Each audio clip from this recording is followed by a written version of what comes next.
All the people of this world know is to worship. Worship the emperor, that is. He blesses the earth to be bountiful, and the heavens bestow him with praise and worship too, so all will worship. However, one man refuses to worship any further, as he attacks the emperor's castle guards, who are also manic about worshiping, but they are easily dealt with. This man is a part of a group that was chosen exclusively by the emperor, the Special Task Force. Special Forces for short. There is only one reason why this group exists. That is to protect their one and only emperor, Leon Cavalon. That is the entire purpose in life. Yet he refuses to bow down any longer and sullies the once white passageway to the castle with blood. This is the commander of the Special Forces previously mentioned, Yan. Even in their dead forms, the guards are not let go of their souls, as all they were trained to do is worship the emperor. So slowly, they gather together and mutilate each other, in order to grow into something grotesque. Yan can't believe that even their souls are sullied by the emperor's will, as even in death, these soldiers who can no longer be considered human rise again and again. The amalgamation attacks Yan, who immediately starts defending himself, as didn't do all of this for nothing. Inside of the castle, which is empty and large, a fairy appears next to the emperor, with its eyes very worried at the commotion outside. The emperor, Leon Cavalon, tells her not to worry, as it is nothing of consequence. As Yan comes inside, Leon notes that he did not expect him, who had the most loyalty out of everyone, to revolt like this. The commander of his own special forces, who would have thought? Leon asks him how long has it been since he was made the commander, as he still remembers the days when he was but a simple recruit. He started as a slave in the Special Forces training hall, the Pit of Solitude, and rose up as a commander with only his bare hands. Is he unsatisfied by something now? Yan suddenly pulls out one of the spear bits he had in his leg and stabs it right in his ear, which hits a bug that he had shoved up right in his head. He had everything? That is not true at all. He actually lost everything, as he doesn't have a single memory of his loved ones or anything else. His entire life was given to him, and for what? As he speaks, Leon eats the fairy and pierces him with his flying sword, something which he could barely notice at this point. Leon notes that he does not know how he noticed the bug, but it's truly a shame, as he was one of the toys he liked playing around with very much. As Yan loses consciousness, he thinks that all that he did to get here was in vain, but that's when a figure of a woman appears in front of him, which tells him to wake up, as he will regain what he lost. Suddenly, Yan wakes up in a dimly lit cave, with him wondering how he still breathes, as he was stabbed directly in the heart. He looks up and spots that he is in the cave, and when he touches a wall, he notices that it's actually the Great Stone Sword, which is the symbol of the Special Forces Training Hall. One could not count the number of people that died in front of this thing, even if they tried, as these deaths are completely ignored. That's when Yan notices that his body is also much smaller, and his clothes also resemble the ones he wore as a recruit. Did he perhaps? Suddenly,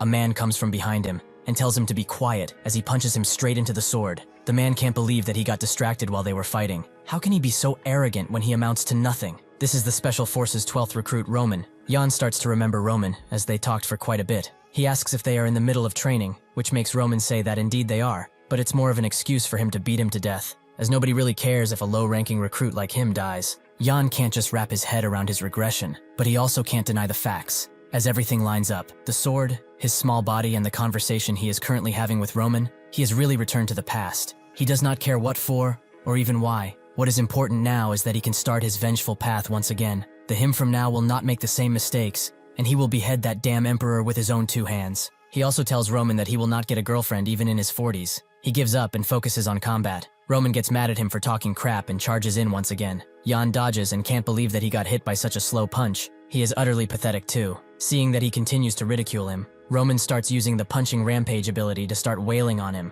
which Yan doesn't find that bad, but he will give him one piece of advice that he should remember. After he closes up the distance between him and his opponent, he should hit him like this. Yan uses one high punch on him, which shocks Roman, as he shouldn't be able to use an intermediate level skill with his level. Yan attempts to go in further and show him what to do afterwards, but that's when a pendant falls near him, which catches his attention, so he lets Roman go to sleep peacefully, instead of tearing him a new one. As he opens the pendant, he spots that there's something inside, an old picture of him with a young woman and man. Even if he saw them for the first time, he instinctively knew that they were family. Memories, love, family, all of these words that he lost the meaning to started coming back to him all at the same time. This is not something he could obtain by even burning the imperial capital to the ground, or even by slaughtering all of the nightly creatures. What he truly wants is what he has in his hand right now. He opens his teary eyes and thinks of himself as stupid for almost going down the same dark road. He is not going to waste his life on something as ugly as revenge. He is going to escape this place and get the family that he lost back for good. The Special Forces group that directly reports to the Emperor is called the Special Task Force. They did the Emperor's bidding without remorse. They destroyed the Verna forces and killed the Grand Duke of the North without anyone noticing. The squad completed many of these ruthless missions in the history of the Empire, and he is not sinless too, as Jan was their commander, so he led them into battle at every opportunity given how strong he was. Now, however, he is barely strong enough to carry 2 barrels of wastewater, as his current job is the squad cleaner. The trainee soldiers continue to train under the sword's gaze, with over 1,000 of them currently being here to serve. In this place, only the strong are able to survive, so an average of 3 to 4 people die on the daily. But their empty spots will instantly be filled up, either by kidnapping or volunteers who have thrown their lives away. This training ground is at the Dragon's Den that is in the northwestern mountain range, with the inside being like a labyrinth that only people who live here for long enough can go through with ease. Additionally, each trainee is assigned a number, with the numbers being a show of their skill, which they can raise as they climb up the ranks. This is a pyramid system that treats someone based on their number. It's used so that the trainee soldiers are under complete control, as they tear each other apart in hopes of rising in rank. In such a gruesome system, it is hard for the lower trainee soldiers to survive, with the 900th branch being considered the weakest. Jan is now the 974th trainee, which basically means that he is kept for labor and for helping others, but this is great for him. Before he can think of the reason why, someone bumps into him, which makes him drop the containers he was holding. In this pyramid system, there are naturally some that have to stand on top, the 1%. The woman who bumped into him apologizes, as she did not see him. These high-ranked trainees are the successors of the Empire's nobles. The nobles joined the special task force for a few reasons: for their loyalty to the Empire, to continue their family line, and to keep the other families in check. Even if they are here to train, however, the training center keeps them comfortable and tucked in at any point. Additionally, they are also not required to have an insect placed inside of their heads, as they are already the Emperor's prisoners, given that they are nobility. The high-ranker trainees also maintain their high ranks because they receive privileges and benefits from it. Among these trainees, Lorena Beowulf, Cruel Dwight, and Kasha Everain are always the top 3. Cruel asks Lorena why she would apologize to weak trash like this guy, as they are not of the same status even though they train together. How dare a commoner talk like that to nobility? He calls Jan by his number, 974, and tells him that he's the lowest of the low. He is trash that probably doesn't even understand him because of how dumb he is. Jan apologizes, as he should have paid more attention to who he was talking with. He sincerely apologizes. In response, Cruel throws his toothpick at him and says that apologizing is something only humans should do. Since he can't be considered as such, he should beg on the ground and lick his shoes while he's at it. In his head, Jan imagines how he could easily take this guy down, but he holds it in, while Kasha carries the boxes he had to their spot. They eventually leave with her noting that she did his job as an apology. Jan wipes the spit off of his face and thinks that this is perfect. If these bastards keep being satisfied with their current ranks, the more advantage he gains over them. As he continues his carrying job, he suddenly feels some killer instinct beyond a passageway, making him think that there's an ambush waiting for him. But who could it be? Roman, perhaps? He decides to fake ignorance and walk right in, but when he turns the corner, he meets face to face with Lorena Beowulf, who notes that she has been waiting for him. The top wanted criminal that the Imperial Knights have failed to arrest time and time again is the Blue Iron Arm Demon, Galder. He murdered his first person at the age of 11 and formed a robber group at the age of 20. In total, he attacked 23 villages and 17 guilds. With his arm that can deflect even orichalcum, he had become a true symbol of fear among people. However, Lorena presented his arm when she wanted to join the Imperial Knights, with his being more than enough for her to be let in. The Beowulf Duchy is one of the top noble families that rule over the northern Snow Mountain region. The knights of the family used to say this about Lorena, that she has the potential to become the strongest swordsman on the entire continent. She was also given the title of the Young Sword Saint, and also the strongest product of the Beowulf family. She starts asking who he is, which Jan doesn't really understand, so Lorena puts it differently for him. What is his objective in all of this? Why is he hiding his real strength from the others? Jan thinks that he must get rid of this woman no matter what. Jan says again that he doesn't get what she means, so she explains that she saw his sparring session by complete accident as she was walking by. She thought of it as just some low ranker having a spar, as something sparked into her eyes at the end. What he did, the 1-inch punch that was out of his league entirely. How can a low ranker like him hold such skills? Jan thinks that it was a mistake to show that recklessly, so he tries to feign ignorance, which apparently makes her relent, and tries to apologize to him for her actions.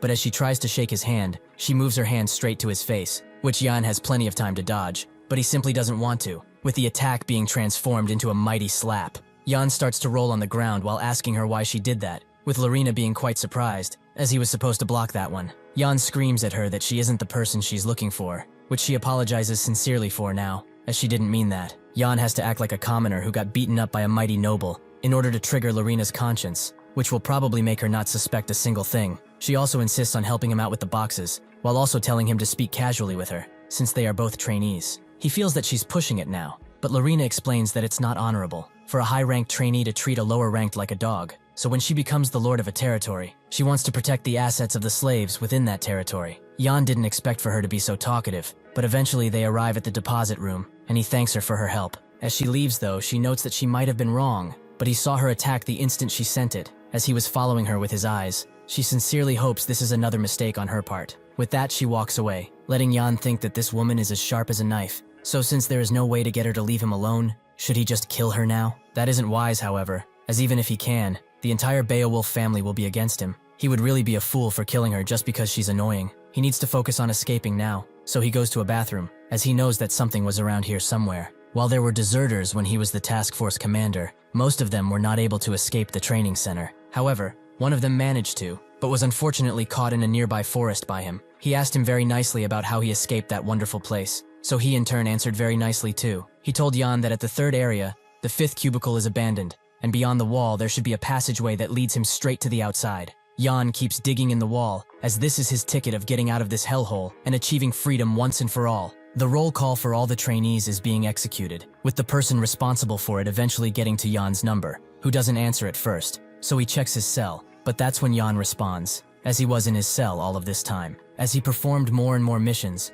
Jan realized that the more cautiously he moved, the higher his chances of success were. He only has a single shot at this, but even if his escape is successful, the pursuit squad will be sent to him, and that will cause him a lot of trouble. If he fails, however, he will be made an example of, to show that nobody escapes the Empire out of their own free will. He now needs something that can become a good variable, something which he might not be able to do with his current body, but he doesn't have much of a choice. He starts using the Dark Dragon's breathing, a technique that only special task force commanders know, which circulates mana really well. He has means to activate the technique, but his body isn't strong enough to keep up with it, as he needs to reduce the burden on his body and create an energy core that acts as an engine for his mana. Unfortunately, he does not have the time to create the energy core with just the Dark Dragon breathing technique, but he has one other way. He takes a deep breath as he uses the Divine Dragon's breathing technique, which immediately improves his mana flow and strengthens his body, showing clear improvement in a matter of seconds. The Divine Dragon breathing technique was used by the first emperor who founded the empire, as he conquered tons of countries with only his will and mighty sword.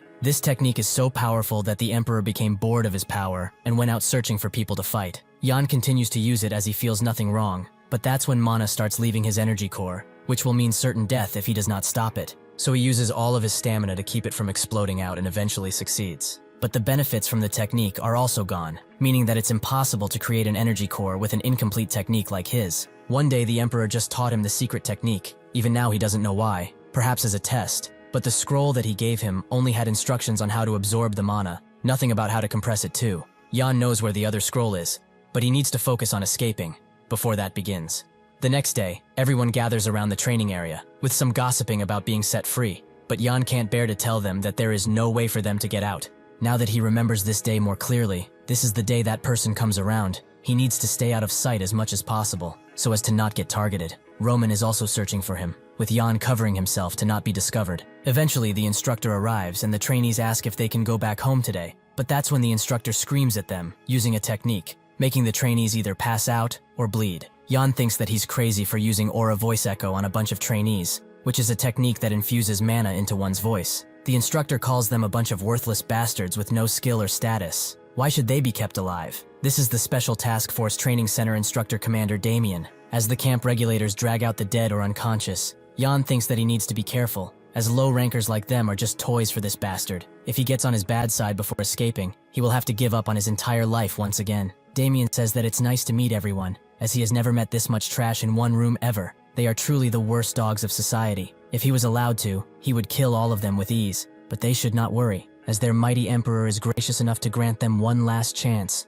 the chance to be selected in a mercenary project. This project selects members that will protect the emperor, the mighty dragon of the empire. The ones selected will have the honor of being dragon warriors, but in reality, this project is basically a death wish. They brainwash the selected people by inserting a bug in their brain, as the true objective of this project is to create puppets for the emperor to do what he wants with, to create things that cannot be considered human anymore, and only move under the emperor's command. Damien continues, noting that the emperor's benevolence is far and wide. They should all thank him and applaud even harder, as they are truly fortunate to live in the empire. Jan thinks that he needs to keep his profile as low as possible, but that's when someone from behind him says that he has a question, that being none other than Roman, who asks why being a dragon warrior is so great. If he gets selected to participate in this great project of theirs, he will get a chance to beat up that smug face of his, right? He promises to smash all of their faces into mush. Suddenly, a finger flick art flies through his chest, something which Jan instantly recognizes. Damien asks if he's fine, as he thought he was strong if he kept spouting nonsense like that, but it looks like he's just a worthless insect. The others wonder if he's dead, with Jan thinking that he can stop his bleeding, but it's too dangerous for him to help him. Roman slowly gets up, and the others beg him to stop, as he will incur punishment on himself. Roman asks Damien how he dares to call them insects. What would people like him who gather insects be then, huh? In order to survive in this filthy country, they had to endure all manners of humiliation, because that was the only way they could survive? What's all this about the Emperor and the Dragon Warrior? Why is that so damn important? They ought to protect the Emperor themselves if they care so much about him. Damien sighs and says that he's pretty tenacious for an insect. He resembles a cockroach most, as those things survive even though their heads are cut off. So he wonders if he is the same. As he summons another finger flick art, a crystal mole suddenly appears, which is a breed of rat that is found deep in the mountain range. It is very cute, however it has an infamous reputation, as when the crystal comes in contact with anything else, it starts to shine and then shortly afterwards explodes. It does just that, and explodes in front of Roman's face, who is immediately knocked out, much to everyone's surprise. This mole was sent by Jan, who thinks that it was truly a waste. He found it in the toilet and brought it with him since it's a useful tool, but to think he would have to use it so quickly. The problem now is to see if Damien caught on to him, as it will be over if he did. He just clears his throat and turns around as he says that he likes this cockroach. He also dismisses everyone, as he has had enough of them. Jan is glad that he's safe, but Roman really is an idiot, though he knows why he's so desperate. As Damien descends down a set of stairs and goes into a dark room, he thinks that he found two interesting toys that will be perfect together. At the abandoned toilet, Jan continues his work on the tunnel. With this being the third day, he goes through the same cycle. He digs the tunnel further, holds it up with wooden boards, and then repeats the process, which has proven to be going smoothly for him over these past few days. Since he can enhance his vision with mana, he can see in the dark pretty well, so digging up the tunnel proves to be no issue. Nobody has passed this place in a long time too, because it's in an abandoned building that does not even show up on the map, as it's been ripped off of there. Suddenly, Jan hits something with his knife, and a glimmer of light starts to shine through his tunnel. The trainee instructors start checking everyone's quotes, until eventually one gets to Jan, who seems too suspicious, as he is wearing his hood, so the instructor asks him to take it off. Jan does so, and explains that he broke a barrel by mistake while moving it, and unfortunately it contained waste. The instructor can't stand the smell that's coming off of him and tells him to go wash himself. That's an order. Jan does just that, and thinks that it's nice he finally got rid of the smell, with nobody suspecting his activities either. What he hid in the cave was actually a drain pipe, with someone's dragon-level dookie coming straight for his head, something which he does not want to experience again. However, there is no need to panic, as his plan is going pretty smoothly without any hiccups, since he also has tons of tools that will aid him in his escape. His body is also ready for more, as he has trained it countless times with very harsh exercise that almost made him faint. As he dresses up and tries to go back to the toilet, he overhears two instructors talking, with one of them saying that Gale's tongue was caught because he laughed in the face of Damien, with the other noting that he is even scared to breathe near that guy. The other says that they will not have to be afraid for long as he will soon be away from his post, and will leave them be. Jan smiles as he hears this. As with Damien not being around here to snoop, this is the perfect opportunity to dig and get out of here. It seems, however, that someone is following him, or is waiting for him to do something. Jan eventually gets back to the abandoned toilet and gets ready for another digging session, but that's when he starts to hear footsteps, making him wonder who it might be. Lorena? Or perhaps Damien? Did they catch on to his plan? The person making all that noise finally reveals themselves, as it was Roman, who tells him to stop following him around, as he has no time to deal with him. Jan tells him to stop treating him like a stalker, and asks if it's fine for him to move with those injuries, with Roman saying that these types of injuries are nothing for someone like him, but he is spurting out blood like a faulty sink. He excuses this as having a bad pimple, so Jan excuses himself as he has some things to do. Roman agrees that he is busy, since he keeps digging up that dog hole of his. Now what would happen if he would tell one of the instructors? Does he want to entertain that idea now? As Roman continues to spout nonsense about telling the instructors, Jan has already thought of multiple ways to kill him,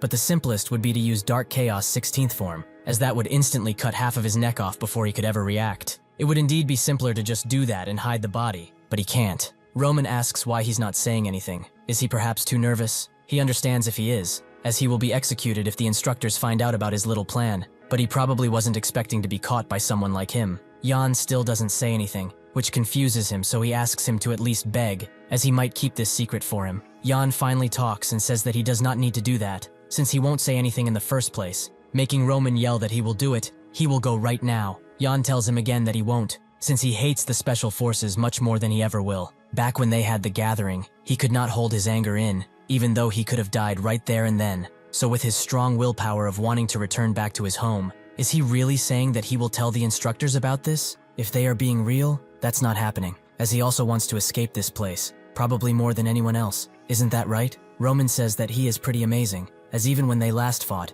he sensed it, although it was pretty vague. If he wished to at that moment, he could have killed him without any issues. After their squabble though, he could easily find him out among the trainees, like he had a unique smell to him. Jan is very surprised that he basically called himself a stalker, but Roman says that it's not like that. Jan asks how he figured out he was digging anyway, so Roman explains that it was because of his footsteps. The training center is almost entirely made of granite, but he started seeing footsteps that contained other substances, like lime powder. Jan asks if he really figured who those footsteps belonged to only just from that, but Roman denies this, as he also looked through the work logs. Jan congratulates his sharpness. It seems like his appearance is rather deceiving. Roman wonders if this is a compliment, but lets it go and asks about the escape plan, more specifically where that tunnel will lead to, and what the probability of escaping is. Jan wonders if he is asking because he wants to escape together, but he cannot answer this since he needs some time to think about it. However, if he's unsure, he should stay in this place, as he is skilled and should be able to climb to better places in 10 years, let's say. Though if that were to happen,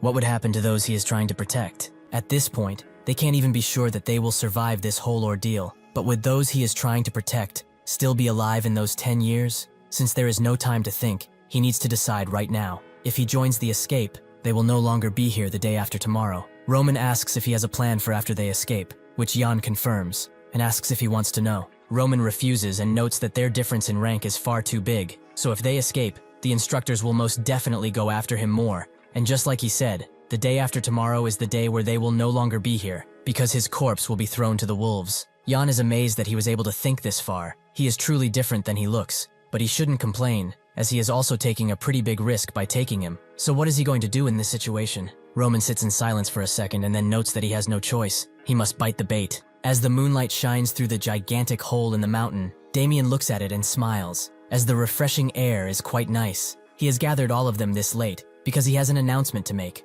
but he knows that meeting this late would cause some grogginess. However, he has good news, so they should be patient a little while longer. Jan thinks about this date, and notes that this must be when the test details are announced. Sure enough, Damien explains that the date for the first test has been decided, with the test being rather simple. They will all head towards a location, and they will pass if they survive 1 week there. The location for this first test is the Blade Mountain Ranges. Jan already knew this though, but he is glad that nothing changed. In the past, there was an adventurer who went under the name of Nilfra. He knew that herb that could cure his mother's ails grew in the Blade Mountain Ranges, so he had no choice but to go there. He assured his mother that he will find that medicinal herb and be back, and even on his last breath, he promised to find that herb. Nilfra did not come back, even though his mother waited and waited until her dying breath. Fortunately, the mother did not hear about what happened to her son, as the Blade Mountain Range is the home of numerous beastly creatures, and it's also a prohibited area even within the Empire. The monsters are as dangerous the further one goes further inside, so if goblins are at the entrance of the mountain ranges,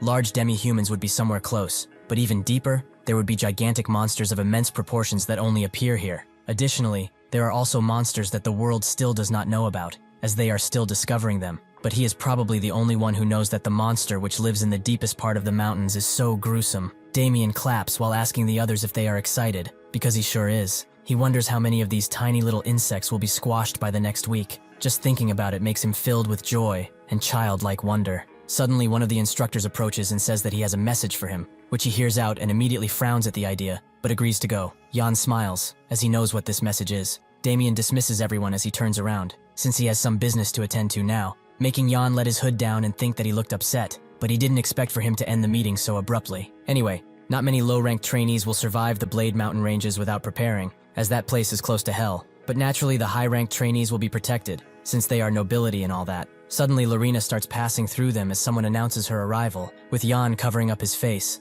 as he has forgotten about her. He hopes that she just walks past him, which she seems to be doing at first, but that's when she looks at him, and says that she will be eagerly waiting for him. Jan wonders if this is a warning, and if he's been caught, but one thing's for sure, this situation is much more complicated than expected. However, there is no need for him to think about this, since he will be gone out of this place soon enough. He goes to Roman and asks if he prepared what he asked for, which Roman confirms, making Jan tell him to go visit that great stone sword as much as he wants now, because tomorrow, he will not be able to see it. Jan already knows what the message Damien received is. It was a request for him to go to the palace and give a report on the test situation directly to the Emperor before it starts. Damien hates doing stuff like this in the palace itself, but since it's something ordered by the Emperor, he cannot refuse. So tonight is the perfect time to escape. Later that night, when one of the instructors goes through his roll call, he gets to Jan again, who doesn't answer. So the instructor tells him to not make him come all of the way there again. That's when Jan says that he is here from behind the darkness, and a pair of two nimble hands appear in the back of the instructor,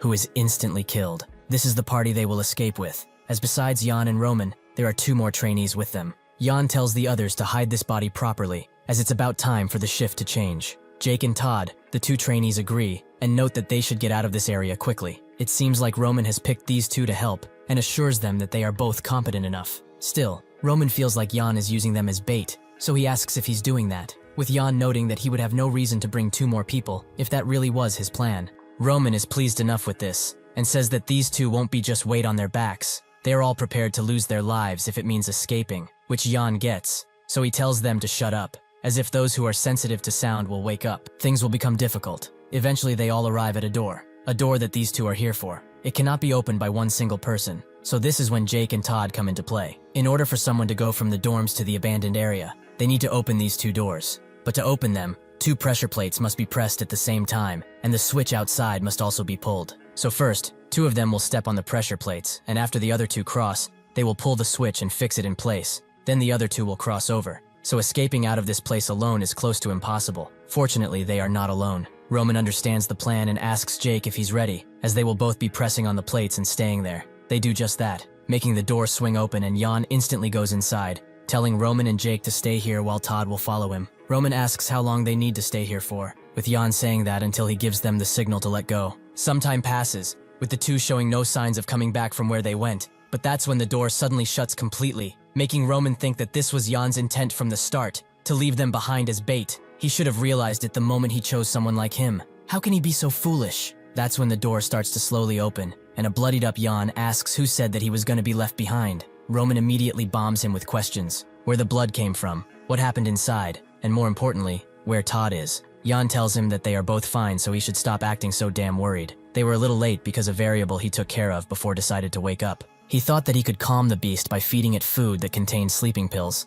but that didn't work, so he had to take care of it. Roman is shocked to see that he actually took down a great wolf all by himself, but Jan isn't here to receive praise, so he notes that they should hurry, as they already are late. After this, their escape plan went as they planned. Using the passageway that was dug, they could crawl out and eventually arrive outside, which just happens to be somewhere in a mountain. Jan is the first to get out, as Roman is helped by the others. He does not feel anyone's presence just yet, meaning that they just found out about their escape, and they should be on the move now. Roman can't believe they escaped so easily. If it was like this, he would have done it sooner. Jan tells him that it's not, as they took too long to get out, but they still have a chance. Roman breathes in the fresh air, and notes that it's been a while. But are they done once they get out of here? Jan tells him to not relax just yet, as this is only the start. He looks at his pendant, and thinks that it really is the start of the journey to get everything that he lost back. Jan explains to everyone that they don't have much time, so they will listen now. The Atrion forest, which is almost all made up of sequoia trees, is located near the front of the Empire's northern mountain ranges. Currently, they are in the center of said forest, so they need to run for 2 days straight in order to get out of here successfully. Roman asks if hiding wouldn't be better for them, as the trees are tall and they are small, but Jan says even though they could, there are tons of monsters around here. Additionally, the tracking hounds should be on their tail, so it's only a matter of time until they are found. What's more is that the pursuit squad probably has around 20 members, so if they get to them, it's over. In order for them to have a chance of escaping, they need to split up, as that will disperse the pursuit squad. If they all go different ways, they would have no choice but to split up, so they will all need to escape only 5 members of the pursuit squad each. Roman doesn't like this plan, as he will end up as bait since he is the highest rank here. Jan notes that this is his fault. Who asked him to train so hard and rise the ranks? If they all travel together, they will catch them, so they need to make sure that at least one of them gets away. With that, the plan is set. They will all run in different places, but Roman wants to know something. Among these pieces on the board he made, why is he the only one that has idiot plastered on him? Jan immediately brushes this question off and says that they should get going.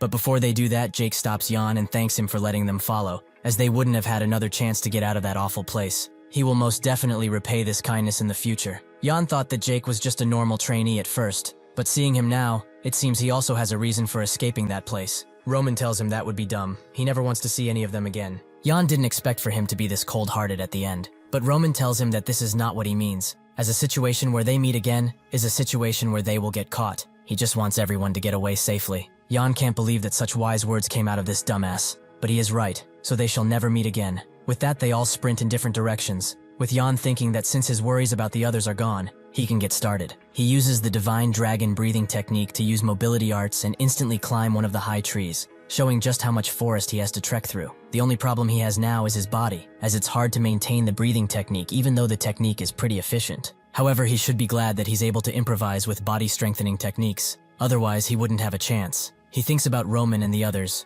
wondering what he expected from children. He has become utterly pathetic. He is the commander of the Special Force, a man who was considered the absolute best in his field, so he will see just how great the Special Forces of the past truly are. Inside of the trainee facility, the instructors are waiting for the pursuit team to get back with some information, with one of them noting that they have to get them back before that crazy bastard of a commander instructor comes back. Unfortunately for him, Damien appears right behind him and says that he is already back. Damien gives him a stern look and tells him to relax, as things like this tend to happen. The instructor immediately starts apologizing for his harsh words, but Damien tells him it's nothing, as people even curse at the Emperor when nobody's around. He looks like the one who is managing the trainee dormitories. He must be having a hard time with trying to find the escapees, but the instructor tells him that it's not true and that he shouldn't worry, as the pursuit squad will capture them without issue. Damien wonders how they will do that, since there's already a pretty big issue. In that moment, the instructor is pushed so hard into the ground that his legs break instantly, with him naturally starting to scream from the pain. Damien calmly says that he had no clue the trainees were planning an escape. He did not even know that they dug an escape route, and also hadn't checked the items that they stole for their escape. The instructor apologizes and begs for another chance at this, but Damien does not give second chances to bugs like him. The instructor begs for his life as he is slowly crushed, but Damien proves himself to not be merciful and crushes him under his boot. He tells one of his men to call the pursuit squads back, as he will be in command of the operation from now on. It seems that he has found someone very interesting, so he will be enjoying his hunt. In the Atrian Forest, the pursuit squad number 3 continues to chase after the escapees, with the team leader telling the other two to stop, making them ask what's wrong. The team leader removes her mask and says that things are going too smoothly. It just feels unnatural at this point. Don't they think the same? This is the Squad 3 leader, Kelly. Jer says that the target is a low ranker. It's not normal for him to be so sloppy. Andre notes that she is way too suspicious of everything, as they have tracked the footprints from the cliff, discovered tracks and also torn cloth. The escapees are just in a rush to get away. She shouldn't doubt everything like this, as she will get dumped again if she ever finds another boyfriend. Kelly calls them a bunch of idiots, but is she really overthinking? Or is this uneasy feeling she's been having true? Anyway, she tells the others that it's fogging around the area, so they should catch them before they hide in the fog. Jer notes that this should be rather simple since they are dealing with a low ranker. The ones that are going after number 12 will have a much harder time. Andre says that even with his rank, he is still a trainee, so it won't be long until they catch him. Jer tries to make conversation, so he asks Andre what number he was before, but he will not hear the answer, as he is swooped into the nearby tree by Jan. 2 members remain. Andre tries to answer, but he's stabbed straight in the neck as he turns around. 1 member remains. Kelly turns around and tells them to stop being so noisy, as this is not a picnic. They are actively on the hunt. When she turns around, however, she does not see any of them, with the sound she heard previously also being gone. Just what happened? Her uneasy feeling grows even larger, but she doesn't believe that she was taken down by such a low ranker. That's when a pair of hands appear behind her, but she uses a sneak attack to cut the tree behind her and start looking for the hopefully revealed attacker. Unfortunately for her, a wire appears right at her neck, and she is pulled upwards by it, with it starting to cut in her neck slowly but surely. She finally gets it.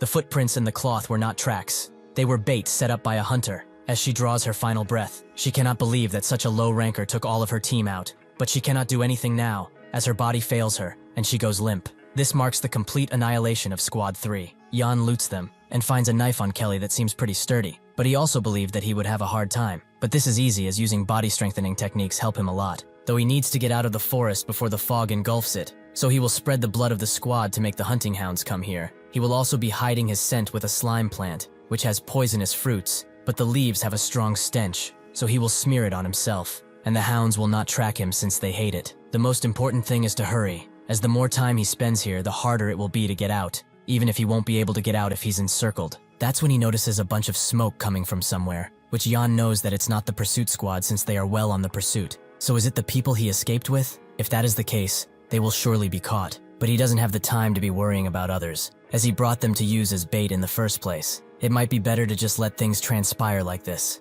Against his better judgment, however, Jan rushes in, warping this to seem like it's better for the others to live, so he just needs to get to them as fast as possible. That's when he feels his skin crawl, as something or someone stares at him with eyes filled to the brim with the intent to kill. He knows that something is behind him and is coiling him up, waiting for the perfect opportunity to strike. The person that's behind him comes closer and closer, with him noting that he's glad he actually took the bait. It is as he thought, that he is very interesting. He was always wondering if he would show something interesting, which he now did, so his judgment was right from the start. But it's nice to finally meet him face to face. As a storm starts to pick up, Jan stares at Damien and wonders what he's doing here, as he should have returned to the capital just like he was instructed. He almost got imprisoned too because of what he did. Did the future perhaps change? What action caused that? Was it one of his? He cannot think of anything that influenced this change. Perhaps it was just the tiny things he did that created a large crack and destroyed the original future. Damien asks him if he's going to throw another mole at him, or perhaps a lighting rat. Jan is surprised that he knew all of this time,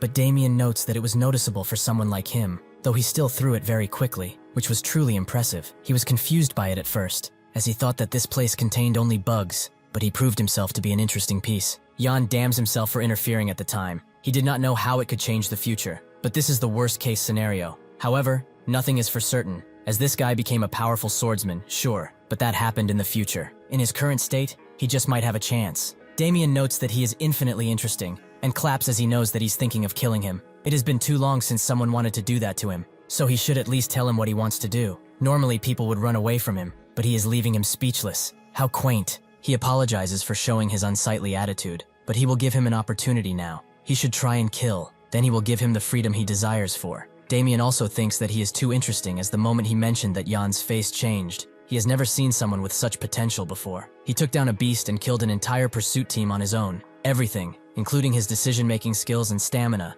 It's too different from the common trash that escaped with him. It is almost as if he was born to be molded and become someone in the special forces. If he keeps growing like this, he will grow into a real monster. Jan sighs and seems to be preparing something, but that's when he falls on his knees and asks for his help, something which leaves Damien very puzzled. Jan begins explaining that he has poor eyesight, so he hopes that he's speaking to the commander-instructor, but he has no real intentions of escape. He was dragged along with the others because they said that they would kill him if he refused. However, they abandoned him and went off by themselves. He thought that it was over for him until he met his grace. Damien asks if he really was dragged, which Jan adamantly confirms, as number 12 is the guy behind all of this. All he did was throw insults and be mean as possible. Damien wonders if this kid really thinks that he'll fall for something like this, with Jan still crying his eyes out. That's when Damien catches something that comes his way, a hidden weapon Jan used after trying to let his guard down. How disappointing of him. That's when another blade appears and grazes his cheek as he was barely able to dodge it. But now he knows that all of this was a physiological trick, with the expectation that he would dodge or deflect the first attack. As he turns around, Damien notices that Jan is gone, noting that this is what he wanted. But that's when Jan appears right above him and says that he was actually aiming for him. Damien turns around, but Jan uses Shadow Erase to attack him, which is completely deflected, and his leg also becomes injured. When he looks at Damien, he sees a bunch of black fog that is covering him, but he also feels that something big is coming. Sure enough, a bunch of razor-sharp attacks start approaching him at high speeds, while causing havoc everywhere. Jan notices that even after dodging and ducking, these things are still after him, so he must do something else. He covers his blade in white energy and uses the secret art Swallow Drop to completely get rid of the attacks, but this also breaks his dagger. Damien slowly gets out of his shadowy cocoon, and notes that he takes back what he said earlier about letting him go, as he cannot let such an interesting toy go. He could play with him for an entire lifetime, and it still wouldn't be enough. Jan thinks that he's a crazy, obsessed bastard, but that's when he notices something strange, the pattern that is on his shoulder. 22 hours before the escape, when the last roll call that Jan was a part of was made, all he thought about was getting out and going back to his family, but he did not know a single thing about them. The only thing he had is this damaged pendant, though he promised himself to find them and enjoy a peaceful life. But that's when the pendant started to crack, and seeing that there is something inside, he chipped at it until he revealed a pattern that was inside, making him wonder if it's family insignia or something. But what was the reason for it to be hidden like this? If this really is his family's insignia, however, it means that he's no commoner or slave. So naturally he thought that once he finds someone who knows of this, he would be able to find his dear family. But why does this lunatic have it on his body? Damien takes his shirt off while asking why he stopped so suddenly. Is he done or something? Jan wonders if this guy could be a part of his family, but that's not possible, as Damien has another identity, his true identity. Seeing that he's not doing anything, Damien decides to get even closer and say that he will attack from now on. But Jan immediately jumps into action and kicks him. Damien naturally blocked his attack, but he's impressed by the amount of force put in. Just where did he learn all of this stuff? Seeing that he barely attacked though, it's about time he also shows his skills. So he uses the blade suppression technique to launch a bunch of spikes out of the ground, which only Nick Yan, who knows that he's not fighting, he's just playing with his new toy. He knows all of this because there is barely any killing intent in his attacks, so he might be able to get away once Damien lets his guard down low enough. But he will not find anything about that insignia, so he must know why he has it in order to find out what his family has to do with it, as if he really is involved. The rebellion that is about to take place across the continent in the near future is tied to him too. This rebellion will be known as the Revolt of Armenia, that will bring down 10 entire kingdoms. A large number of nobles will be killed, and the effects of this rebellion will be substantial enough that it will threaten even the imperial family. However, even such a rebellion was put out by the emperor's sword, and after he executed the people who instigated this and their families, he burned all of them. It was rumored that the fire burned for 20 days and 20 nights. Thus, the incident was given the name, the 20 Days of Twilight. The main man behind this rebellion was the emperor's bastard child, with people speculating again and again why he did it, but nobody knew the truth, because all of the records regarding him were erased. All those who remember him referred to him as, was the Continental Swordsman and the commander-instructor of the Special Forces Training Center, Damien. He notes that he is really racking his brain right now. It seems like his thoughts are distracting him from the fight. Jan can only wonder, if his family is related to this guy and the revolt, his family will no longer exist in the future. He must stop this from happening, no matter what. He has decided to no longer escape. He will stay in the Special Forces and gain his trust. He must make himself a treasure that cannot be replaced, though he needs something to bait him with now. Jan says that he is impressed with his skills. He never thought that his tracking skills would be so good. The Special Forces captain will surely be happy to see him work so hard. In that second, Jan doesn't even get to finish his sentence, as Damien grabs his head and slams him in a nearby tree so hard he crashes in a few more before stopping. Damien goes up to him and picks him up, noting that he was nice to him before, yet it seems that his mouth is arrogant. Does he not treasure his life? Jan notes that even his arrogant mouth can spew out something useful, which Damien wonders what it can be. Jan gives him an example, the weakness of the Special Forces captain, that can get rid of him. Damien asks how he knows such a thing, but Jan just says what he knows. Simons County, unit number 52. That is where he will find the weakness of the captain. Damien is shocked to hear about this, especially from this child's mouth. A few hours later, at the training center, Damien gets dressed back up, with his clothes being smaller than usual, as he lost his special suit in that squabble. But it couldn't have been helped. One of his men asks what to do with the 3 people he mentioned earlier, with Damien telling him to just throw them into the cavern once again, as he does not want to think about those insects now. As Damien tries to say something else, a man at the top of some stairs notes that he has been acting pretty busy, but here he is, looking like he has all of the time in the world.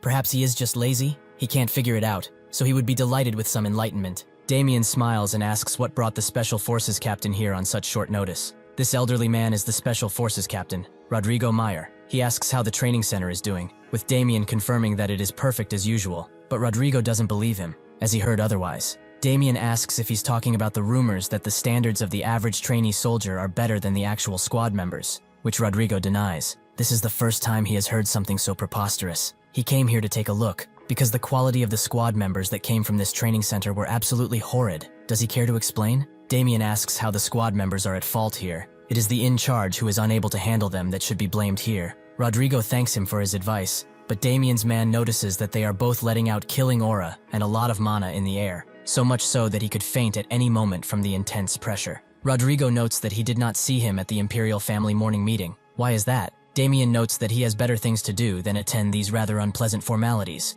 but Rodrigo tells him that this is the important matter. As he is a citizen of the Empire, his first and foremost duty is to show respect to the Emperor. However, he knows why he's acting like this. It's because he has that blood flowing through him. Damien's eyes widen as he hears this, but Rodrigo continues, noting that he heard from someone that some trainees escaped. He can't even handle that. How pathetic, though he will take care of this incident for him, so he should be thankful. Damien explains that he is mistaken, as there are no escaped trainees. Rodrigo doesn't believe him, as he heard otherwise, but Damien notes that his ears must have grown dull from his age. The trainees were simply going out with the instructors to prepare for a test. Also, he saw a lot of bugs recently. Did he perhaps see them too? He is taking it upon himself to trample on all of them until they are completely squished, but it seems that their numbers keep increasing, so much so that it's getting troublesome. Even if it's annoying, he has found the insect's den, so he will be able to take care of the insects soon, so he will leave now, as he is rather busy. After walking for a bit, he notes that the indigestion he had has disappeared after seeing the captain taken aback like that.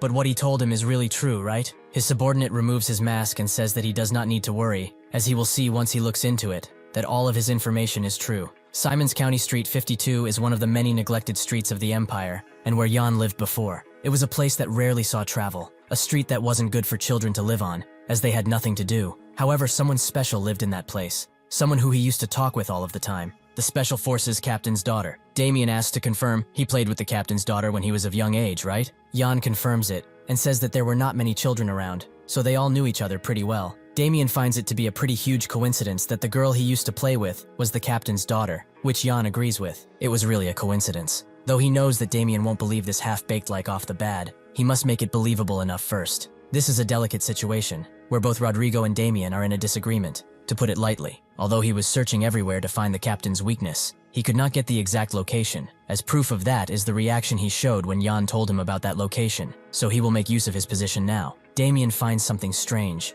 Even if he knows of his daughter's location, how would he know that she is his weakness? Jan explains that he heard this from her mouth, as when she had to live. She told him that there are some bad people after his father, and they want to take her in order to hurt him, so she will have to move soon. Sure enough, only a few days later, some people dressed in black came and escorted her out. He only knew after coming to this place that those people were a part of the Special Forces, and that her dad was the captain. Damien smiles, as it's very interesting seeing this situation all come together. But let's say he believes that he was friends with her. How is he also able to find out about how he has a disagreement with the captain, and how did he know to tell him about the location of his daughter? How do such incredible coincidences keep happening? Jan tells him that it might just be the goddess of luck that is on his side, but Damien is having none of it, and throws his pen at him, grazing his cheek. All of this makes him think that he is the captain's spy. That would make more sense than anything else. Jan wipes his bloody cheek and notes that he understands why he would think so, because it is really impossible for everything to be a coincidence. But every piece of this complicated puzzle was collected by him with time, so that he could survive. The memories of when he was young, the captain and his hidden daughter, the hierarchy within the Special Forces, and lastly, him disagreeing with the captain. As he thought about how all of this would benefit him, he took a look at his memories and information, which pieced everything together in such a way that he would survive. So if he really was a spy like he believes, there is no need for him to risk his life and try to escape. All of this information was for him to use, in case his escape had failed, which it did. So that's why they are here now. Jan thinks that he will mix truths with lies and cause Damien to have expectations, and be disappointed at the same time. The scale within his heart will have a balance of trust and doubt, so in order to learn the scales towards him, he needs to add something more. He says that he also knows where his daughter went, making the scales lean. Damien gets up and thinks that perhaps the goddess of luck really is on his side. Jan is glad that it worked and says that surely he can be considered his mascot of luck, but Damien tells him not to push it, and also says that he will ignore what happened today. He can go back, but he better watch what he tells the others. Jan thinks that he has overcome this particular crisis, and even though Damien surely doesn't believe everything he said, he will warm to him eventually. With that, Jan excuses himself and leaves, letting Damien look at his file and see that he is ranked 974. Something very wrong, but that's when he notices something else, which makes him smile, as he didn't expect. 1 week later, in the Blade Mountain Ranges, the Special Forces' first trainee soldier exam begins. This place is a restricted area for a reason, as this is where all types of monsters are, a very dangerous place even for experienced people. One of these low-ranked monsters, a swamp goblin, charges in a bunch of trainees, who manage to defend themselves against its charge. They are all glad that this test seems to be easier than they anticipated, with them killing most of the monsters in the vicinity. So the week they will have to survive here seems more like a vacation than anything else. The group leader tells them to calm the hell down, as they also have a requirement to pass the test: collect demonic crystals that grow in monsters. Even if they do survive, their scores will be determined by the amount of crystals they have, so if they get a lot, they will be able to rank even higher, and maybe even surpass the 4 great families. The leader tells them to cool their heads now, and advance slowly, as if they keep their guard up they will all make it. That's when a beast comes behind him, and snaps his neck. Trainee 320, Nain, has been disqualified. The others are stricken with fear as they see what is in front of them, but the monster starts shaking the lifeless corpse around as a toy. This is a gold ogre, a mutated version of an ogre that can hide its presence with mana before approaching its prey. He starts to shake the body around, killing everyone near him in the process, disqualifying all of the party at once. Damien watches all of this and can only laugh, but he tells everyone else that the first team of 30 has been wiped out. They should be careful when they are inside, as cleaning up their corpses is very troublesome for them. They should proceed quickly though, as every 5 minutes, they will be sending 50 trainees through the warp gate. Jan is also a part of this group, as he couldn't dodge this test, but he is at least glad that Damien looks happy, probably because he already has trusted troops searching around the area he told him about, which will not get them much, as there are only traces of her at most. If he wants to get even closer to him, he must get a score that is amazing, though to make something like that true, he needs to do something with this body, as there is a limit to how much he can grow with his unrefined divine dragon breathing technique. He doesn't think that going to the demonic realm is really a bad thing, as there are 2 treasures which nobody knows about yet in there. If he gets them, he will grow much faster. That's when something happens that makes Damien instantly bow, as they need to pay respects to the ruler of the Kavalon Empire, the legitimate successor of the Emperor. Jan's eyes widen, as about 500 people will die on this test with nothing else happening. So why is this bastard here? Jan can never forget about this guy, and his gruesome actions. This is the person that played with his life like he was a puppet, and he is also the last thing he saw before his death. This fucking bastard, Leon. Everyone bows down to pay respects to the Crown Prince, but Jan is boiling with rage and anguish. All of his past regrets start flowing within him once again. Leon tells everyone to listen carefully. Those who wish to get out of this hellish palace, they should all raise their hands, as he swears upon his name that they will all be safe. Anybody who is dragged here against their will, now they have a chance to speak up. He promises them freedom. Jan wonders if this really is the same person that he knew, which takes him back to the time when he was still his subordinate. He reported that the 4th Special Forces have invaded enemy territory, with the results being a huge success, and the demonic crystal mine was completely burned to the ground. Leon congratulated him for another successful task, so Jan thanked him and noted that they will send reinforcements and secure an escape route for the team. Leon asked why he would do that, so Jan explained that it's a small team,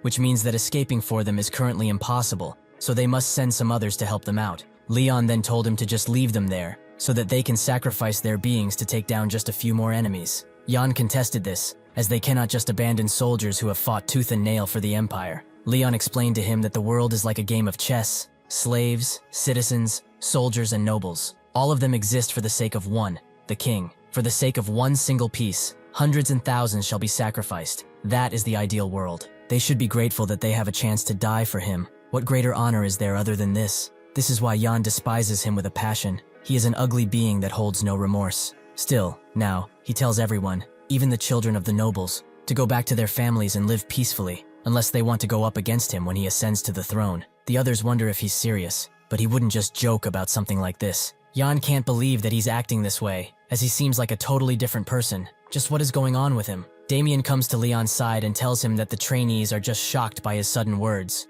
But this allows Leon to ask him why they conduct such an unethical project on the citizens of the Empire. Damien explains that the Special Forces exist solely so that they can protect the Empire and the Emperor. Leon screams at him. How can he say such preposterous things? The Emperor exists only for the people. Is the crown that they have only able to drive people there were supposed to protect into certain death? What would be the reason for having such a crown? He will not allow this to go any further. Such practices will be ridden of. Damien calmly tells him that the king has approved of this, so everything that is going on here is legal and legitimate. Leon tries to test this by telling the trainees to stand up if they have volunteered for the test, which none of them do, proving his point. That's when one of them rises up, trainee number 974, Jan. He would like to participate in this test, making Leon think that his number sounds strangely familiar. He lets that thought go, and notes that low-ranked trainees are treated unfairly. Does he not wish to get out of this hellhole? Jan confirms that they are indeed not treated well, but there is something that is given here fairly, regardless of rank, and that is the opportunity for them to grow despite risking their lives. So he would like to participate in the test,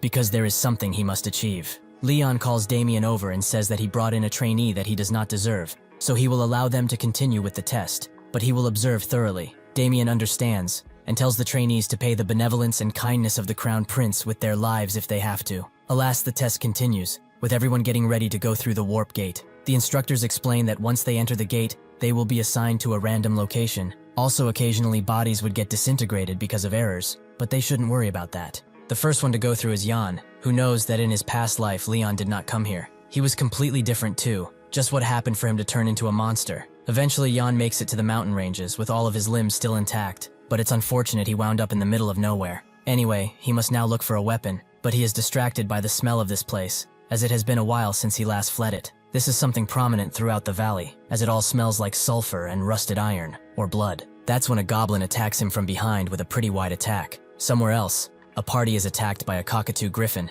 which proves to be their match, as all they can do is slowly retreat. But that's when the griffin is cut completely in two, as Lorena uses the Stardust ability to save the others. The group leader thanks her, as if it wasn't for her intervention, they would have all died. Lorena notices that all of them are pretty injured, and asks if their team is only made up of low-ranked trainees, which the leader confirms, as they are all mainly in ranks 700 to 800. They are trying to get out now, since there are so many injured. The leader musters up enough courage to ask if they can follow her until they can get out of this valley, which she agrees to. All that she can think about, however, is Jan, as she can't see him anywhere. But there's no way that he is dead. But why did he show that attitude in the presence of the Crown Prince? Just why is he going this far to continue this test? Cruel comes around and notes that she is doing unnecessary stuff once again. Why is she carrying around these low-ranked vermin? They aren't even useful as a meat shield. They are that useless. Does she intend to look after them like they are kids? Lorena tells him to watch his damn words, as the ranks don't tell everything about a person. Cruel feels like the #1 spot is about to change after this test, but Lorena tells him to not focus so much on the tests, as he will lose sight of what's most important. Kasha comes around too, and notes that they must be without worries, seeing that they are bickering like that. She tells Cruel that he is far too short-sighted. While the test is indeed an individual one, there is no need for them to compete with each other. He notices the rats behind her, and asks if she is grouped up too, which she confirms, as the bigger the group, the better their survival chances are, and she promised to help them pass the test. Shouldn't nobles lead the commoners anyways? Cruel laughs. A noble? Can she call the bloodline of a traitor a noble too? She wants to lead the commoners, when her family did something very bad when doing just that. Still, she should be careful, as it would be a real waste to see the last Everrain sent to the chopping block. Kasha laughs, thanking him for his concern. She must have been to focus on restoring her family to see that she was annoying, but she is also quite envious of him. Since he has 2 older brothers that can take charge of his family, he can live however he wants. He tries to slap her, but Lorena stops him and tells him to calm down, before things get worse. Cruel slaps her hand away and calls them a bunch of fools while turning around and leaving. As he walks, he notes that traveling with people like that would only slow him down, but Kasha's words made him think of what he was thought of as a kid. To not want anything, not even think about anything, to live like he is already dead, so that he will not be a nuisance. Suddenly he spots blood traces on the ground and follows them slowly, hiding while looking around to secure his safety. That's when he sees a human standing next to a bunch of red goblins, but what he is doing shocks him most, as he is eating the monsters with great joy. The 2 items Jan needs can be found here, in the Blade Mountain ranges. He must obtain them in order to make his plan work, but his thinking is rudely interrupted by a red goblin, which he easily takes care of by ripping the heart out of its chest and burning 2 to a crisp. That's not the end of it, as more of them show up, but Jan thinks that he is actually lucky, as what he was looking after came right to his doorstep. With that, he begins fighting the red goblins, who are also adamant to kill him. Magic crystals are just deemed as a byproduct of monster hunting now. They are just used as accessories for magic items. But one day, something happened that changed their value dramatically. One professor, Isaac, published his thesis in the academy, that humans can absorb the traits and mana of a monster by using these magic crystals. Depending on the monster, one would receive different things: stamina from orcs, regeneration and strength from ogres, and so on. Naturally, the academic world was opposed to his thesis, as besides being ugly, it is also gruesome. The headmaster asked him to prove his thesis, as if he can't he will be expelled, but sure enough, his thesis was proven, which made mana users in the entire continent excited. Monsters then became more frequent in pharmacies than in dungeons, but the question remained, was it complicated to absorb these mana stones? Isaac explained that the process of removing the poison from the magic crystal is rather complicated, as it needs either the flower of the moonbug or volcano stone. Absorption itself, however, is rather simple, as one would just need to eat it. That is what Jan is doing now, something which he never wanted to do as it tastes disgusting. He is eating the monster's magic crystal and heart in a 2-to-1 ratio, as this method harmonizes the magic and the poison that expels from the heart, but still, it's a risk to his life. Jan feels that the poison is wreaking havoc inside of his body, so he must use the divine dragon breathing technique to slowly purge the poison.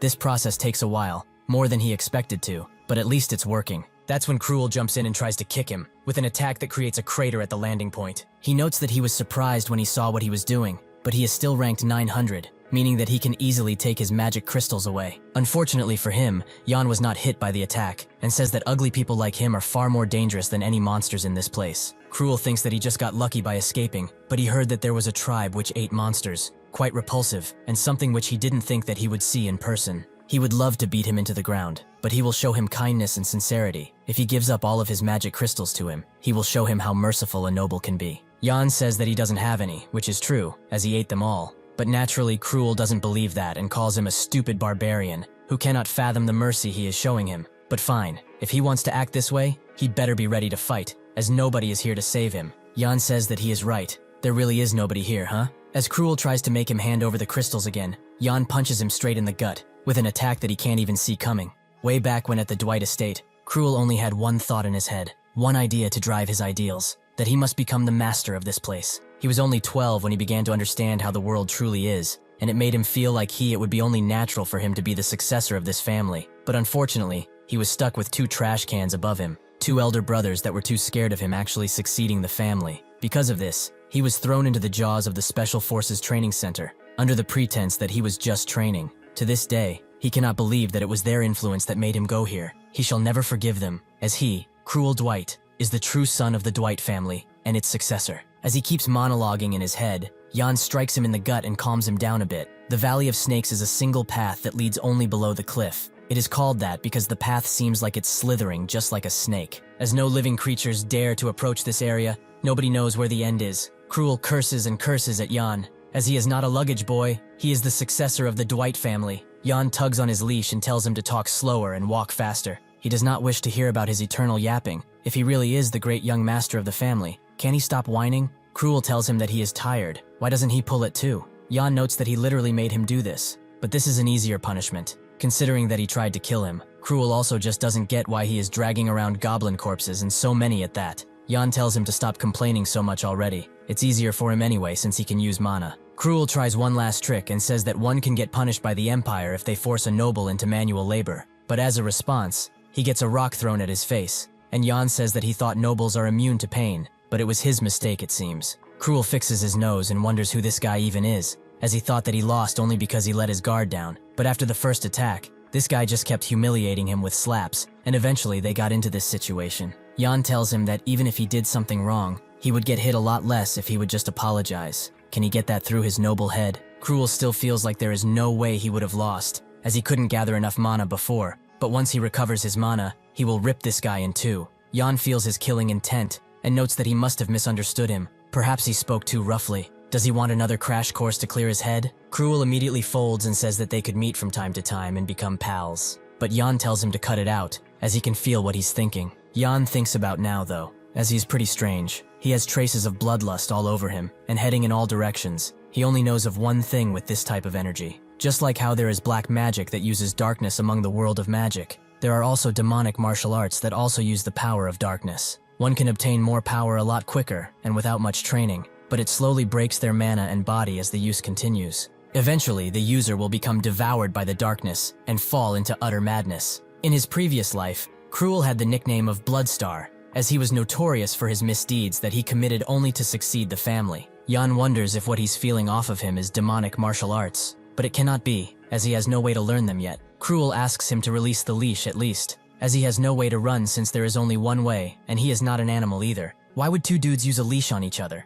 What will the other guys think about them? Jan agrees and releases the leash, with Cruel being happy that he finally got it off. But Jan tells him that his job is also done, so he congratulates him. Cruel asks what this place is, and Jan notes that around here, a real treasure is hidden, or more accurately, a monster. Cruel can't believe he dragged this corpse bag only for it to be thrown away like this, but this means that his job is done right. Jan confirms it, but since he worked so hard, he will give him one good piece of advice: to run to the gate like hell and not look back now. That's when out of the gigantic hole comes a pair of dark eyes. The corpses of the goblins were consumed by an ancient rune, which upon tasting blood, woke up an evil being that wondered who dared to awake it from slumber. The beast starts screaming out, with Cruel asking what the hell he just did. Jan notes that he wasn't the one who threw the corpses, but whatever, it's coming now. The demonic creature tells them to offer up their entire beings to him, including their tasty souls. Kasha and Lorena immediately feel his appearance, as his evil mana is now permeating throughout the area, but it's more focused in the Snake Valley. Just what is happening over there? Kasha notes that she has not encountered something so strong before, so she doesn't know what to make of it currently.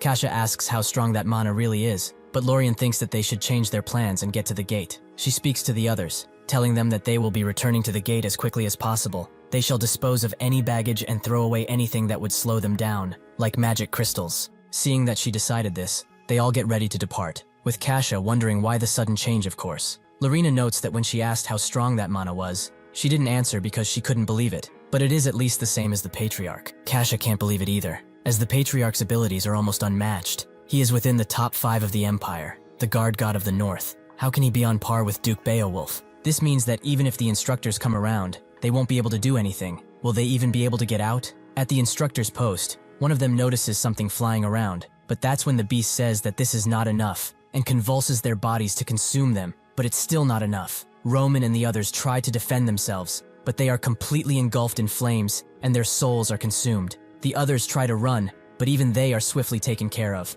Lorena and the others run away from the mountain, almost nearing the gate and getting out, but that's when someone approaches from the front and starts speaking. he heard a loud voice in his head, asking him to offer his souls. He said that he didn't have enough, so he offered his soul is now gone. In that moment, he explodes with his viscera flying all around. But that's not the end of it, as the blood from the victim starts creating a magic circle, with everyone starting to feel immense pressure. Lorena gets ready for battle. As the thing comes out of the magic circle, he thanks them for awakening him from his eternal slumber. Thanks to them, he is ready to wreak havoc once again. So to express his gratitude, he will devour their souls too. This is an ancient lich, a being of true evil and malice. The mages of the past were distraught, because human life was finite, yet magic seemed to have infinite opportunities. Blinded by their greed, the mages started searching for a way for them to pursue magic for an eternity. As a result of this, they offered their entire beings to the darkness, and were granted eternal life. Now in their undead forms, they loathe all living things with a passion. They have completely turned into liches. Jake, Todd, and Roman have successfully escaped the blast radius of the previous attack, and are now running away, with the others asking Roman why he is running away. But when they reach a point, all that they see is the corpses of the instructors, who seem to have been killed instantly. Before getting teleported, Roman spoke to Jan, noting that his escape plan completely failed, but he looks much better than expected. He offered to team up in this test, as it will be dangerous to go alone, but Jan refused as he preferred going in alone. However, he told him one piece of advice. If he feels that something truly terrible has happened, he should run to the gate as fast as he can and forget about the test. Now Roman thinks that Jan had something to do with this, but why would he bring this evil upon everyone? The lich slowly approaches the group and asks if they were the ones that woke him up.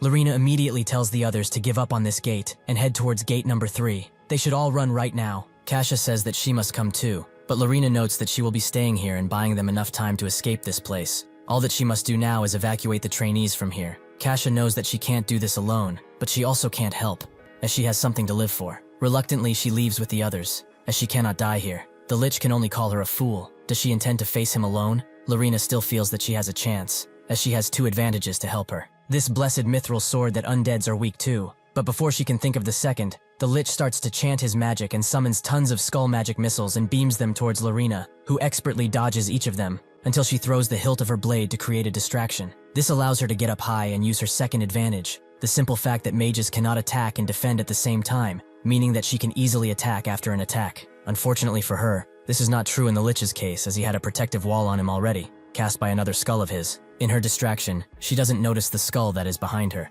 which manages to shoot an attack at her that lands, allowing the lich to tie her up and get ready to consume her soul. Lorena orders him to let her go this very instant. The lich notes that she is very desirable, as she is the embodiment of arrogance, that dared to come attack him alone. He will destroy her arrogant soul and turn her into a corpse that can only obey him. Inside of the lich's lair, someone dressed in a large pelt starts walking towards the main room and notices how defenseless it is. But upon walking closer, he is hit by a magical trap. Advanced flame magic, Flare Tempest. Fortunately for him, he is able to get out, but still, he did not expect to receive such an intense welcome right off the bat. Jan is very glad that he brought this volcanic armadillo leather with him, which is why he was able to endure the flame explosion. Jan knows, however, that there are a total of 492 traps, with 30 moving traps among them. He used the goblins to lure the lich out of his lair, and will now get his treasure while he is gone. Although he had a plan for every possible scenario, this is actually pretty simple. Naturally, it is this simple if he knew everything about the lair already, which he got to know about when he was captain. After he returned from an assassination task, he received a report about the ancient lich that was hiding in the Blade Mountain ranges. The trainees that were mobilized there were almost all slay, with only 100 out of 1,000 making it out. This was a huge loss that placed the special forces in a dire state. After this debacle, they were able to locate the lich from the incident, and when they found the lair, they assessed that it was likely built in the ancient times, as it was filled with mysterious treasures. These included grimoires that would make one a sage if they read them, jewels that would make a person rich enough to not work their entire lives. However, one important thing was missing: the life vessel, the thing that kept the lich's life force and mana. This life vessel was missing in his previous life, with the reports only saying that it is assumed the vessel was damaged during a fight. Jan can use it, however, as the incomplete secret technique the Emperor gave him allowed him to absorb it, but not compress it. However, with the life vessel, the ultimate form of mana, he could replace the missing function of compression that the secret technique lacks. He could really perfect his divine dragon breathing. If he intelligently uses these opportunities, he will be able to surpass himself in his past life and be at the top of the strength chain. Eventually, he arrives at the place where the lich altar is located. Instead of going in blindly, he throws a rock at the door, which activates a magical defense system that immediately goes for him. Jan knows that while it's also a defense system, it's also a face recognition system, which naturally makes it so that Jan can't pass. as the door does not recognize him. Fortunately for him, he knows of a way around this, as it was written in the report that there was a hidden switch somewhere. He finds it pretty easily, and it opens a wall that was made for the slaves to enter. This place is a labyrinth with a lot of primitive traps, so it will take a while, but it will be no issue for the Special Forces captain to get through. He also has plenty of time to do anything, because he knows that she will buy him a lot of time. Lorena starts dissing the Lich, saying that he acts and smells just like a depraved old man, but this only makes the Lich laugh, as he cannot wait to see how her soul will contort. Perhaps he will rip her head off and use it as livestock, or perhaps dismember that body of hers and plant it into an orc, or even better, turn her into a zombie and make her eat her friends. Will she still be as confident then? Well, he has had enough talking. It's time for them to get to business. He lunges his tentacles forwards and presumably strikes the defenseless Lorena. However, she caught the tentacles between her teeth and notes that even if he acts like this, he tastes like cow dung. The Lich has had enough of her arrogance, so he prepares a dark break in order to completely annihilate her entire existence, as he does not need a soul like hers. Suddenly, however, he stops and looks straight to his lair, as he feels that the altar door has been broken. How did someone get inside? He now thinks that this girl was just bait. Was this her plan this entire time? Lorena doesn't know what he's talking about, but the Lich uses gravity waves to put her into the ground and leave the area through a gate, as he must protect his altar at all costs. Lorena slowly gets up, but can only wonder why he disappeared. At the altar, the Lich arrives with a vengeance. As he looks for the perpetrator, he cannot believe that somebody went through the defense barrier that he prepared for 1,000 years. Who the hell can it be? The Mages Guild? The Imperial Army, perhaps? That's when he notices some of his elixirs on the ground, all emptied out. These are extra elixirs, the best potions that he refined over these years, that can reconstruct mana and body. He has prepared them for the sake of being revived as a human, but now his efforts have been for naught. That's when Jan notes that they taste pretty nice, with the Lich turning around and asking how he got past the barrier. But Jan tells him to chill, as they should have a drink together since he has some company over. He is this drunk because excessive mana consumption leads to a drunken state of sorts, and given how Jan likes the taste, he drank quite a few. The Lich notices that he is not from the Mages Guild or the Empire's army, so the only thing he can be is a drunken brat. Jan tells him that since he rushed back so soon, he must have been having a great time. Did he get in his way? The Lich tells him to shut it, as after he kills him, he will go outside and kill the rest. But did he really think that he wouldn't notice his lair being invaded? Jan scoffs. He wouldn't have known at all if he used the secret passageway. But the Lich tells him to stop lying. Why would he break the main gate then? Jan thinks of Lorena, and says that he just felt like it. That's all. He also found some books and some ancient documents around too. Did he gather all of these while being shut in for 1,000 years? The Lich laughs and tells him exactly how he gathered everything. His true name is Momon, the man who became a mighty Lich for 1,000 years solely for revenge. In all these years, all he did was prepare and prepare, yet a mere brat like him dares to intervene? For the sake of revenge against the bastard who betrayed him and took away everything he loved, he became the thing he hated most, an undead. However, thanks to him, his plans are for nothing. Jan apologizes while taking another sip of his favorite drink, but the Lich has had enough, as he will vaporize his blood and consume it to quench his thirst. As the attack approaches Jan, he tells the Lich to stop, who does so instantly. The Lich cannot believe that he is being controlled, but he knows exactly why. This bastard consumed his life vessel. The reason Jan consumed his life vessel is to create a mana heart. But how did he know to use a mana heart in the first place? The Lich continues his relentless attacks as Jan tries to leave the area, but the Lich will simply not give up, noting that someone as weak as him should be this fast at least. Jan says that these aren't exactly standing still conditions. Additionally, he has his life vessel inside of him. If he kills him, he will dissipate too. The Lich reveals that he does not plan on killing him, as he will revive himself using his mortal body. Since he consumed the work he did for an entire millennia, he will take over his body. That should be a fair trade considering what he got. The body which has his life vessel and his elixirs, he will use it for himself. Jan is shocked that he wants to do such a thing, as he certainly doesn't swing that way. Having had enough of his tireless jokes, the Lich uses parallel calculation magic, a hexastorm, to completely surround Jan with magic circles, something which he thinks of like a challenge to overcome. So he uses his divine dragon breathing to activate his mana heart. The magic circles all unleash a mighty beam, something which completely destroys the walkway that Jan was standing in. The Lich hopes that he didn't completely annihilate that bastard's body, but that's when Jan appears behind him and says that his worries are unfounded. The Lich tries to blast him again, but Jan uses a dark dragon art to move even faster, and eventually gets out of the tomb room. Jan feels like endless mana is circulating through him via his mana heart. It's as if his entire body is breathing.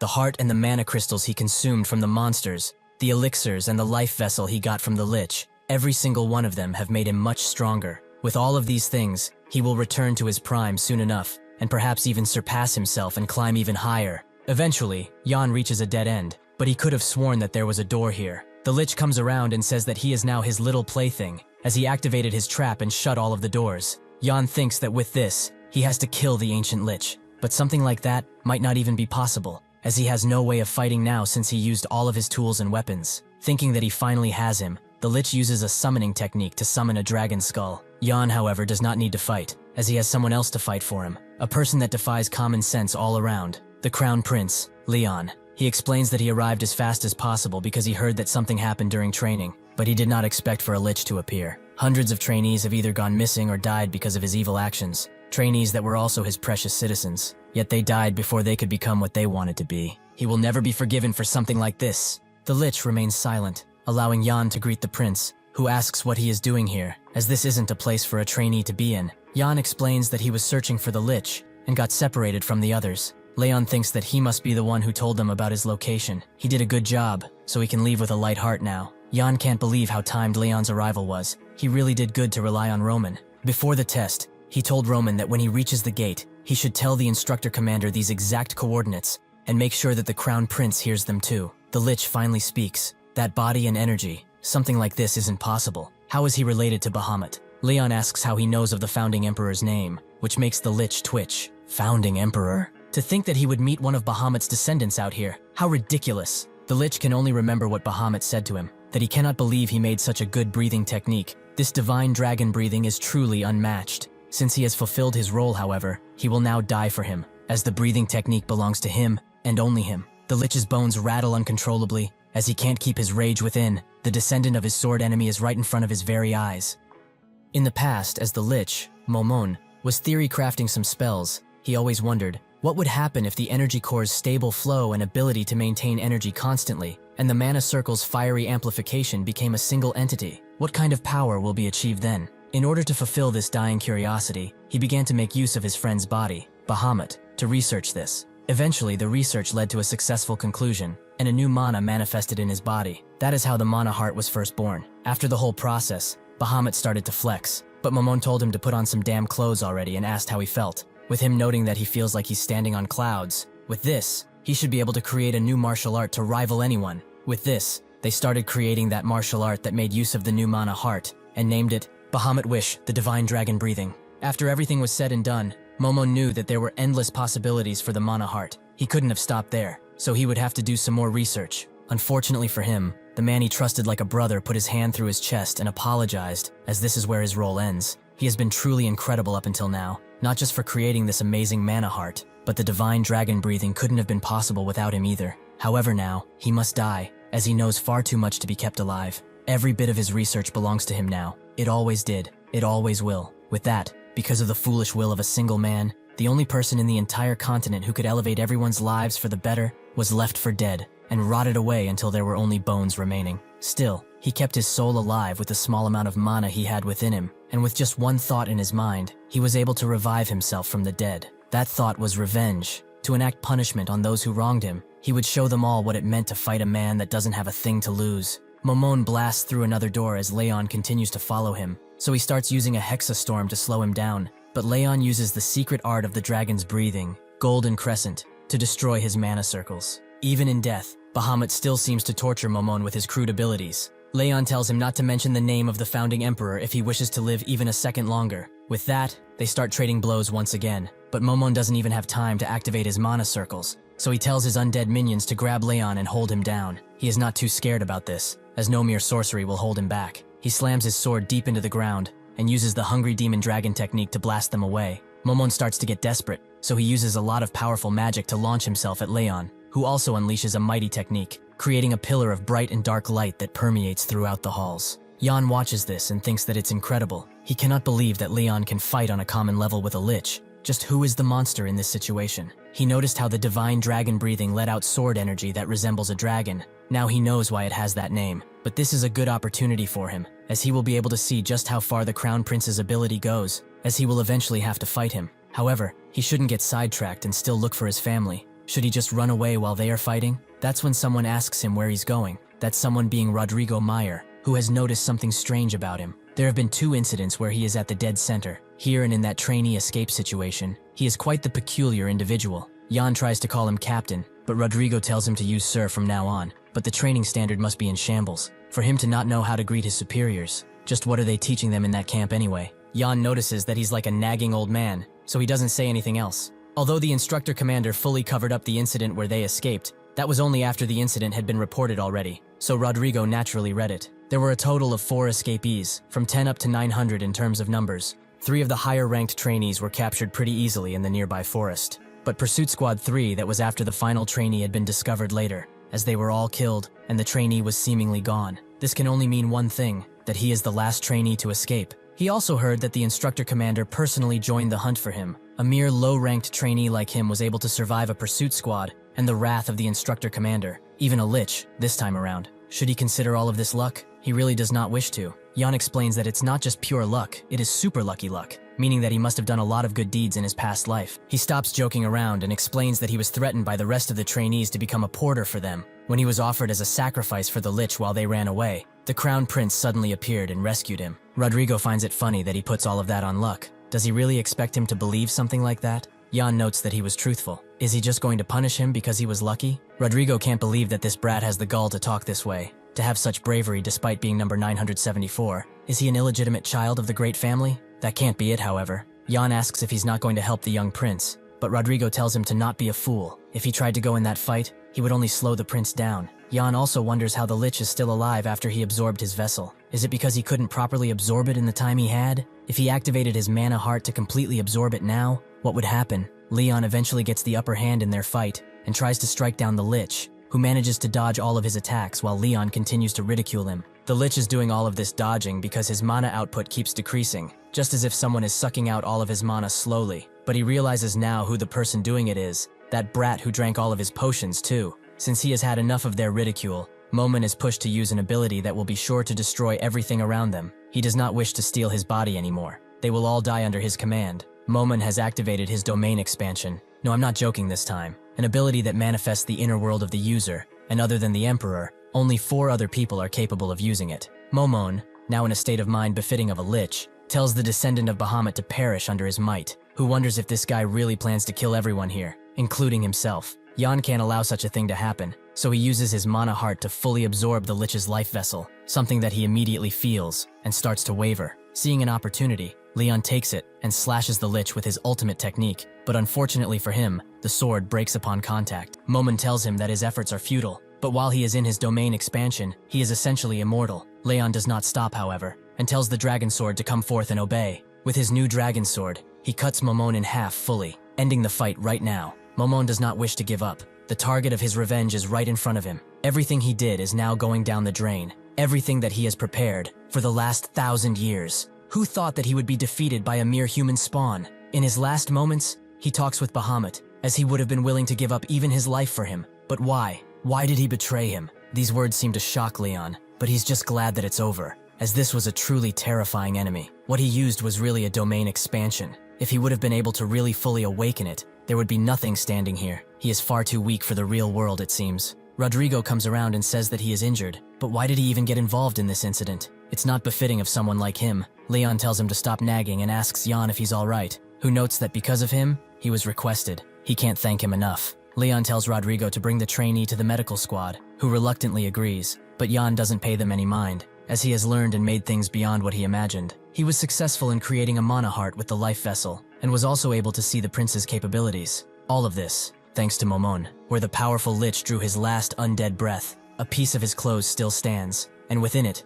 Momon's vengeful spirit, as he refuses to give up after all of this time. After this whole debacle, Jan sits in a well-furnished room and enjoys the drinks he has been given, something he used to drink a lot in his past life. He is fully enjoying the break that he has been given. Now that he is resting like this, what happened in that mountain seems like it happened a long time ago, but he can't believe that such an exquisite room is for trainee soldiers. Do nobles really live so lavishly? It is way different than the hole he was living in, and much bigger too. It seems that performing well on the test was a good thing for him. When everyone gathered around to hear the test results, the instructor congratulated them for surviving while the Crown Prince dealt with the danger. But it's time to announce the results. Most importantly, the top 10, who will get accommodations according to their results. Additionally, those who did amazing will also have access to the upper floors of the Imperial Vault, which is a place that holds many weapons, treasures, and technique manuals that have existed since the Empire's foundation days. Ranks 1 through 10 can go up to the 3rd floor, rank 100s and above can go to the 2nd floor, and the rest will be stuck on the 1st floor. With that,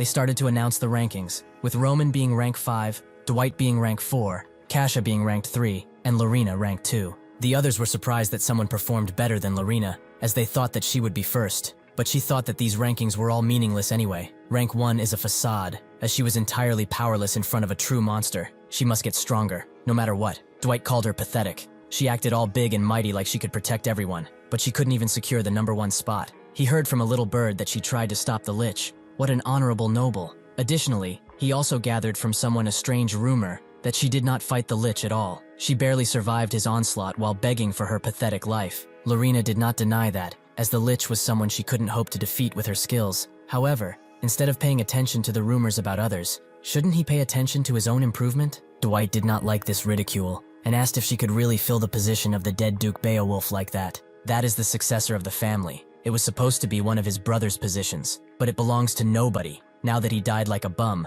That is what she's aiming for, right? That's a little too perfect for her position. Perhaps she created this opportunity with her own hands. Having heard enough of his ratty talk, Lorena asked if he really wishes to die here, which made Dwight draw out of his power and attempt to take down Lorena's fake mask. But that's when someone pinches his ear. Actually, he rips his ear. This action was done by none other than the first-ranked person, number 974, Jan. Everyone was shocked to hear that he was in first place, with some never hearing of him in the first place. Dwight demanded that he let go of his ear, but the moment Jan looked at him in a threatening way, Dwight retreated like a rat. Lorena notes that it's been a while since they last met, but how did he get to know Cruel? He explains that they just bumped into each other during the test and worked together for a bit, but he is glad that she didn't suffer any mortal injuries. Lorena knew that Jan wasn't just any ordinary trainee, but for him to scare Cruel, who looks down on everyone, she also felt amazing power from him that could explode at any moment. Just how has he grown so much? She wanted to ask more, but instead she decided to take revenge on Dwight and say that he was cursing at him all of the time, something that made Jan bully him even more. For the first place, he was awarded this place, which is quite nice, and a book from the Imperial Vault too. While closing it, Jan tells the instructor commander to just come out already, who is surprised that he found out he was outside all of this time. But anyway, he came here because there are still some things to settle with the deal they made. Jan allows Damien to sit in his place and asks if he likes the beverage he has prepared for him, which he does. Jan notes that even if he did erase his mighty presence, the aura he lets out cannot disappear with just that. Damien tells him to stop with the blatant lies and asks what he did with the Crown Prince, as he seems quite worried about him. For some reason, he deduces that it's probably just a moment of curiosity, but even if it's the Crown Prince that is looking after him, he wonders if he should just kill him where he stands. Fate has it that he just received a report from Simon's country. That probably rings a bell, right? Not a single soul was there, even though he explicitly told them that someone should be there. Jan explains to him that the Special Forces captain must have made a move. He probably even erased everything there was after realizing that someone was on his tail. He can prove it otherwise, if he doesn't believe what he's saying. Damien thanks him for his willingness, but whether he lied or not, it doesn't really matter anymore. What he wants to imply is that he is out of commission and useless to him. In that moment, he summons a few dark swords to kill Jan while also destroying the table. But Jan was able to survive and says that even if he thinks like that, killing him isn't something he should do, because he discovered something, a very crucial piece of the puzzle. Damien asks why he's showing him a dusty book, but Jan tells him that this is the Blocked Meridian's research logs. This is a book that Jan got from the Imperial Vault. Even though, as a reward for the trials, he was able to go up to the 3rd floor, he chose the Special Forces Grand Library, which was on the first one. It is a place where all of the books and research logs of every Special Forces captain are gathered. Most of these are about training and monster hunting, but what he found is a research log written by Rodrigo himself on blocked meridians. These blocked meridians are a physical condition where energy in the body does not circulate as it should. The longer this condition persists, the weaker the energies of the body become, and in most cases, this leads to death. Damien doesn't get what is so interesting about it, but Jan notes that he should think carefully about it. Is it not strange that Rodrigo would research something like this? There is no way that someone in the Special Forces would have this condition. It's someone outside of this entire area, someone important like him, like his daughter. Jan came to this conclusion because she always lacked energy and stayed inside, symptoms very similar to blocked meridians, meaning that Rodrigo has been looking far and wide to find a cure for his only daughter. Jan previously thought that he kept her hidden because her existence was his weakness, but that was not it at all. He changed where she lived for her treatment, because there wasn't a single good doctor in that area. The way he thought about this was wrong from the beginning. Damien still doesn't get what he's trying to say, so Jan explains that with this, they will not be able to put Rodrigo on a leash like they wanted before, but instead of a leash, they will have something better to hold his neck. A guillotine. Blocked meridians will be curable in the future, but that's still so far away. A ridiculous amount of positions are needed to keep a person like that stable, and since he won't be able to pay that much money, he must be earning it illegally somehow. The only place he could easily get that from is none other than the Special Forces. So if they do find evidence that he has been stashing away all of the funds of the Special Forces, they can easily behead him. Damien says that everything he suggests is hypothetical right now, which Jan agrees with. But if this hypothesis is true, they can bury that old man in the ground soon enough. If he still doesn't like it, he should know that there's no risk on his side, as he'd always be justified in trying to chase him down because of the misplaced funds. Damien thinks about it for a few seconds, and tells him that the plans are not bad. Not bad at all, in fact. As he throws the book to Jan, he explains that he has someone in the investigation squad, so things will unfold quite smoothly if he calls up that person. While he does that, he should research more on blocked meridians. Jan knows what this means, that this idea got him excited, which is perfect for him. This time, however, he did not use any lies. Everything he said was true. In the future, Rodrigo will be revealed that he has been stealing Special Forces funds in order to save his daughter, something that will cause a huge scandal, but they will change that future. Before he leaves, Damien wonders why he didn't go to the 3rd floor, where all of the weapons are. Jan explains that weapons mean nothing to him as long as he can be of service to him, which Damien understands. But since he feels that he hasn't been rewarded enough, he will give him something. He does not need to attend his training classes any longer, as he will take him on as his apprentice. Jan likes this idea a lot, and smirks. Damien notes that he has taken a liking to his ways, and he is different from the previous toys he played around with. Jan knows that this is an amazing opportunity for him, but he says that someone like him could never hope to be his apprentice. It's too much for him. Damien tells him to hold on a second. He is actually a pretty good combatant. He even succeeded in his ambush against him previously. Jan knows that is true, but in the end, he got caught. He's just worried that someone who's lacking in many ways like him may tarnish his reputation. Damien tells him to quiet down, as he has decided to make him his new toy. That's decided, so he should prepare for it soon. Jan wanted to get him this impatient, and succeeded. Now he finally has a chance to get closer to him, and find out about that insignia, and what it has to do with his family. Later, at the 3rd arena, a personal training ground only available for executives, that not even nobles can't access without permission, Jan is doing his usual training exercise, which involves one-handed upside-down push-ups. As he finishes his 200th push-up, he takes some rest, while noting that this place is quite empty, since he's the only one here. His body is also slowly adapting to the mana heart. He wishes that it would be faster, but since there's nothing he can do, he is training his internal energy for now. He is able to use such a nice place thanks to Damien,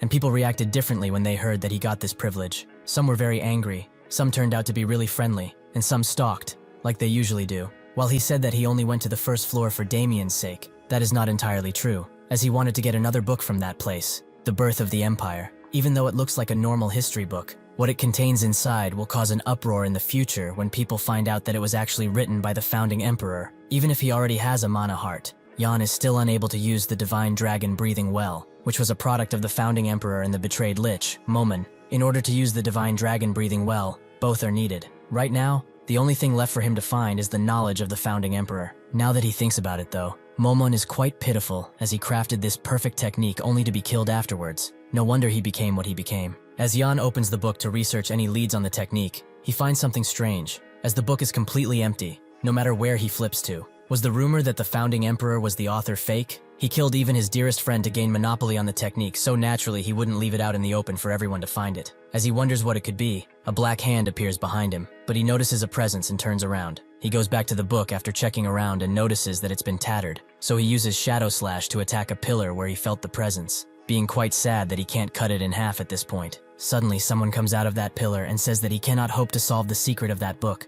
though it is nice to see him once again. Jan is extremely confused. How is he still alive after taking such a deadly blow? Momon just laughs and says that he learned something interesting because of that incident. If he ignores something just because an insect got in the way, things will be even more troublesome, especially since bastards like him exist. With that, he rushes in, as he must kill him while he still can. But before Jan can defend himself, he notices something strange, that Momon has a new body. Jan is surprised to see Momon's new appearance, but he won't be fooled by it, as he knows that she is still a lich. She desperately tries to attack him, but she just goes through him every time, almost like a ghost. That's when an idea pops up in his head. Perhaps during the process of the life vessel transforming into a man's heart, Momon became part of his consciousness? Even if she can't deal any damage, she is still pretty damn annoying. He tells her that she should have died properly. Why does she continue to haunt him like a sad ghost? And what's with her appearance anyway? Momon laughs and says that this is great. She always lived like a corpse, but to think she would go back to her original look before she turned into an evil lich. All of this is thanks to Jan's mana heart. Though she is in this powerless form, she still promises to kill everyone around here, including him and this entire country. She will make sure that all of them do not go unpunished for the betrayal of their forefather. Jan looks like he's about to say something serious, but that's when he notices that she is becoming smaller, which she says is for absolute mana efficiency. He wonders if revenge is possible in her new form, as she looks like a doll or one of those advertisements for plastic surgery. She notes that this is how everyone looks once you look deep enough, but this is all his fault in the first place. She is getting mana from his mana heart, allowing her to maintain this form and be a part of him, but she is unable to fully recover because his magic power is far too weak. How can he have this amount of mana when he drank all her potions like a maniac? Even a dog would have been better than him. Jan says that her words are quite harsh and thinks that she will not be a threat for now, though he can still sense some mana going to her already. There's a sort of gate between them, meaning that it can affect him too. Even in this form, she is still the best magic scholar around. If she started to affect him by using his mana, he would really be helpless to defend himself. He also noticed that she keeps trying to bash his head in with a hammer, but that's neither here nor there. Since it has come with this, he doesn't have much of a choice. He notes that it was nice to meet one of the greatest scholars once again, and he urges her to look at this world one last time before she croaks. Momon calls bullshit on that. He has too little adaptability with mana to get rid of her. Jan explains that it's not too hard. She is still part human after all, and humans can't live without a food source. Not for long anyway. She is currently living off his mana heart, and if he reduces the mana supply from there, she won't receive anything. Will she be able to maintain her form then? Sad to say, she will disappear now, but her era is long gone anyway.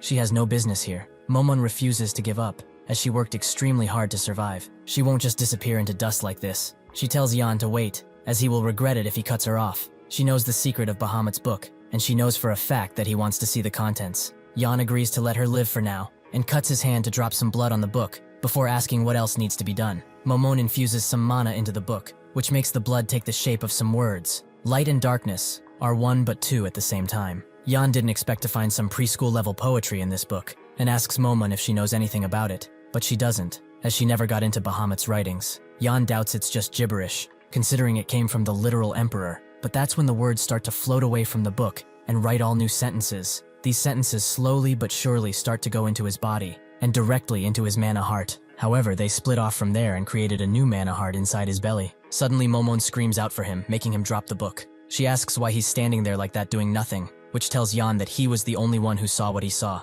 Even if it seemed like it, that isn't just a simple illusion. Just what kind of amazing secret is Bahamut hiding in here? Jan knows that he won't be able to unravel it alone. He will need to use Momon if he's ever going to do it. With that in mind, he tells her to follow, as he will look into a solution for her from now on. He will find her a new body, since he doesn't want a leech parasite in his body for long. They should both look into it together. Momon is very happy to hear this, as she wasn't expecting him to agree so easily. But why the sudden change of heart? He tells her to not get too happy, as he isn't the type to be easily flattered, and it will get her nowhere too. Momon agrees with a smile, but in her mind, she thinks of this child as a fool, because who would help him in the first place? In her current state, she doesn't have enough mana to deal with him, but she will soon do so, and make sure he suffers. Jan notices that she is constantly staring at the back of his head, making him wonder if he should just get rid of her now. Later, in what seems to be an abandoned place, Jan starts to fight someone with all of his power, creating slash after slash with his amazing movements. He doesn't stop there and rushes in with another deadly punch, but he is still pushed away by none other than Damien. Jan doesn't give up and charges in once again, but this allows Damien to put more pressure in his right leg, which creates a large powerful portal that summons a mighty black energy sword. With it, he swings at Jan, who has no time to dodge the strike, so he chooses to enter a defensive stance and prepare to take the attack head on. When the attack lands, the entire area behind him is cut in half before he is sent flying too. The aftermath leaves an entire part of the forest completely empty, and Damien is pleasantly surprised. He did hold his strength back just a little, but he really tried to kill him, yet he survived. He's truly wonderful. Jan, who is now sitting upside down on one of the tree trunks, knows that he asked him not to try and kill him during sparring. If not, he should at least teach him how to defend against it. Damien noticed he focused the enhanced protection energy in his arms to resist the attack, and used the force to deflect it, which is smart enough already. Jan explains that he was the one deflected and thrown away, while wondering if he really chose the right master, as this bastard just hit him with a killer technique out of nowhere. He learned some things from Bahamut's book, and if he hadn't, the only thing that would stand right now would be his lower half, and only that. Momon notes that this man controls the Black Dragon technique pretty well, and wonders who he is, as he seems different from a dumbass like him. Jan didn't expect to be called an idiot out of nowhere, and says that he is the instructor commander of the Special Forces Training Center. Momon notes that his energy seems familiar somehow, but she can't quite place it. Jan tells her that he is the current emperor's illegitimate son, basically the descendant of the founding emperor. She gets mad, and says that she won't let him off the hook easily, making her attack him, but he only feels a light breeze pass his shoulder. Damien notes that it was really nice to do some light stretching with his apprentice, and tells Jan that the technique he just saw was one of the Black Shadow Arts. The first technique, Dread Slash. No trainee of his has ever seen the second technique. Even if he can guess why, he will tell him, because all of them died after seeing the first one, which is quite boring. He hopes that he will be able to last against many of his techniques, so that he can have some fun too. This makes Jan smile and say that he doesn't know how many techniques there are, but he hopes that there are a few. Since he wants to learn something each day, 365 techniques should be enough. Damien tells him not to get too cocky in his quest, as even if he learns one technique per day, it will take him decades to master them. Jan tells him that he doesn't need to worry about the number of techniques he will need to show him. From this point on, he will only need to worry about what happens after he has learned these techniques. The next day, while Damien continues to slap around Jan, he suddenly activates the Dread Slash technique. When another test is finished and the rankings are shown, Jan is once again one step in front of Lorena, with everyone around him recognizing him as being more powerful. Lorena couldn't accept this, and after the first test, he also just disappeared. He doesn't present himself to train with them, but still gets number 1 despite it. Just what kind of training has he been doing all alone? She continued to train and train, but once again she was in second place in the next test. She started to push herself even further, but nothing she was doing seemed to work. She even fought a long cat, which is an A-rank monster, and defeated it effortlessly with her amazing speed. She swore to herself that she would not lose against him, and would prove herself the next time they met. 2 years pass, and in the third arena, people are gathered for the last test, which is to fight with an instructor. It is an important occurrence in everyone's lives as it decides who joins the special forces depending on how they perform. Lorena knows that this is all just a formality in reality, because most high-ranking soldiers have already far surpassed their instructors. Since a year ago, there hasn't been a single instructor who is able to match her in any way. She didn't want to participate at first, but it's mandatory if one wants to join the special forces, so all trainee soldiers must attend. Jan will most likely have to appear to her too, which she really wants, as she has always wondered how strong he is. Her thoughts are suddenly interrupted by the instructor, who is saying that the test is over. But this particular trainee refuses to let the fight end here. A fight only ends when one of the parties is either dead or unable to fight. Naturally, it's Dwight, who is now the third place in the average combined ranking. Dwight feels like he was disrespected by this instructor and lashes out at him once again, cutting his leg in the process. Lorena can't believe that this fool is still on his quest to make his image look even worse. It's honestly pathetic at this point. 2 people behind her agree that he is an asshole, one of them being Roman, ranked 4th, who notes that Dwight has been like this since forever probably. There's no changing a guy like him. The other person, Kasha, ranked 5th, feels bad for the instructor, as he was unlucky enough to face that demon, so she suggests that he go help. Roman doesn't feel the need to rescue him, as the instructors killed countless trainees before. They are now just reaping the benefits of those choices. Kasha thinks that he's just afraid, and Lorena notes that even if he had a nasty temper before, he wasn't crazy like he is now. Ever since he killed that instructor, he went completely off the rails. Roman wonders why nobody is doing anything, and Kasha teases him once again, making Lorena think that they really do get along pretty well. But they are graduating soon, and nobody wants to get into a scandal with the Dwight family. The instructor's blade eventually breaks, and he is at the mercy of this lunatic, who goes straight for his throat. But that's when someone summons some ice spikes below him, forcing him to get out of the way. He knows only one person able to summon such an attack, and sure enough, Lorena appears, noting that she doesn't want to cause a fight between them. But this animalistic behavior of his is just too unsightly. He shouldn't be afraid though. She will make sure that there will be no scandal by not allowing him to make a single move. Dwight just laughs, as he really wanted to teach her a lesson before getting out of this hellhole. But to think that such an opportunity would arise. He promises to make sure that she will be the last test of his successful life. The fighting begins in earnest, creating large balls of light every time they hit each other's weapons. Lorena says that it's not too late to ask for a sword, but Dwight refuses, as he will enjoy mauling her with his bare hands. They continue to trade blows, and on the sidelines Roman says that the battle seems to be decided already. Kasha asked how, as they seemed pretty equal to her. He explained that even if by only a little, Lorena is winning. In about 30 more moves, Dwight will find this out too. Kasha hopes that it's as he says, as Dwight has been emitting strange energy for a while now. She knows it's not dark shadow arts, and it's also not the ultimate technique of his family, which he hopes he won't use, as Lorena might be really injured. Roman pats her head, and notes that she doesn't know what she's talking about, since she is only ranked 5th. She says that they aren't far from each other since he is on 3rd, but Roman notes that rank 3 and above are the real powerful people. He also noticed that she has been gathering nobles and commoners in her organization, around 80 of them the last time he checked. Even if it's more like a fan club than a real organization, she must be quite busy trying to recruit more nobles for it. Kasha notes that he has been busy too, since he has been gathering trainees who were slaves or came from other lands, and creating what is basically an army. Last time she checked, he had a total of 56 people, 7 teams of 8. They are probably on a mission to get out of this place. Roman tells her not to get involved in other people's affairs, but she could say the same thing for him. Isn't he far too interested in her? Their bickering is suddenly interrupted by Lorena winning the fight, who notes that if he keeps acting up just because he thinks he's strong, he will end up in worse situations, and if he learns what humble means, humiliation like this won't happen again. Suddenly, a voice starts to speak inside of Dwight, asking if he's going to lose again. Poor little Dwight. He is always losing and letting people trample over him all of the time. He will forever be the loser of his family, who has nothing to his name, and he will remain like this unless he kills everyone, as then there will be nobody to take from him anymore. He should remember once again that everything was once his. The mansion, the position of successor, and even his father's love. He has become a pitiful existence, but it can all be fixed by killing everyone who takes from him.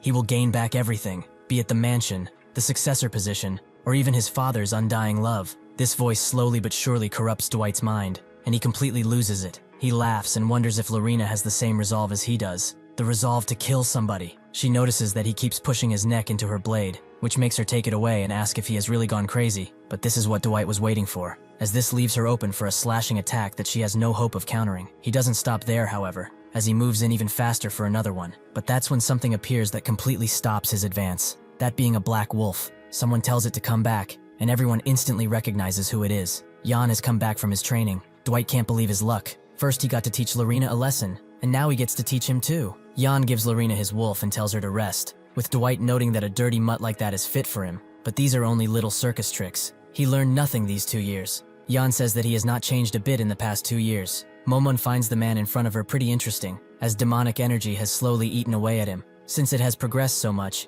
it would be best to deal with him now, as soon he becomes a demonic human. Dwight charges in and asks what he's mumbling about, with Jan noting that he was just worrying about his future, though he will say that he shall regret his actions. Suddenly, someone demands silence. He appears out of nowhere after 2 long years and has gotten even more arrogant. They should wrap things up for him to make the final announcement. Everyone is surprised to see Damien, who urges them to move swiftly. It would be a pity to die on the last day. They all get into formation, and Damien congratulates them for surviving this far. This batch started with 1,000 trainees, but now only 200 remain, a decent and fair result. Their strength and skills take 50% of the final evaluation, while mana estimation takes the other 50%. The final results depend on what he has mentioned. They are not trainees anymore, so they have earned the right to be called something else besides their trainee numbers. They have gotten the right to be Knights of the Empire. They should be proud of this achievement. The Empire Knights are people who are able to control mana. There are 10 ranks to measure how strong the Knights of the Empire are. Rank 10 is a knight who has learned the usage of mana.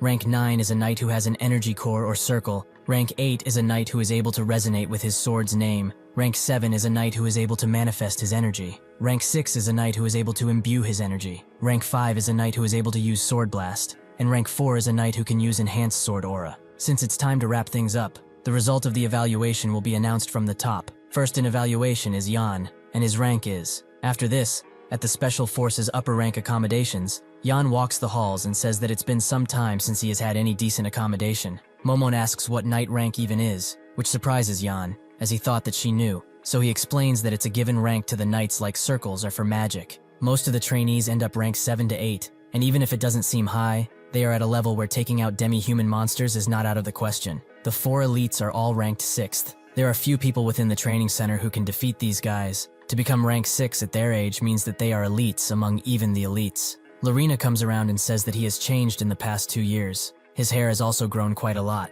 Jan notes that she has become shorter, which she doesn't comment about, but wants to talk about the fight she had with Dwight. Jan tells her not to worry about it, and that she should seek some professional medical help for that injury. She suddenly says that what he did back there was unnecessary. Did he actually think she would lose? He shouldn't be so cocky just because he got rank 5, as a rank is still that, a rank. The Empire Knight rank 5 are the people who are on the verge of enhanced sword aura. This is the dream of all knights. Although there are some rank 5s within the Empire, the only person who has achieved such prestige at such a young age is the current Crown Prince, Leon. Before leaving, Lorena also says that his hair is ugly. She knows that what she did was rather shameless, but she just didn't want to say that he was better than her own brother. How childish of her. Momon didn't expect this rank 5 of theirs to be so important, but why did he hide his strength? If he hadn't, he would have gotten much more than rank 5. Jan says that it's all part of his plan. This is enough to get people gathering around him like moths to a flame. Damien walks the halls with an instructor, and notes that the others must be discouraged because of Jan, to think that he would exceed all expectations. He also never taught him anything about summoning a black wolf. He learned all of that on his own. The instructor apologizes if he sounds rude, but perhaps he has been favoring a single trainee too much, and if he is let go, perhaps he will cause disruption. Damien calls him by his full title, Senior Instructor Zach, and says that he must have become quite fearless since he has become senior instructor. Does he now hold the right to tell him what his personal opinion is? Zack asks for forgiveness, which Damien leaves and subsequently leaves. Zack is happy to see him go, and notes that it's hard to trust the reasoning of the old instructor commander. Perhaps it is time to deal with Jan once and for all. In his chambers, Jan is taking a well-deserved rest until Momon starts looming over him, noting that she will take his body right now, as she has been gathering her strength and waiting years for an opportunity like this. Did this fool really think that he had given up? She uses her Mindbreaker ability to take over his body bit by bit, and when she is done, she will have what she wants. She suddenly feels something behind her, and Jan tells his wolf to calm down. She's not worth killing just yet. Momon explains her behavior as simply checking his mana, but Jan doesn't buy it, and remembers that he told her the last time this happened, that he would turn her into dust if it happened again. As they squabble, someone knocks at his door, so Jan goes to see who it is. An instructor comes into the room and says that the instructor commander is looking for him, so he will follow him to the meeting place. Jan does as he is told, until they arrive at the Special Forces Freedom Shopping Street, down a pretty dark alleyway. Seeing all of this, Jan starts questioning the instructor. Why is the instructor commander looking for him, and why so late at night? Why in a place like this? Doesn't it seem very informal to him? The instructor suddenly stops and draws a hidden weapon because he has had enough of his questions. But Jan instantly moves behind him and uses a 1-inch punch, revealing that his attacker is the senior instructor Zack. Jan tells him to relax on the killing intent next time, as he could feel his intentions the moment they face them, but they were probably not trained for such things yet, so it's not their fault. Jan notices a crimson-like energy coming off of the sword. The only ones able to do this are a special sort of people. Jan asks if the instructor commander knows about what he is doing, because as he knows, he can be pretty punishing to the people who dare to disobey him. Zack calls him a bastard and notes that he must think he's hot stuff just because he got rank 5. He hates his time,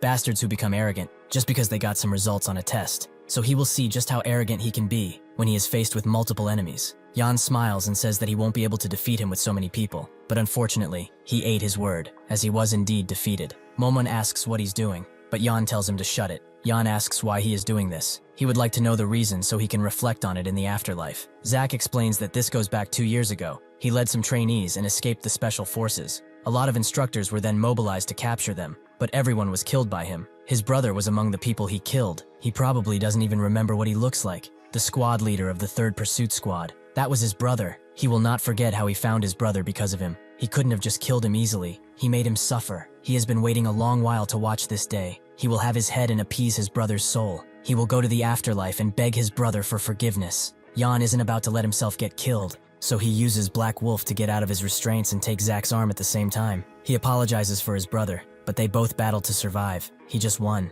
There is no place for grudges to exist. Is that not what they taught them? It's also hard to believe that they would all mobilize for a personal grudge, meaning that they must be rebels. In his previous life, Jan is from Armenia, and they had a revolt that shook up the whole continent, but it still ended in failure. Even so, there was a group of people who still led countless rebels and rallied even more under the banner of a revolutionary army. The Crimson Revolutionaries. The name originated from the sword aura they used. The Crimson Revolution. Their swords were always bloodied, be it with their own blood or that of their enemies, as they needed it to use the aura. The ability itself was known to be an artistic skill that was passed down when the leader of the Crimson Revolutionaries first founded the group, and if a knight on his level used it, it would become really destructive. However, there is a downside, which is that it consumes a lot of blood. In order to overcome this, the Crimson Revolutionaries began absorbing blood. Jan feels like it was about time the revolutionaries began moving. He actually wanted to meet them soon, so this saves him the trouble of looking for them. Who is the person who gave them the order? The instructor commander, or perhaps someone with more power than him?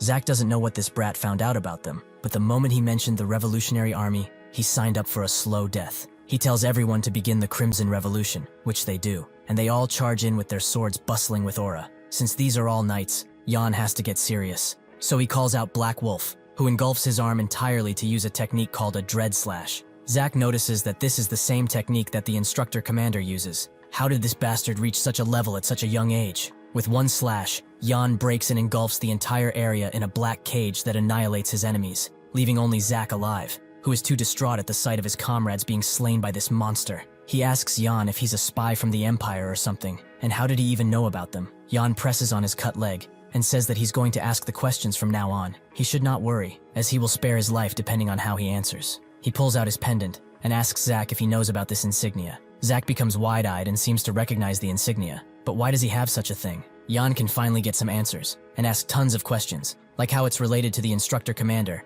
and who it belongs to. Before he can answer, Zack's face starts to swell up, and soon after his head explodes in a bloody spectacle. Yan wonders if he did this to silence himself, but Momon tells him that this was a restriction put on him using magic. He probably had no idea about it either. A restriction is a mix of energy and blood that would trigger when a certain word is mentioned or an action is done. It would explode and kill the person on the spot, and if he would like to know, she also wanted to cast a type of restriction on him. Even if he didn't get a lot, he still found a few bits and pieces. The instructor commander carries the same insignia, and besides being connected to the rebels, his parents are involved too, which is giving him a real bad feeling. He notes that he will go to tell the instructor commander, with Momon wondering if that's a good idea after he killed his subordinates. But Yan notes that even if he was the one who sent them, he did so in order to have them killed. He suddenly senses him behind him, and asks if what he just said is true. Damien just smiles and says that no teacher would ask their apprentice to kill his subordinates. Zach was just talking back lately, so he thought that he needed to be taught a lesson. He also has nothing to report anymore, so he should go back to his chambers and rest,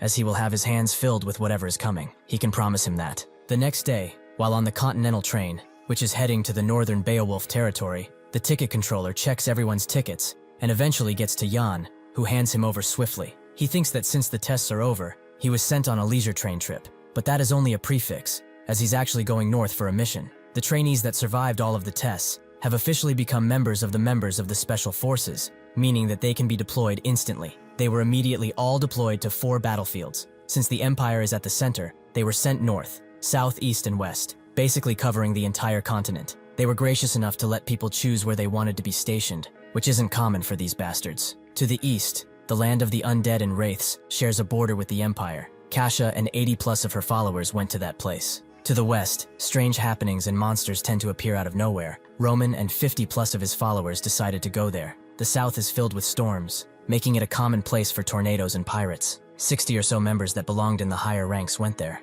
To the harsh north, the lands are frozen, and they share a border with the vicious barbarians. Only Yan and 3 other members decided to deploy here. This low number of volunteers is because the cold is so harsh that it is said that it can freeze dragons over. Yan thinks that he would have liked to go alone, or without many volunteers, and this goes double with the group he has. There's Dwight, Lorena himself, and a random 8th-ranked girl, Cheryl. Dwight asks Lorena why she chose to follow him. Does she want revenge for what he did? Lorena just ignores him, which makes him even angrier. But that's when Cheryl tells him to shut that mongrel mouth of his. This is probably what Lorena is thinking right now. Dwight is shocked to hear those words coming from her mouth, but then wonders why she's acting like Lorena's maid all of a sudden. Cheryl decides to introduce herself and explain that she has been working with Lorena ever since that incident in the Blade Mountain Rangers. After she saved her life on that awful day, she decided to follow her everywhere. Nobody is as dedicated as she is to her. That's why she knows that she's thinking of shutting up that mouth of his right now. Dwight immediately starts screaming at her, which Yan abhors. He really won't have a pleasant train ride. Dwight thinks that he really does not care for Lorena anymore.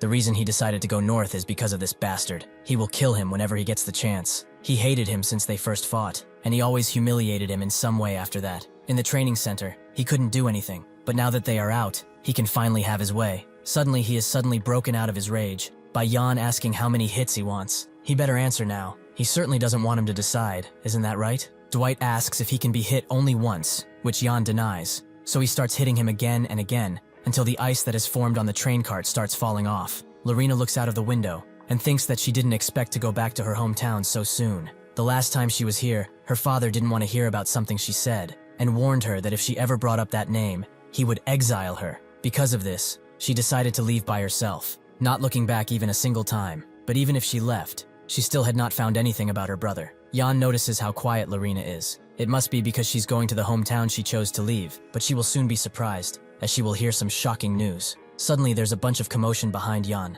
and when he listens in, he notices someone telling the Imperial Advisor to drop by Avalon on their journey. The Crown Prince will be disappointed if they don't. The Imperial Advisor thinks otherwise, as the Prince's academic ventures have ended, so why should he keep visiting him when there's nothing else to do? This is Yan's reasoning for coming north, as this annoyed old man might seem like nothing at first glance, but he's actually Hugo, the Imperial Advisor. He taught the current Emperor, and even the Crown Prince. He really wants to meet him. Although he was only a commoner who knew naught of magic or martial arts, he became a respected person of the Empire just because of his academic knowledge and philosophy. Even the Emperor recognized his abilities. Thus, he was bestowed the title of Count, even if he was a commoner. In his past life, his last moments really showed that he was befitting of the title. Through his ripped-out eyes, he cried out to the Emperor about what he was doing wrong and how he could do it better. He advised him for 3 days and nights, which was rewarded by the Emperor with a swift death. That will only happen in the far future. Now there's not even a reason to think about that. Someone else comes to Hugo. apologizing for the last employee's rash way of acting. They have prepared a private room as an apology. Would he like to go there? Hugo accepts, but while going to said private room, the man in the blue coat starts speaking in sign language behind him, something that Jan catches and can decipher. The train will soon pass by a tunnel, and when that happens, he will personally assassinate this old man. Jan is glad to see that what he has been waiting for is finally being realized. Hugo is someone who is not loyal to the Emperor, but to the Empire itself. He is someone who would gladly sacrifice himself if it were for the sake of the common people. As a result, the Revolutionary Army deemed him an annoyance, so they decided to kidnap him. The sign language they are using is also only used in the Revolutionary Army, but Jan knows it. Suddenly, the conductor announces that they will soon make a stop in a tunnel due to an issue. Passengers should all remain seated and calm. Jan plans on rescuing Hugo in order to build up a connection with him, one that will help him in the future. He starts speaking with everyone around him using frequencies and asks them to pay attention from now on. This train has been captured by the enemy, and in an hour, when the train stops in the tunnel, the enemy is planning on killing one of the VIPs. They are all disguised as crew members, and perhaps there are also some who are disguised as passengers. Dwight says that they haven't received such a mission yet, so why should he listen to him? He immediately gets silenced by a punch to the face, and Lorena asks Jan how he got this information, since it's kind of hard to digest. Jan explains that the instructor commander gave him these instructions. That's why he chose to become North. Lorena immediately takes his word as truth, and asks if he has any more information. Who are the enemies they will be fighting? Jan notes that he doesn't know their numbers, but he knows who they are. The Revolutionary Army. An hour later, after some Revolutionary Army men put everyone to sleep using the sleeping incense, they got ready to move out, as some may have resisted the incense. That's when someone comes from behind and asks why crew members are carrying such sharp blades. Before they can fully turn around, one of them gets struck down by Lorena, and the others notice that his wounds are freezing over. Combined with the cold energy of the sword, this woman must be a Beowulf. Lorena notes that based on their reactions, Jan's words were proven true, and one of the soldiers notes that they didn't expect a little lion of the Beowulf family to be here as well. He really can't believe their luck. For a low-ranking Beowulf to fall into their waiting hands, they will kill her, and then maybe gain a promotion, or collect the bounty that's on her head. Lorena gets serious and asks them, do they know what the Revolutionary Army did to her family? The reason her brother suddenly disappeared was because he left to join the special forces to find them, but now that they have dared to show themselves, she can't help but be quite grateful. One of them charges up his bloody sword and asks if she has any idea what her family has done. While they were living it up in lavish mansions, his family survived by eating the rotten trash they threw out. Who does she think caused such a thing? Huh? Lorena tells him that the Beowulf family walks the path of absolutes in order to protect the North and the Empire as a whole. If they dare to make an enemy of them, that means that they are evil, which must be cleansed. With one strike, she breaks all of the windows and takes down her would-be attackers. The other soldiers from the carriage behind them hear the commotion and rush to see what is going on, but they are stopped by Dwight, who notes that he has been looking for someone to unleash his rage on. They are the perfect fit for his games. After Dwight is finished with them, he notes that the sword he took from the Imperial Vault really suits him. He is also quite refreshed after seeing so much blood on his hands and blade, but his real prize will be Jan, who will die soon. While outside, Momon tells Jan that she senses mana from the next carriage. Did he really have to summon her for something like this? Jan says that she has to earn her keep somehow, but they should go and save the Imperial Advisor already. Lorena is stopping the cabin in the front, while Dwight is dealing with the back cabin, so he will sneak in from the top and rescue Hugo with no issues. Momon notes that she knew about Lorena, but that demonic bastard is also pretty skilled. Jan notes that this is why he didn't kill him, but Momon still feels that he's a ticking time bomb. She also asks if this Imperial Advisor is that important to his plans, which he confirms. They will become much more involved with the Revolutionary Army bastards from today on, so Hugo would be the best ally to have. If he actually does manage to save him, his plans will go much more smoothly. With that, they rush into the main cabin, where someone seems to be interrogating Hugo. This is the third apprentice of Erectus, a name he probably didn't choose for himself. The Revolutionary Army's 7th commander, also known as the Berserk Swordsman. She is called Hela, and wants to know if he really taught the Emperor. Hela asks Hugo, if he's so clever, can he speak in ancient tongues or dragon language at least? Hugo confirms that he can somewhat, and Hela urges him to bark like a dog then, as that is also a tongue, one that fits him quite well. Hugo seems quite annoyed by her awful request, but he suddenly starts barking, telling her that she is very beautiful in dog speak. Jan confirms that only 2 people are in the cabin, and then hears Hela urging Hugo to speak like a cat, which he does. This makes Momon wonder if they should rescue that guy, with even Jan being quite freaked out, but his skills are what they want. This is also what makes him a scary figure. If for the Empire, he can throw away his pride like it's nothing, and utilitarian until the end. Hela finds him incredible, as all of the other scholars she met were stuck-up pricks. Hugo thanks her for the kind words, but this isn't enough to make Hela budge. Work is work after all. It's sad that she was having a great time, but it seems she has to get rid of some snooping rats. Her sword blast destroys the roof of the cabin entirely, leaving nothing behind. She notes that she prefers the fresh air like this, but still, there are far too many rats in here. Suddenly she hears a few squeaks behind her, and she barely has time to dodge Jan's incoming strike. He asks Hugo if he's alright. Hugo congratulates him for using his distraction to enter the room,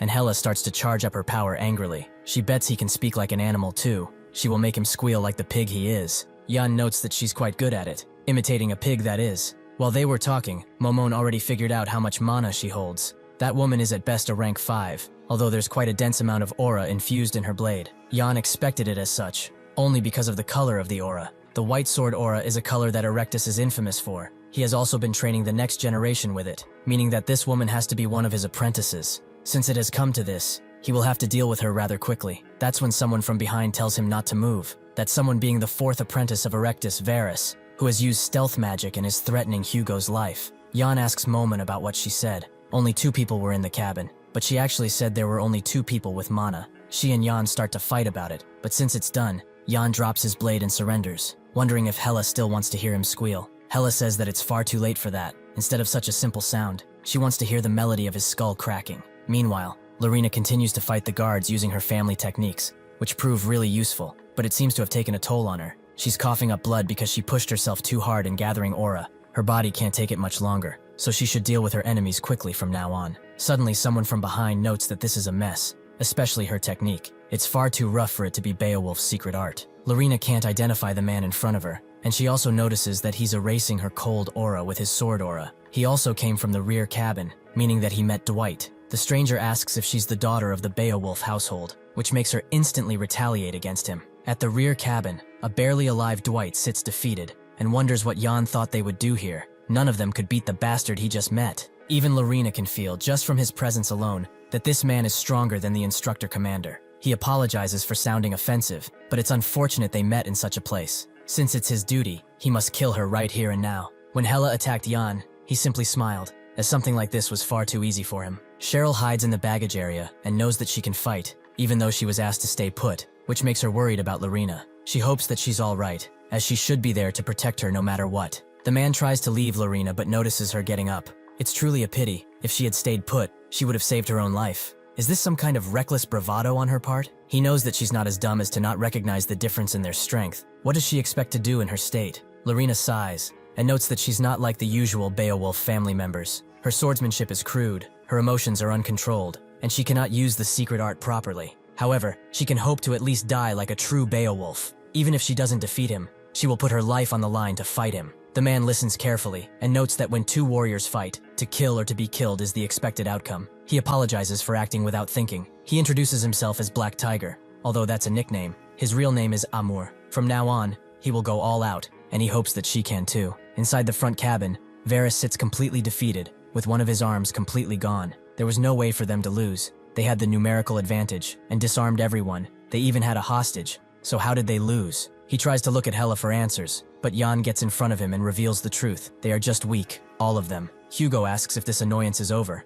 and Jan confirms it. He can go and rest. He has something else to do here. Varus asks how he dodged all of their attacks, which Jan thinks about. He already fought their teacher, Erectus, in his previous life. He already saw all of their techniques, and since they were only apprentices, they were quite crude. There was no chance that he would lose. He tells Varus that if he truly wants to live, he should answer all of his questions carefully. First, does he recognize the insignia in this pendant? Varus immediately identifies it as the insignia of the start, but he immediately starts convulsing and shortly after explodes. This is another restriction. Surprising that even Erectus's apprentices had them, but this is sensitive information. From now on, he should formulate his questions quickly, since they probably can't let out more than one sentence. However, this got him a new keyword, the insignia of the start. Since he's done here, he should go and stop the train to get off now. Suddenly, an explosion happens at the engine area, and Hella starts to laugh slowly. She reveals the switch she had all of this time, and explains that what just blew up was the engine room.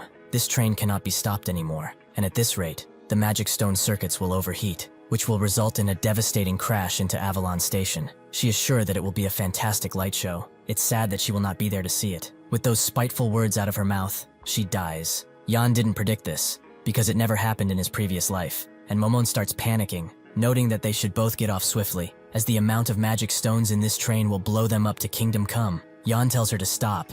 Even if this is an unexpected outcome, That bastard should take care of this pretty easily. Someone appears in front of the train tracks. That someone being the 7th Knight of the Royal Knights, Kyle. He was sent to rescue the Imperial Advisor, but he cannot just let a runaway train do as it wishes. He is in a truly bad situation here. The Royal Knights are the strongest knights that protect the Emperor and capital. Only monsters that are ranked 3 and above are allowed to join, and each knight's prowess is equal to that of a natural disaster. Since he can't do anything else, he points his sword at the train and unleashes the final form of the Imperial sword on it, creating an amazingly flashy attack that envelops the entire train. Jan expected something, but definitely not this. After the train completely derails and crashes everywhere, Kyle looks at the aftermath and can't believe that the Revolutionary Army would do something like this. Hugo, who is safe and sound, notes that he's the one who did this. Is he stupid? Kyle is very glad to see him safe and asks if he's ill anywhere. Hugo confirms as such that it's a damn miracle any of them survived whatever the hell he did. He almost got vaporized along with the damn train. Kyle says that it's just a misunderstanding. He knew that he could count on a lady from Beowulf to keep him safe and sound. Just as he expected,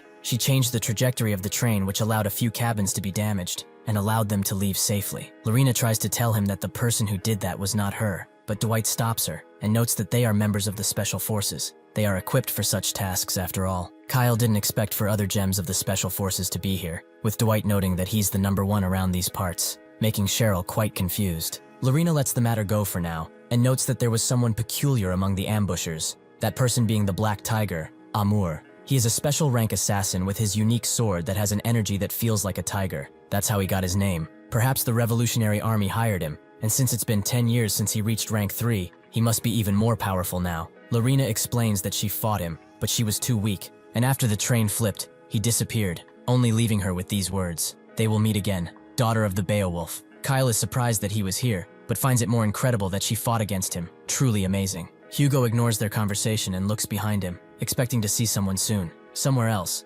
Jan bandages his body while Momon sticks to him. She told him to run away. Why is he acting like his body belongs only to him? Jan tells her to stop saying strange stuff, and he thinks that this situation isn't great. Things that did not happen in his previous life are occurring back to back. The ambush of the Black Tiger, Kyle's attack, and the train explosion. Why are so many unknown events happening at once? Originally, nobody volunteered to go north, and the situation changed because he went south. Did this cause the Black Tiger to appear here? His actions are unfortunately chained like a domino effect. He can't know just how far they will fall. Hugo suddenly appears, as he has been wanting to talk with him for a while now. As they walk, Hugo says that he should have stayed at the capital, as now he feels bad. Most of his injuries happened because of him. He also injured his hand because he threw the train off track. That's also on him. Jan agrees, which surprises Hugo, but he owes him a debt, so he should have this, his personal token. With this, he can prove that he is his representative. It will be useful, he can assure him. This is what Jan wanted, but still wonders if this is hush money to make him forget he started making animal sounds. With that, Hugo takes his leave,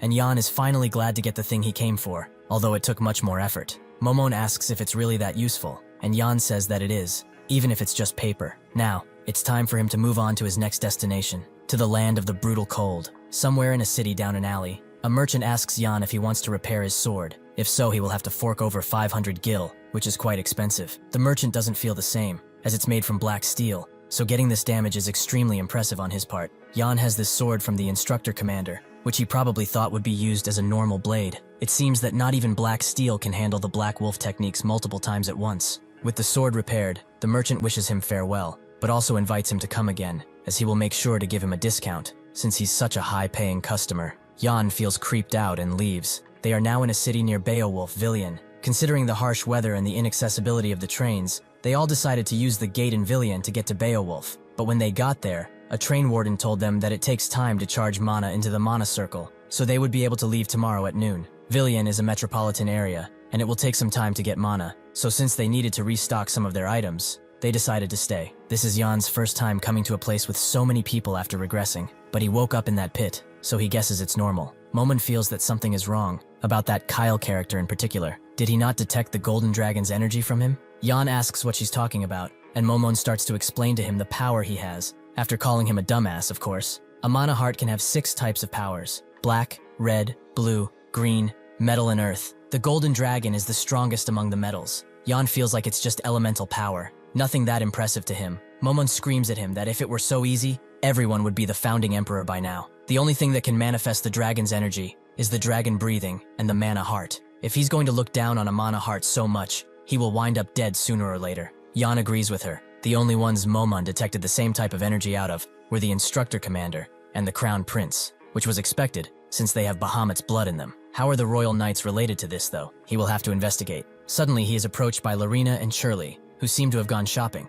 Lorena asks if he's going back to their rooms, which Jan denies. He just came from repairing his sword and still has some shopping to do. Cheryl says that they are doing the same, which confuses Jan, as they seem to have done a lot of miscellaneous shopping. Lorena notes that she only bought food for herself, which is quite a lot for her, but this gives Cheryl an idea. She invites Jan to shop with them, as he will not be able to last in Beowulf with only those clothes. Jan notes that he will look around separately, but when Cheryl insists very heavily, he relents. While they are doing that, Dwight spies on them from afar, reasons unknown. After a bit of shopping, Jan decides on a simplistic outfit that will help him with the cold. Momen calls him a gloomy bastard, but Jan says that she's not far off either. With his shopping done, Cheryl drags him to see what Lorena is wearing. Cheryl has brought a few outfits for her, most pretty out of place, and some far too revealing for someone like Lorena. She stops this foolishness, and notes that they don't suit her. Cheryl feels the opposite. She looks fantastic, and asks Jan if he feels the same. Jan confirms that she looked good. It was just awkward since she doesn't usually wear that stuff. Cheryl asks what he liked best, and Jan notes that the uniform she's wearing now is the best for her. Everything she wore is good, but the knowledge she has of swordsmanship and the strength she holds complement the clothes she's wearing, as they show those traits perfectly. Lorena doesn't know what to say, and excuses herself from the store, making Cheryl very mad at Jan for spouting nonsense. She leaves shortly after, leaving both Jan and Momen to figure out what he said wrong. Cheryl apologizes for dragging her like that, and notes that Jan is a complete moron. Lorena notes that she doesn't care what others think of her, but the extreme blush on her face and her fast heart rate say otherwise. Before she fully disappears, Jan calls Lorena out and says that they will meet tomorrow in front of the gate at noon, so she shouldn't be late. Lorena doesn't respond, instead thinking that he shouldn't say those things, or someone will misunderstand. Jan wonders why she didn't answer. Did she not hear him? Momen tells him that she would have ignored him too, because of how embarrassing he is. With his uniform bought, Jan notes that they should go and see that person at once. At the Shining Moon, which is a bar located in the commercial district, near the Transportation Bureau. Everyone comes here because of the affordable prices and pretty tasty food, so both locals and mercs love it. The one enjoying himself the least here is Dwight, the only thing on his mind being Jan, and how he can ever hope to defeat him. That guy's a monster, and not even in his sleep does he have openings. He can also pretty much see that he has yet to use his real abilities. Why would someone hide their strength, especially him, who can prove a lot of things with it? Suddenly, he hears a bunch of drunks bickering about who will pay. Their incessant talking that's echoing throughout the hall is annoying Dwight. It gets to a point where he screams at them. Can they not see that Dwight is currently enjoying food and drink? Do they really have no sense of manners? Or do they have a death wish? They better keep their mouths shut while he is enjoying his damn meal. Suddenly, someone close to Dwight says that he would like to see the difference between him and these so-called peasants. Dwight prepares to rip into him, but then sees that it's Jan, who wants to be shown how high-class nobles enjoy their accommodations. Dwight excuses himself by saying that it's the fault of the peasants, as they have no common etiquette at least. Jan asks if it wouldn't be better for him to not draw so much attention to himself, as he has also suffered from it in the past. He should remember, he made it all of the way here because of that so-called class difference between people. If he gets out of the class, perhaps he can become much stronger than he is now. Dwight asks what he's talking about, and that's when a gigantic man appears and says that he must be from the outside. He accidentally overheard them, and it seems like he's looking for ways to be stronger. Would he like him to teach the secret for that? This is the captain of the Thunderhorn mercenaries, Billy. Dwight commands him to take his dirty hand off, but Billy continues. Training in weights for 8 hours daily will turn the puniest boy into the hardiest man, and if he joins their guild, he will provide him with protein supplements as a gift. Dwight has had enough of his talking and socks him pretty good in the chin, making Billy fall down while Dwight laughs. He was talking about muscles all of this time, but he dared to get knocked out in one simple hit. The other Thunderhorn mercenaries look at him with a certain expression at first, Dwight thinking that they are all about to jump him, but that's the only way they would have a chance, so he tells them to come. Instead of attacking, they are all amazed by the fact that he knocked down their boss with his skinny figure. He truly has innate talent for muscles for such a skinny fellow. Everyone starts praising him because of what he did, and he doesn't know why it's happening, but he also doesn't care, as it feels great. The whole bar begins celebrating, and they drink hard liquor and have arm wrestling competitions all night. Even if this isn't his crowd, Dwight feels at home here, and is actually accepted amongst the muscle men and common drunks. Deep in the night, Jan has to drag him to their hotel, while promising to kill him if he dares to vomit on his new clothes. Dwight asks where his brother Billy is, and Jan asks why he's a brother now, when he was just a peasant in the past. Dwight tells him that Billy is a fine person. He has suffered a lot, but they were all a bunch of fools. Everyone began praising and hanging out with him just because he did the same. It's kind of strange to be warmly welcomed, especially since they all only met today. Does he also not think of it as pretty strange? Even commoners he only met today can treat him well. So why has his blood family never treated him well even once? He never heard praise from them. He didn't see an ounce of trust in him from them, not even once. Momon asks if he put something in his last drink, which Yan is confused about, but he realizes what she's talking about. The thing he put in was a crystal powder used for purifying demonic energy, and considering how Dwight was less aggressive today, the powder is effective. Momon knows that the powder is pretty damn expensive. He probably spent too much money on it. But why? Is he seeing Dwight as a friend? To help him in his time of need or something? Yan feels like he isn't helping him. He is simply recalling something from his past. Whenever he is seeing a human controlled slowly by evil and turned against his own will, it eats him up from the inside. Now that he looks at him though, they should hurry up and into bed because he's about to puke. The next day, at the Duke Beowulf Castle, the portal spell is cast, while a bunch of heavy armored Beowulf knights await beside it. A moment passes before Yan and the group arrive inside of the castle, with some being amazed by the architecture,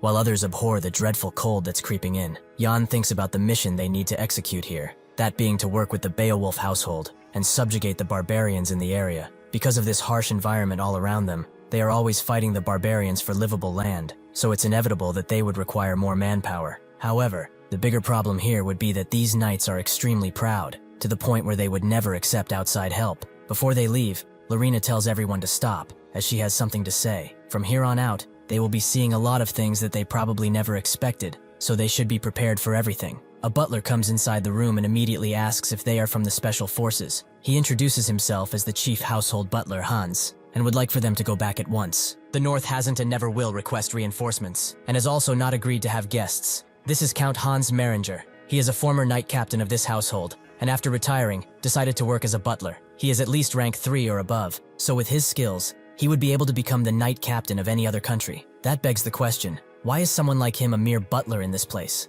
Lorena steps forward and says that it's been some time since they last met, but these people are with her, and they are all on an official mission from the Special Forces. He should try and be more respectful from now on. Hans frowns, as it's been years since she has left all by herself. That was extremely mean of her, and she did a lot of other numerous things like join the Special Forces with nobody's insight. Does she even know how worried he was? Jan was prepared because of Lorena's words, but that is really something he didn't expect. Hans also notices a scar on her cheek, making him wonder how that old Special Forces captain could let such a thing happen, and thinks makes Lorena embarrassed. This is why she didn't want to come home. The knights are also raising flags with her face on them proudly, as they have all been waiting for her to return. Only that way were they able to survive. Lorena tells them to stop and apologizes, as perhaps her words were too harsh. She puts on a more gentle tone and tells Hans that his hair has grown old and white these past few years. Is he not feeling well anywhere? Seeing her worried for him, Hans begins crying even harder. But after a while he tells everyone to come inside, as the head chef will cook something for them. While they are all walking towards the dining room,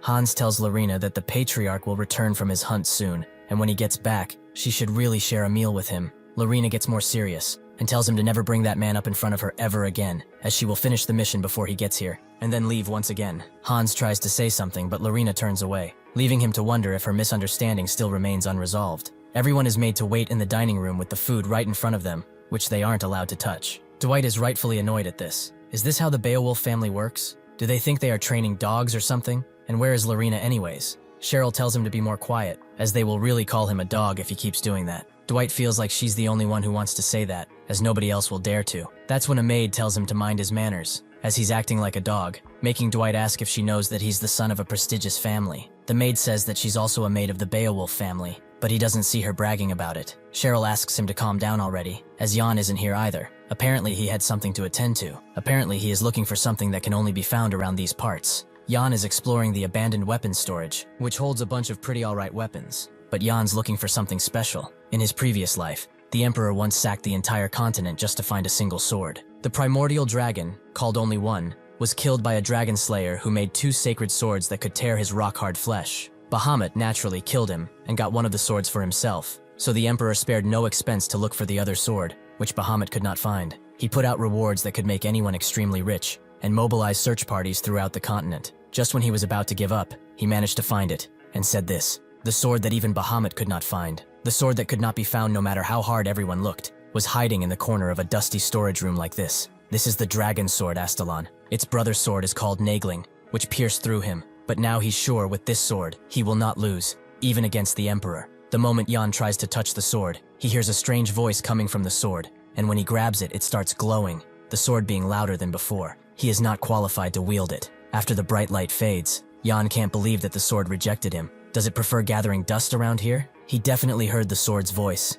telling him that he's not qualified. Momon finds it fascinating, and Jan asks if she knows anything about this. She takes a closer look and sees that it's not an ego weapon, which has an ego as the name entails, but a weapon that chooses its own master. There are times when a weapon can have some divinity, and in such cases, the sword has the ability to choose its own master. To make things up, the sword considered him a brat and rejected him because he's too low level. Jan feels challenged by this and tells her to step aside, as he will not be disrespected by a sword. He summons Black Wolf to help, and the sword immediately gives him the same message that he is not qualified. But Jan thinks otherwise, and despite the rejection, he keeps pushing through. Later, the knights all get into formation, and Lorena is at their front, readying a weapon she has not used for a while. As the butler pleads with her not to go, the knight's commander says that the mission for today is to subjugate the barbarians. It is something they have done plenty, but today is special, and no mistakes are to be made, because Lorena is with them. The butler pleads with her to stay, at least until the patriarch is back, but she wants to hear none of it. Does he really think that she's an idiot who can't do a simple mission?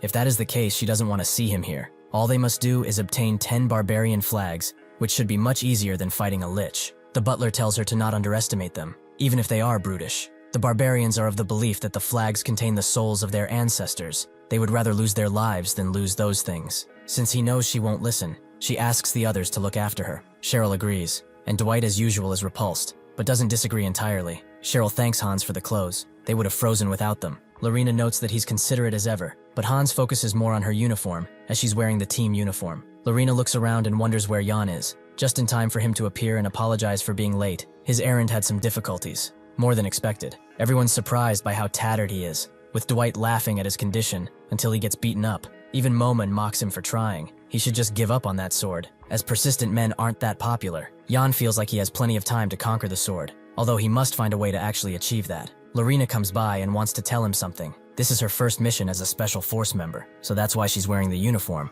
among it being comfortable and such. Jan doesn't know where that came from, but he says that it does look good on her. He meant for combat, but she gets flustered and immediately begins the mission, with the knights eager to prove themselves in front of her. Dwight feels like everyone's making a fuss over some barbarians, which Jan expected, as nobles would not know how fearsome a barbarian can be, only because the Beowulfs did such a good job protecting the region. However, this is the time period where the tribes are united under stronger chieftains, and they become more of a threat as their kingdom grows. The most dangerous part of this is the king of the barbarians, the man known as the strongest on earth, Vilai. He has exceptional physical abilities, but what's scariest about him is that he has the ability to figure out the techniques of others. So in the eyes of the Empire Knights, he was fear itself. In the past, he tried everything to kill him, but nothing worked, and there aren't many records of what he is doing right now, so he can only hope he doesn't run into him. As the team continues to walk, Dwight wonders how long they will have to trek through this frozen hell. Can't they just get horses? Lorena tells him that horses don't do well in this weather, and Jan finds the scenery beautiful, but it's hard to sense anything else.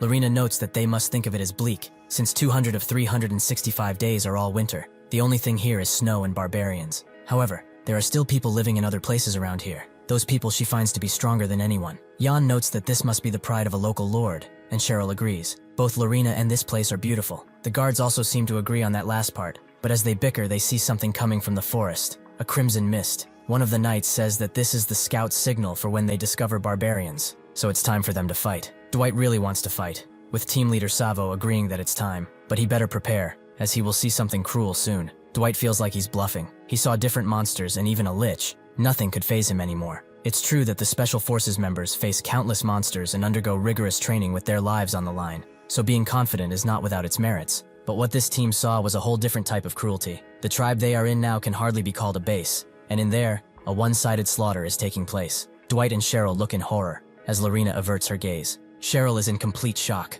Wasn't a knight supposed to follow the code of a knight and protect the weak while serving their lord? These are not knights. They are demons. They are barbarians. Dwight surprisingly blocks her gaze, as this isn't something she should see. Jan notices this act, and combined with the fact that he didn't go crazy when he saw blood, it means that his demonic energy is controllable, although only a little. Everyone is rightfully shocked, but this is how ethnic groups fight. This is not like a war between countries, where armies fight. It's a war of pure bloodshed, where everyone must be killed, women and children too. Lorena must have known about this already, but hearing about it and seeing it now must be entirely different. Moving forward, she will have to carry this weight, but will she be able to handle it? In the hands of their dead mother, a baby cries out, making Dwight and Cheryl wonder if they are supposed to intervene, but a knight finds him first. He is lucky, as he does not need to live as a barbarian. Despite Cheryl telling him to stop, that's when Lorena gets in front of the blade and stops it. She tells the knight that this is enough. They have killed everyone who could hold a weapon, so all they have to do is take the flag and get out. Killing this child would be a sin. She has decided so. Jan thinks that she's brave, but the knights all heard what she said. They believe it to be a simple joke. She was always such a kidder, but if it isn't, they will have to do something about it. Lorena always had a tough resolve. Since she grew up with the sword in her hand, she knew what the war with the barbarians was really like. She was resolved for anything. However, the sight of the barbarian woman, who was not dressed for this climate, and the baby, who was covered in high-grade fur, awakened something within her. Thus, she made a move and told the knights that she would take responsibility for the child. Voss asks what she's doing. Even if a single barbarian survived, they have the potential to bring about a great catastrophe on their people and territory. Lorena refuses to listen to him. That way of thinking is far too extreme. Even if a barbarian, this baby has no sin, no crime he can be charged with. Cheryl asks how they can disobey their own master like this. Voss tells her to stay out of this. They are guests after all. Are they intending to get in the way of the Beowulf knights in their own territory? Cheryl notes that they are not true knights. They are on a mission to kill an innocent baby. Have they no self-respect? Even Dwight doesn't like this. If he lets a baby die, he will have constant nightmares, along with his reputation being tarnished. Voss lifts up his helm and tells Lorena to stop messing around. He cannot believe that she is protecting one of those beasts.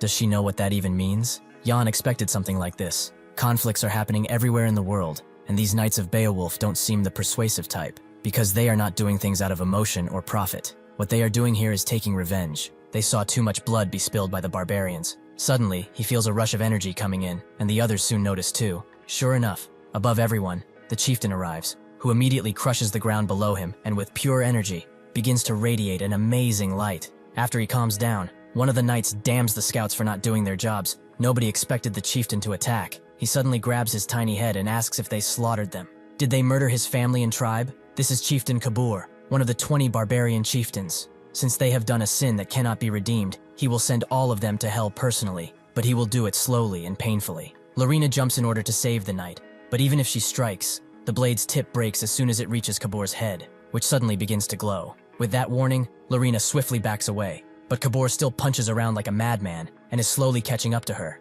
Before he can, however, the Knights of Beowulf rush in with their spears, Voss at the forefront of this attack. He apologizes to her, as it seems that this is the end for them. He apologizes that he raised his voice at her. He just hopes that she stays healthy. Before Lorena can utter a single word, Voss and the other knights are cut in half with a mere hand strike. But Kabur is not done and wants to end Lorena for good. Suddenly, Black Wolf is summoned, which makes Kabur bleed, something he has not done in a while. Jan slowly approaches and tells him that he shouldn't be so surprised by a single scratch, because soon he will split his entire body in half. The mystic tattoos are something that only the barbarian chieftains wear. Their purpose is to allow them to use mana. It's something that replaces an energy core. The tattoos on their bodies, shabby as they might look, use mana from their skin and muscles directly. This also strengthens their bodies greatly. That combined with their trained skills, their attacks become something amazingly destructive. Jan notes that his body is tougher than he suspected, but Kabur isn't impressed and rushes in to end him. The others feeling left out also joins in, but in their rush, Dwight and Lorena's swords become entangled, Kabur not even having to block much. He can't believe how utterly unskilled they are and punches both of them away. Dwight is surprised by the fact that they didn't even scratch him. Is this guy even human? Lorena noticed that the knights are all in a state of confusion due to his appearance. They must be the ones who will deal with him. Cheryl comes back, having relocated the baby somewhere safe, but Dwight suddenly announces that if Lorena hadn't interfered, he should have sliced that guy up. He demands that next time, she'd be the supporter, as he will attack. Lorena doesn't like that idea. He should be the supporter. Dwight asks if she has forgotten how hard he beat her during their last training, but Lorena doesn't care. Would he like to see how badly he will lose in a real fight? Having had enough of their bickering, Jan tells them to calm down. Acting like fools in front of the enemy is extremely unwise. They continue to bicker, the two of them asking if he thinks he can defeat that guy all by himself. Just as Jan is trying to warn them that the chieftain can attack at any time, he actually does, forcing them to jump away. He doesn't stop there, however, making Dwight and Lorena charge in once again. Jan sees their way of fighting and thinks that they cannot defeat him like this. Both Lorena and Dwight are strong, but since they are trying to attack in their own way and not together, they have created dissonance, just like on a music sheet. Cheryl joins in too, Jan warning her that joining in would be useless, but that's when he notices something strange. As soon as Cheryl joins, the flow of battle shifts. Even Kabur notices this and becomes flustered because of it. Cheryl's strikes are not anything special, just simple dagger and hidden weapon techniques. But those little strikes are what are making that once disorderly music sheet actually playable and are connecting their strikes. Jan is amazed by her talent. However, He never heard about her in his previous life. Just what happened. Cheryl tells Lorena and Dwight to strike at full power, and they do just that, actually managing to rend Kabor's flesh. They then jump high into the air, Kabor raising his hand in defense, but his guard breaks. This allows Jan to move in and strike using the Dark Soul Demolition uppercut, which breaks his guard on the other hand. But it's not enough. Jan summons the reverse of the uppercut and slashes downwards, damaging Kabor greatly. He falls to his knees as a result, the others thinking that this is over. But Kabor refuses for things to end here, and in a last-ditch effort, jumps away in order to escape. The others are surprised by his shamelessness, but Lorena thinks that they shouldn't follow him and report everything back to the Knight Captain. However, Jan seems to have disappeared, Lorena knowing exactly where he went. Kabor gets pretty far away, but his injury is slowing him down. Still, this pain is nothing compared to the one he felt after losing his people. He vows to survive and avenge his people. Jan suddenly speaks from above, congratulating him on his cool-headed decision. If he had done that a little later, it would not have been easy to run away. Some would say that he was shameless, but they are fools. Winning is only about surviving after all. Kabor asks when he caught up, but Jan tells him to relax, as he doesn't plan to kill him. He will let him go after he answers a few of his questions. Most importantly, if he has heard a name before, that name being Vilai. Kabor immediately becomes angry at the mention of that name and charges in. Someone like him should not utter that name. Kabor begins striking so hard the mountain begins to crack, but Jan does not get it. Is he that determined to die? Kabor feels that he is the arrogant one here. Despite him fighting 4 people, he could not even injure him. Any person who is after Vilai like he is must be annihilated. He remembers when they talked, Vilai telling him that they should create a better world together. If he is by his side, perhaps that is possible. Jan understands, and suddenly begins casting magic, which Kabor notices, but Jan has already activated the stone wall spell. Kabor is annoyed by his little party trick, and cuts the spikes apart, allowing him to grab Jan and prepare a mighty strike. That's when Jan's hidden protector appears, Momon. With a single strike, she goes even through Kabor, and ends the fight. She begins boasting. She believes that this proves he needs her. She already told him that his magic would become weak if he lacked imagination. She feels embarrassed to even call him her apprentice. Jan tells her to shut up, but she doesn't care either way, as it's been a long time since she cast a destructive spell. It feels great. Kabor apologizes to Vilai. He is not able to keep the vow that he made under that setting sun, so he should create a better world with someone else now. Momon begins mocking Jan for almost losing to some lousy barbarian, but Jan wouldn't think of him as that. He was actually pretty strong. Kabor, with a heavy breath, asks why all of them go so far to kill his people. All they have done is struggle while trying to survive in this harsh land. Are they just trying to completely exterminate them? Jan tells him that Beowulf is also struggling in its own way, to survive against a strong foe like he is. Kabor is amused. Is he calling him strong when he won? Is he just joking? Jan means it. He is a proud and strong warrior. If that is so, Kabor would like a favor from him, taking away a child of his tribe. That child is the last proof that this tribe ever existed, so he would like it to be shown mercy. Jan is amazed that he is still worried about others when he is dying, but he should not worry. The person who took the child is a kind soul. She will not let him live as a slave. Kabor suddenly hands him the symbol of a chieftain. It will become a token of their promise. The bone necklace is something important to the chieftains. To receive this means that Jan has inherited his will. There is no need for him to keep the promise of a dying man, but he does not want to ignore his promise either. In his last moments, Kabor smiles, hoping that the world becomes better. Jan prays that he will be born in a good place in his next life. He deserves that much. That night, at the Beowulf Castle, the knights are holding a celebration because of their victory, which included the killing of a chieftain. This was not done by a single person. It was done by everyone who shed blood for this land. They should raise their mugs and drink until they cannot get up tomorrow. This is the heavy-armored knight captain, William. Everyone raises their mugs and so celebrations go underway, but Jan notices that Lorena is not partaking. William goes to check on her and asks if she's all right. He didn't expect her to kill the chieftain, even though she denies it even now. If she would like, he can bring the rest of the tribe flags to her. William knows that she's like this because of the people who died. It seems that she is not used to things like this. However, she should not be sad, as they were knights of the north, knights of this household. Those who are oblivious would say that knights are noble and honorable, but in truth, even the mightiest men are still human at the end of the day. Those who become knights know that this can happen to them, and to die in such glorious battle is the dream of every knight. He is sure that Voss was satisfied that he protected her. He died an honorable death. He would like to die for her too, but he's too strong and just can't. Lorena asks him to not do that, and William notes that he would like to talk about that child they brought back. Since he was the one who made the exception and brought it back, he will keep an eye. However, she should not get conceited. That thing is no human. It's a beast that can maul everyone around here sooner or later. Lorena screams at him, as he has gone too far with his words. William tells her that he hasn't. His words are only true. That beast is dangerous. Internal unrest is something much scarier than any enemy. If she does not do anything about it, this could become a threat to their household in the future, one that can destroy them. Lorena says that she will take responsibility, but the Beowulf house is strong. It will not fall at the hands of a single human. William seems to remember something dark because of her words, and grits his teeth in response. She should not throw that word around like it's something easily done. Even if their territory holds strong, human lives are still fragile. Will she be able to take responsibility for the anguish of the bereft families that will be left behind? This is his advice to her. He only hopes that she can keep it in mind. Lorena doesn't understand. He was always a merciful person. Why is he so cruel just because that child is of the barbarians? She pouts since she gets no response,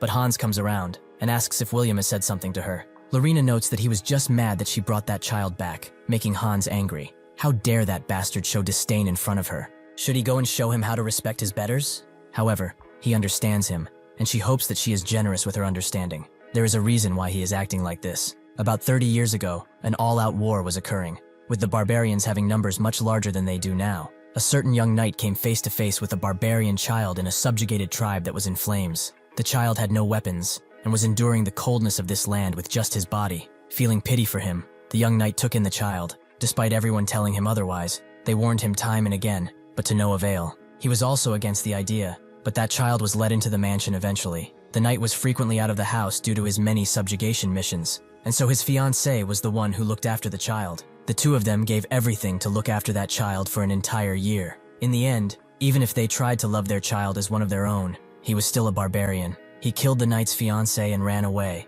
and when the knight found her body, he felt anguish like never before. He blamed himself for the situation and still does to this day. After that, he became knight captain, and showed mercy to no barbarian, women or children. He slaughtered them like animals. Lorena asks if he's talking about who she thinks he is, and Hans confirms it. The young knight was William, who turned his anguish into anger that still boils within him. Lorena feels sad now. She said all of those things despite not knowing his past. Hans tells her that it's not just William. The other knights have also lost family because of the barbarians. Lorena doesn't know what to say, but Hans tells her to not blame herself. Jan listens into this conversation. The knight captain will not give this up, so he must do something if he wants to keep his promise to Kabur. Hans notes that this is not the end of the story, as now someone is trying to unite the barbarians, and that person is none other than Vilai, commander chieftain of the barbarians, and also the barbarian child William took in. Jan is shocked to hear this. He tried to find things out about that guy, but to no avail. To think that he is related to this territory, they probably covered everything up. That is why he could not find a single thing. This is unexpected,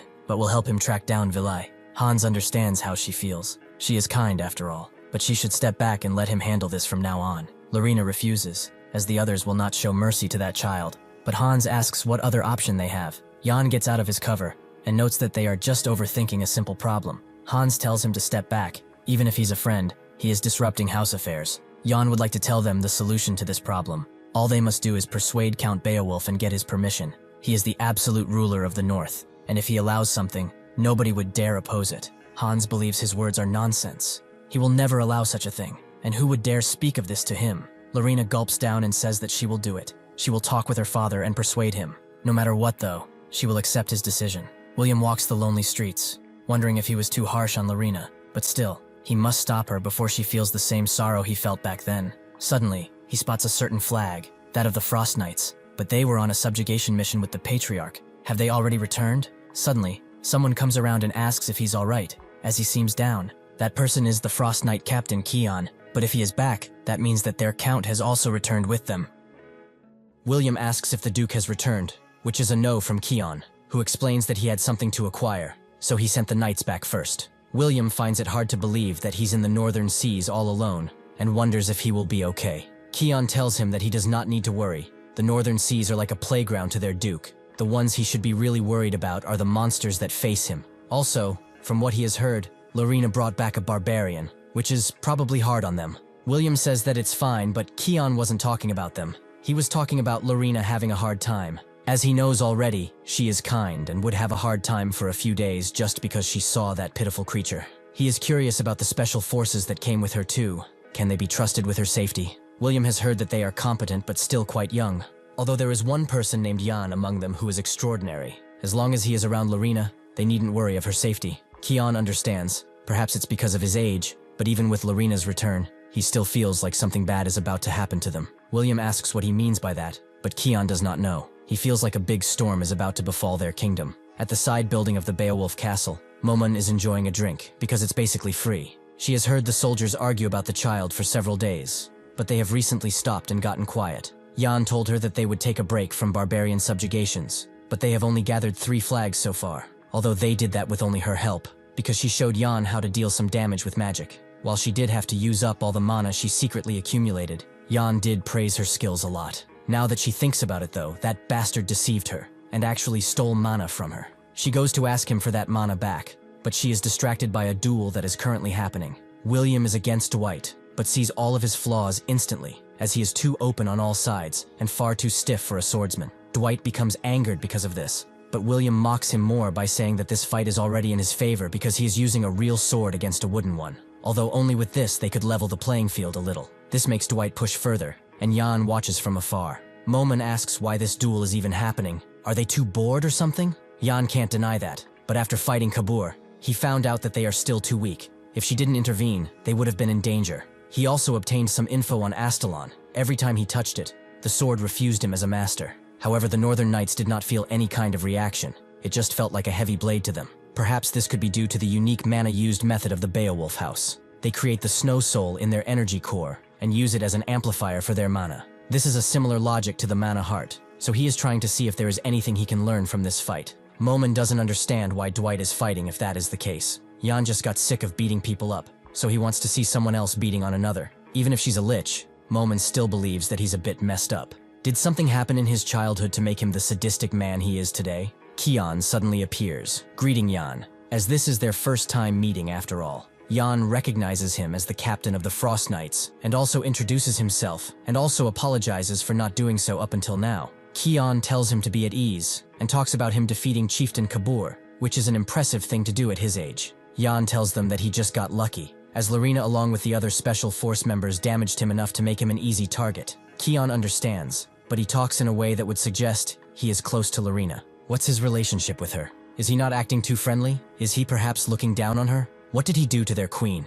Jan can't believe that all of the old men around here are crazy, so he states that he does not have many interactions with her, nor is he close. This was just a misunderstanding. Kion is glad that this is so, but why does he not interact with her? Does he think that she's not good enough? Did he make her cry? Jan is getting really tired of this, but Kion is just testing him, and now understands why William praised him so. While he may look like a normal rank 5 from the outside, there is amazing potential hidden within. He wants to test it out, so he hands Jan a sword and asks him for a duel, as his youngest knight is also pretty skilled. This is Knight Mir of the Frost Knights, which makes Jan smile, as this is the perfect opportunity for him. Jan accepts the duel, but if he wants to use a real sword, he can do so. The others believe that he's looking down on the knights, and Kion likes to see such a young man brimming with confidence, but this is also an insult to their name. He tells Min to use his full strength, who immediately does so, and tells Jan that he will soon wish he used a real sword instead.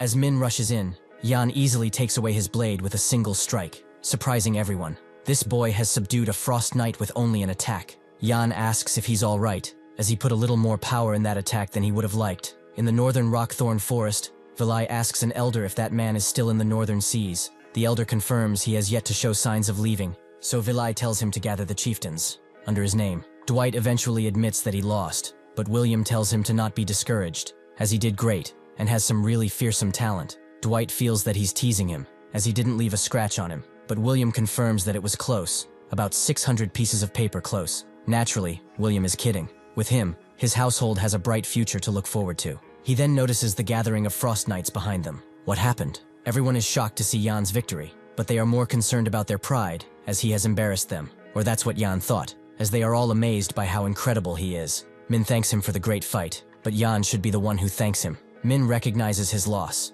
He really has some incredible skills for his age. The others begin laughing at him because he's older and doesn't have those skills. Jan is quite surprised that they are this unbothered, as knights are usually all about honor and pride. Whenever they lose, they either be in complete despair or acknowledge their loss. For them, risking their lives in each battle is normal. Does losing so badly really not hurt their pride at all? This attitude is probably that which made them strong. They are not called the Northern Wall for nothing after all. Someone pushes forwards and wants to be next. He is Laurent, the 99th Frost Knight. Jan accepts this duel, as this is a great chance for him to figure out how they use their mana. Laurent immediately goes on the offensive and uses all of his power as a sign of respect, but Jan can finally see his mana. which makes the trajectory of his sword be seen. Laurent suddenly uses the first form of the Frost Knights, the Ice Sword Dance, which is a fast move. If that is the case, Jan uses his abilities to go even faster and get behind Laurent. He notices him, however, and strikes, only to discover that this was an afterimage. Jan was actually close and won the battle with a simple strike. Laurent knows what happened. He used his clothes as bait, which was an ingenious move on his part. He admits that he has lost and that he is an incredible fighter, making everyone start to try and have a fight with him. William asks Keon what he thinks of Jan, who now understands the praise he has been receiving. William says that Cruel is not that bad as well, but Jan is next level. That snake instructor commander created him, who he thought at first was only about political games in the capital. Perhaps Jan is wasted under him, which Keon agrees with. He would grow much more if he joined their household, but at the same time, he cannot let him stay around Lorena, since he might have ulterior motives. William agrees with that too, but since everyone is tired, they should stop here and continue tomorrow morning. Outside, someone gives out the charge command, and a large horn can be heard. William recognizes it as their emergency horn. But what is happening? Suddenly someone comes inside and tells everyone to ready up their armors and swords swiftly. This is actually Han, who explains that they are in a state of emergency. Their territory is being attacked. They all ask who is attacking them, just as their main gate is punctured, allowing their enemies to enter.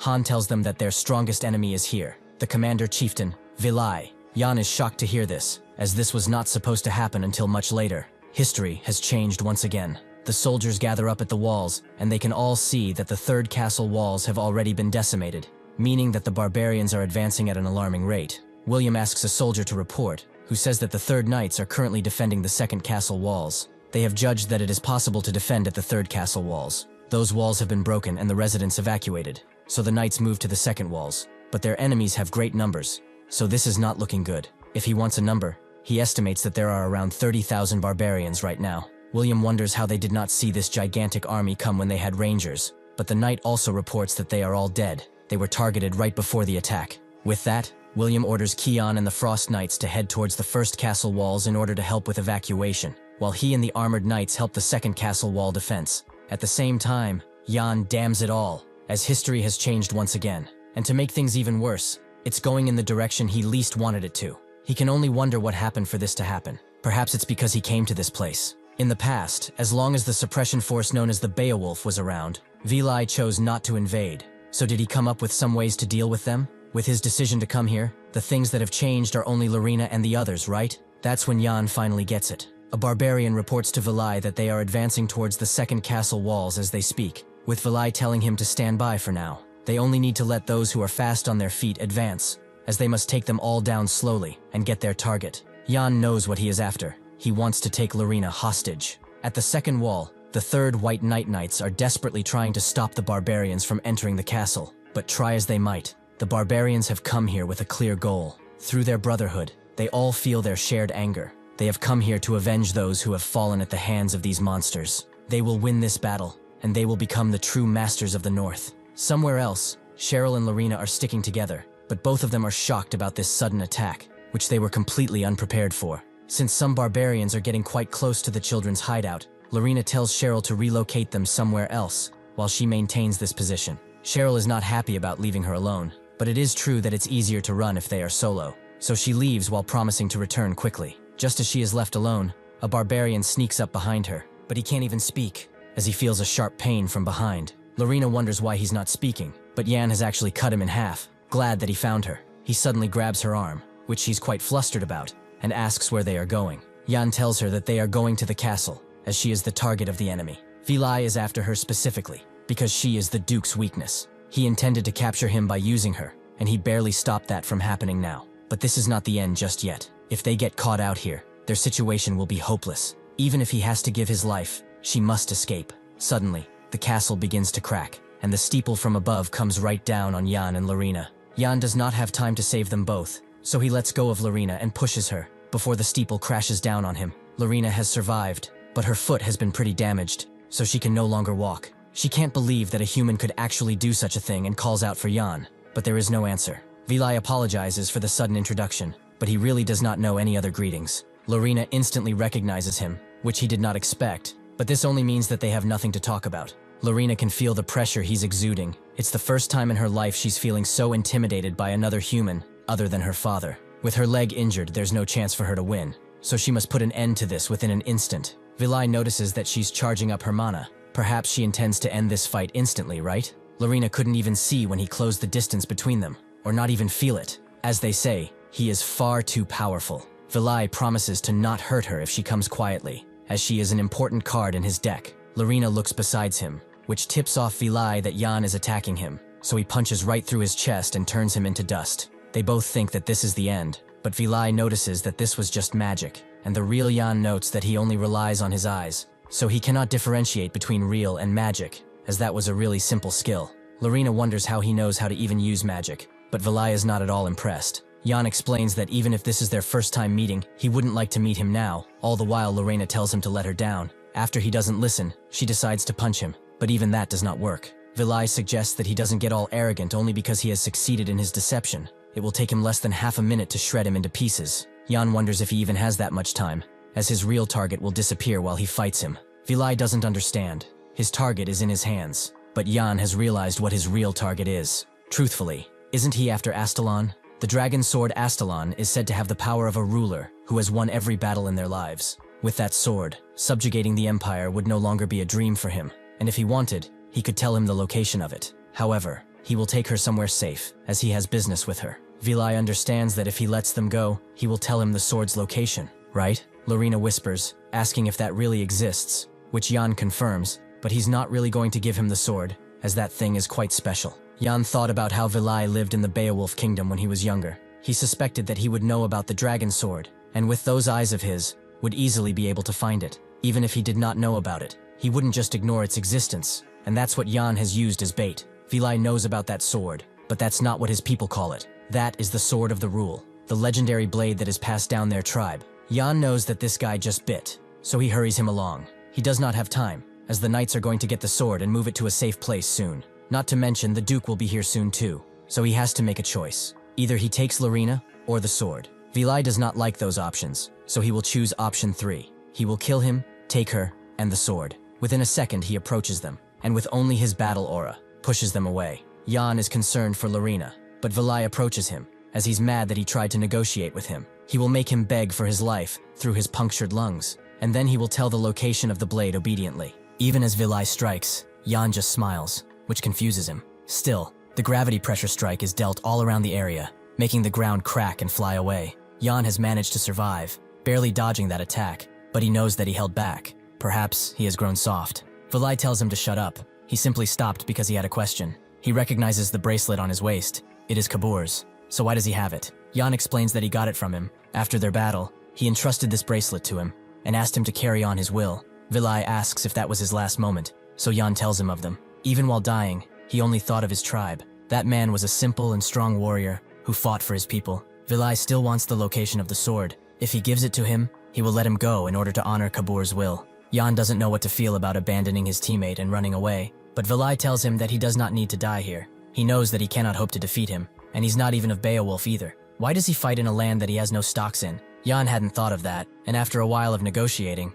things calmed down. Lorena is still unconscious, and Vilai approaches her. He has been itching to get his hands on her, as the Duke's reaction will be priceless. He wonders what kind of face he will make when he sees his daughter, but that's when the clone begins to speak. Jan tells him that he trusts those eyes of his way too much. That is why he keeps being deceived. He shouldn't worry though. The location of the sword is real, so he should hurry up. Vilai is enraged beyond his wits, but he cannot follow now. That is what Jan is hoping too, as he will probably for the sword and not them. Momon asks if he saw how her exquisite magic fooled that gorilla again. She deserves Paris, right? Jan does congratulate her, but she wonders if he took that bracelet on purpose. Jan says that he knew it would be good against Vilai, and it certainly did help. The only thing he has to do now is wake up Lorena, as he needs her to awaken the sword. Momon asks if he hasn't given up the sword, but Jan really hasn't. He wouldn't just give it to someone after all the things he went through for it. Even if Vilai finds it, he will not be able to get past the sword's defense magic so easily. The Beowulf weapon vault is blasted open by Vilai, who hopes that Jan has not lied about this too. Sure enough, he finds the sword among the other blades. With his blade, he will be able to combat even the Duke. He tries to grab it, but he is not qualified, so he gets punished. Vilai is impressed by the fact that a mere sword dares to not obey. He will make sure to train it well. He tries again, but the sword continues to deny him, so he begins putting a lot more force. This makes the sword calm down too, meaning that he will have control of it soon. But that's when Han attacks from above, sword at the ready. Vilai did not expect to be interrupted, but he blocked his blade with only his hard fist. Jan remembers Lorena mentioning something about a shelter underneath the tower where Mana is hidden, and suggests she go there and wait until this is all over. She refuses as she wants to fight with them, but Jan asks, what will she do when her leg is injured? Lorena feels the pain but says that this is nothing. She cannot hide and watch while everyone is fighting and her territory becomes filled with blood. Jan tells her that she's always cold-hearted, but when it comes to family matters, she can't seem to control herself. Does she think that her role as princess is to go and fight? She should not worry, as she is still needed to defeat Vilai. Lorena asks what she needs to do, so Jan inches closer and asks her for the most precious thing inside of her right now. With that, they can defeat Vilai. She doesn't get it at first, but then her mind comes up with something. Momon asks if he got dropped as a kid. How can he say it like that and expect her to understand? Jan gets it, so he explains that what he wanted to say is that he needs her to teach him the steps of the Snow Soul. He does not have time to go into details, but that is the only way to get rid of Vilai. Lorena asks if he's gone insane. The steps to the Snow Soul are a secret technique passed down only to those within the family. He cannot tell it to anyone, even him, as that's the rule of their household. It has been for centuries. The fighting at the weapon vault continues in earnest, Han belittling Vilai for trying to steal while his subordinates are dying. Vilai asks if he understands the gravity of his actions, but Han doesn't get him. He is just here to kill the rat that is sneaking around their house. He uses the 12th form of Snow Soul, the white flower, which creates a bunch of petals that all have sword aura, making them deadly. Vilai didn't expect him to be so strong, however. He will not be able to stop him with just that. He uses his battle aura to cut through the petals, and so they begin close-quarter combat again. The sword is left alone at the top of the vault, but Jan soon arrives, hoping that he has enough time. He's glad that Han came as he asked, although he would probably not last long. Momon tells him that once the sword reacts, Vilai will notice, which Jan knows. But by the time he notices, this whole thing will be over. The sword reacts negatively again, but Jan now has the power to confront it. When Lorena spoke of her rules, he asked what's more important to her, the people of this kingdom or their rules. She had to decide now, either lose the people or her petty rules. She must go against their rules if she wants to protect everyone. Lorena remembers people telling her to not mention that person, because he is someone who broke the rules. But he is right. It would be right for her to do her best, so she will entrust everything she has to him. He grabbed his hand and pressed it on her chest, allowing him to feel her mana, and also letting her teach him. Ice is the perfection of silence, and once he has achieved that stillness, even within a snowstorm, he will be able to let his soul bloom. Jan is practicing that even now, but this time he is seeing the steps of the Snow Soul just like back then. With this power entering his body, he is able to achieve his goal and grab Astalon for himself. While Jan is admiring the sword, Han is being pushed back, as he has realized that Vilai is slowly starting to understand his sword techniques and counter them. But how much mana and stamina does he have anyway? Is this the true strength of the commander chieftain? Vilai is also impressed that he lasted so long, especially since he used some life force. However, this is as far as an old knight like him goes. Before he can say anything else, a light emanates behind him. Vilai knowing that it comes from the Sword of Rulers, meaning that bastard got it. He only spared his life because of Kabur, but not anymore. Han sees his turn back as an opportunity and attempts to strike him down. He should not have gotten distracted during their fight. Vilai simply grabs his sword, as there is no fight here. It ended a long time ago. He breaks his sword and goes in for the kill, as it's because of him that he was not able to get the sword.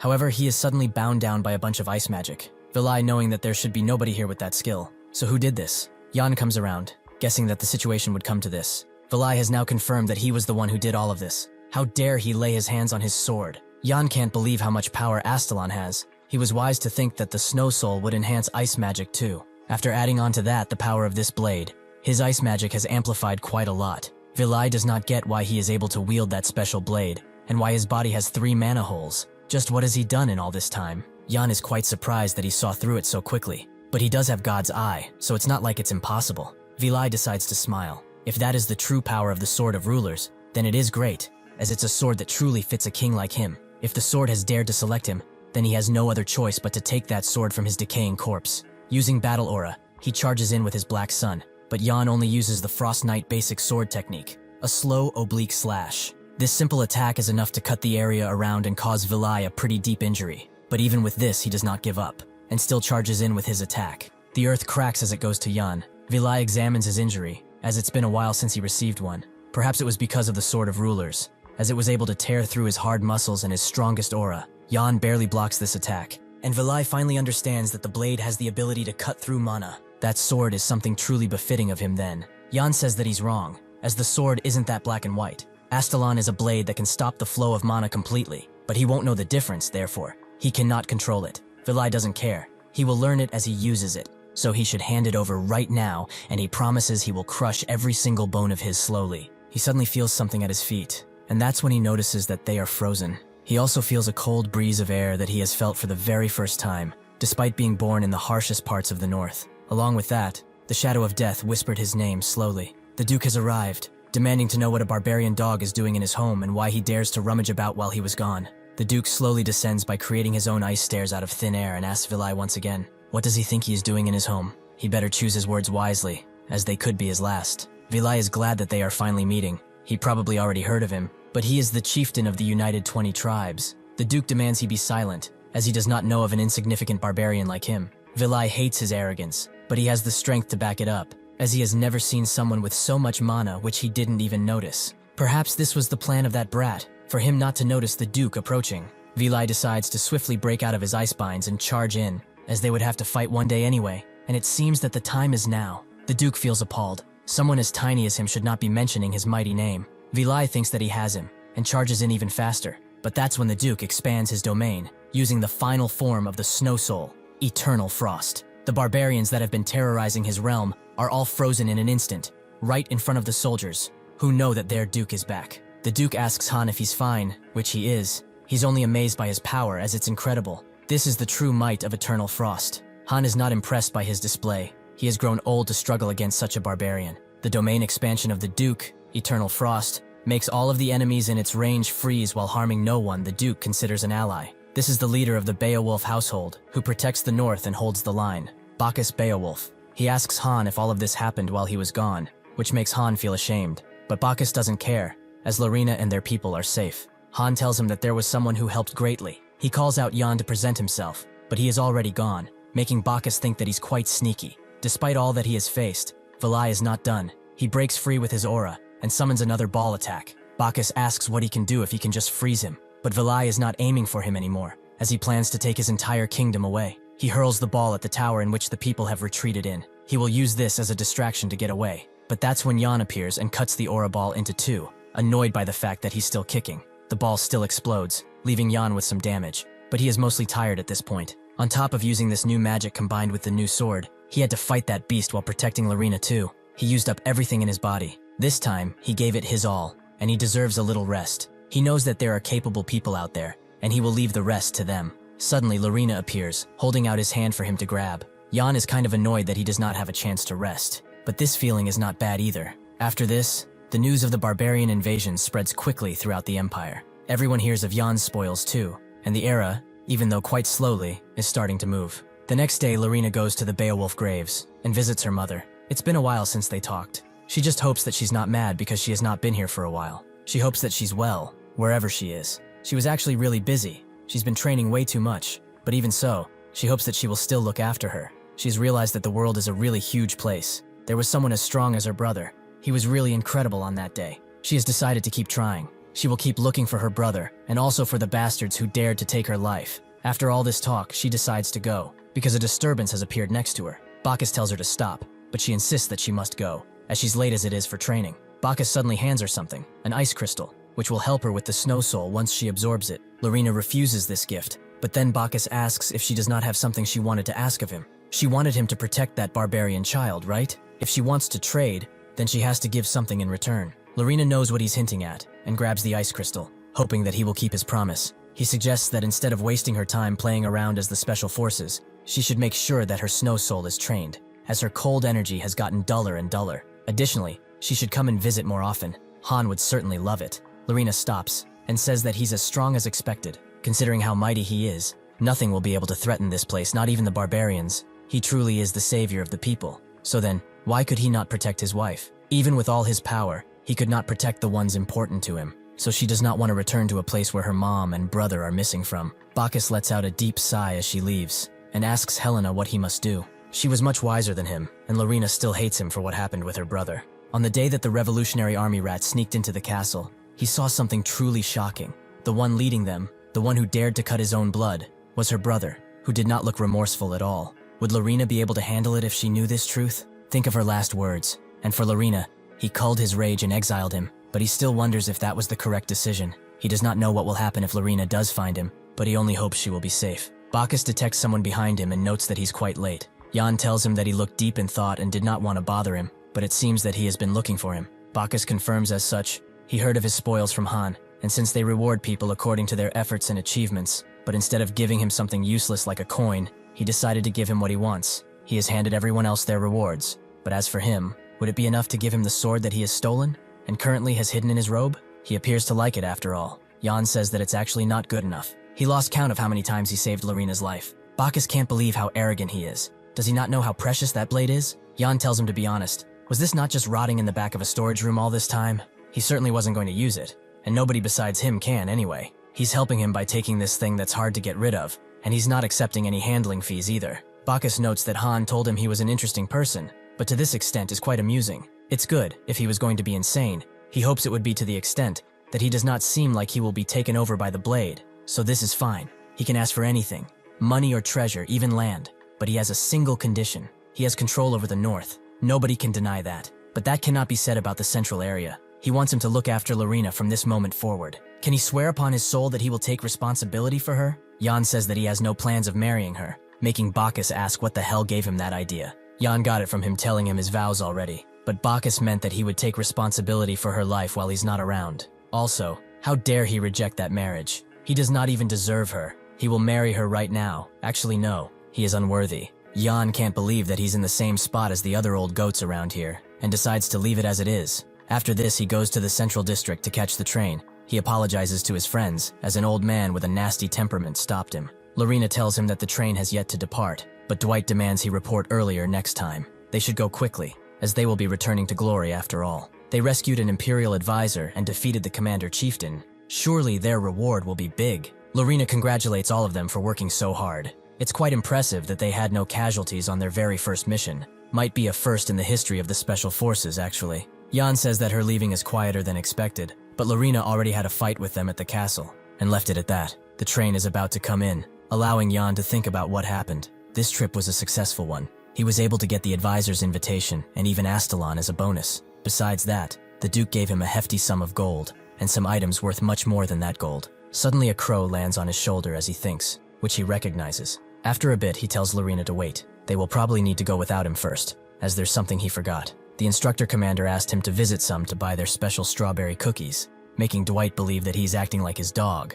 After the train leaves, Jan can sigh with relief, as he must go to the real errand now. He didn't expect to see the instructor's commander, Black Shadow, but just what kind of order has he given him to go through this much trouble? After reading the paper, Jan crushes it into dust, as this will be quite a tall order. After a while, Momon eventually wakes up, glad to finally be resurrected. Jan thinks that he did everything on his own, but if she had not been there, he would have died over a dozen times. She used all of her mana to save him, and thus went to sleep, but she was able to regain much more than usual, meaning that she can finally take care of that muscle barbarian. Jan can't believe that she's still talking about that. The fight with Vilai is already over. They already left the territory too, although she slept the whole day, so she wouldn't be able to know. Momon can't believe how ungrateful he is. He should at least thank her for saving him so much. Jan does just that, and explains that they are now in Soma, which is a side right next to Beowulf with much warmer weather. Momon asks what he's doing here all alone, but Jan doesn't have time to chat, so he tells her that they are just going to work. On the way, he explains what happened with Vilai, who ran away after the Duke came.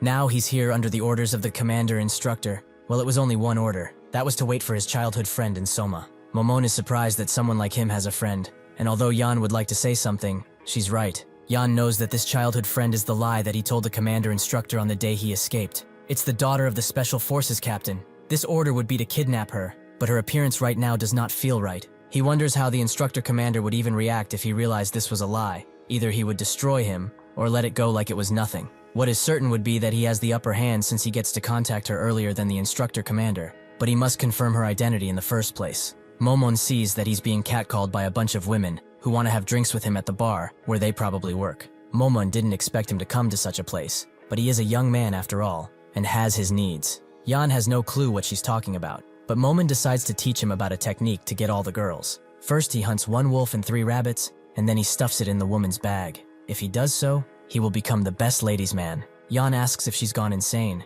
They are no longer at the founding of the Empire, and that's not why they are here anyway. If he remembers correctly, this is the place they must go to. Momon can see that it's called the Hobbiton Tavern, but the name is way too simple. And when they get inside, the bartender tells him that they don't sell a thing if he wants to eat. He should go someplace else. Momon can't believe how rude he is to a customer and tells Yan to go as there's nothing to see here. He tells the bartender that it's fine, as he would still like to order 2 glasses of whiskey mixed with wine and an added olive on top. The bartender apologized. He did not know he was a VIP. He goes out back and opens a secret passage, inviting Yan inside.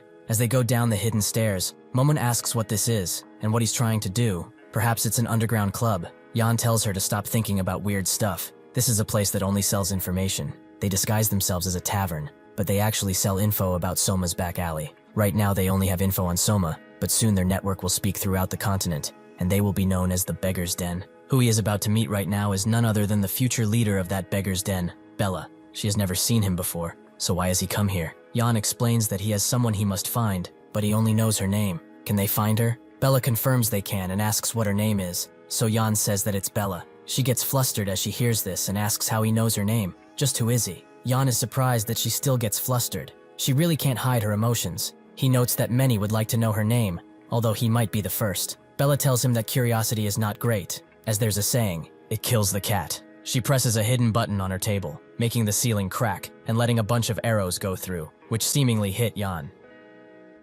Bella smiles, as she expected him to end like this. But Yan thinks that they have introduced themselves enough by now, so they should get to business. Bella is shocked that he managed to survive, making her wonder if he was hired by the nobles. If so, who sent him? Viscount Franken? Or perhaps Baron Vuigen? There are too many suspects to know, but Yan confirms that he just wants to buy something, since she deals in information and all. Bella asks what he wants, but Yan is not actually looking for information. He wants to buy her. He wants her to serve him, making Momon think that he's a little freaky, but he didn't mean it in that way. They go somewhere more private, and Yan tells Bella that he thinks highly of her information-gathering abilities. She even knows the location of where scandals occur and what kind of dinner was served. Bella guesses that he's the one who spread the rumors of the nobles in the vicinity, but Yan can't deny it. He has earned some money by selling what people like most. Bella is impressed by how bold he is. Is he not scared of getting charged for defamation? Yan has stayed within some boundaries for now, but is she really trying to threaten him? Bella was just praising him, and Yan was too, if she was listening.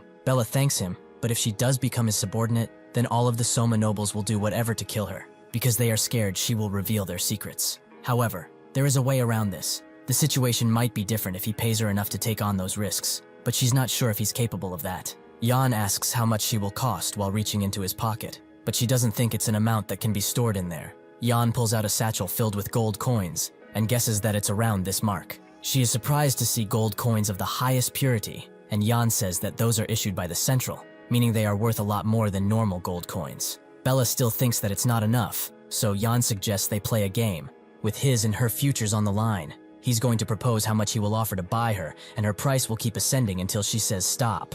If he can guess how much she thinks she's worth, then all that money will be hers, however. If she goes beyond what he thinks she's worth, then she gets nothing. She loses all the money, and she will be handed to the nobles too. Bella doesn't know what to say about this, but Yan begins putting satchel after satchel of gold coins on her table until he reaches 400 gold coins. Bella is conflicted. With that much, she can feed 400 people for over a year. She wonders if she should stop now, but seeing Yan pull out more, she's forced to make a choice. Bella immediately tells him to stop, but Yan didn't expect her to fold so fast. He was going to go for 1,000, but now they just need solid proof to show who owns her. Bella hopes he doesn't want something weird, but Yan just wants her to sign this contract. With it signed, he's looking forward to working with her. After he leaves, Bella wonders what just happened. Money fell into her hands like it was nothing. Yan made her sign and noted that he will contact her again once he needs her, so she should read the contract, as it's pretty important. Bella refuses to do such a thing. Why would she work for someone she knows nothing about? That bastard is the epitome of danger, and with these many gold coins, she can live like a noble in the other kingdoms.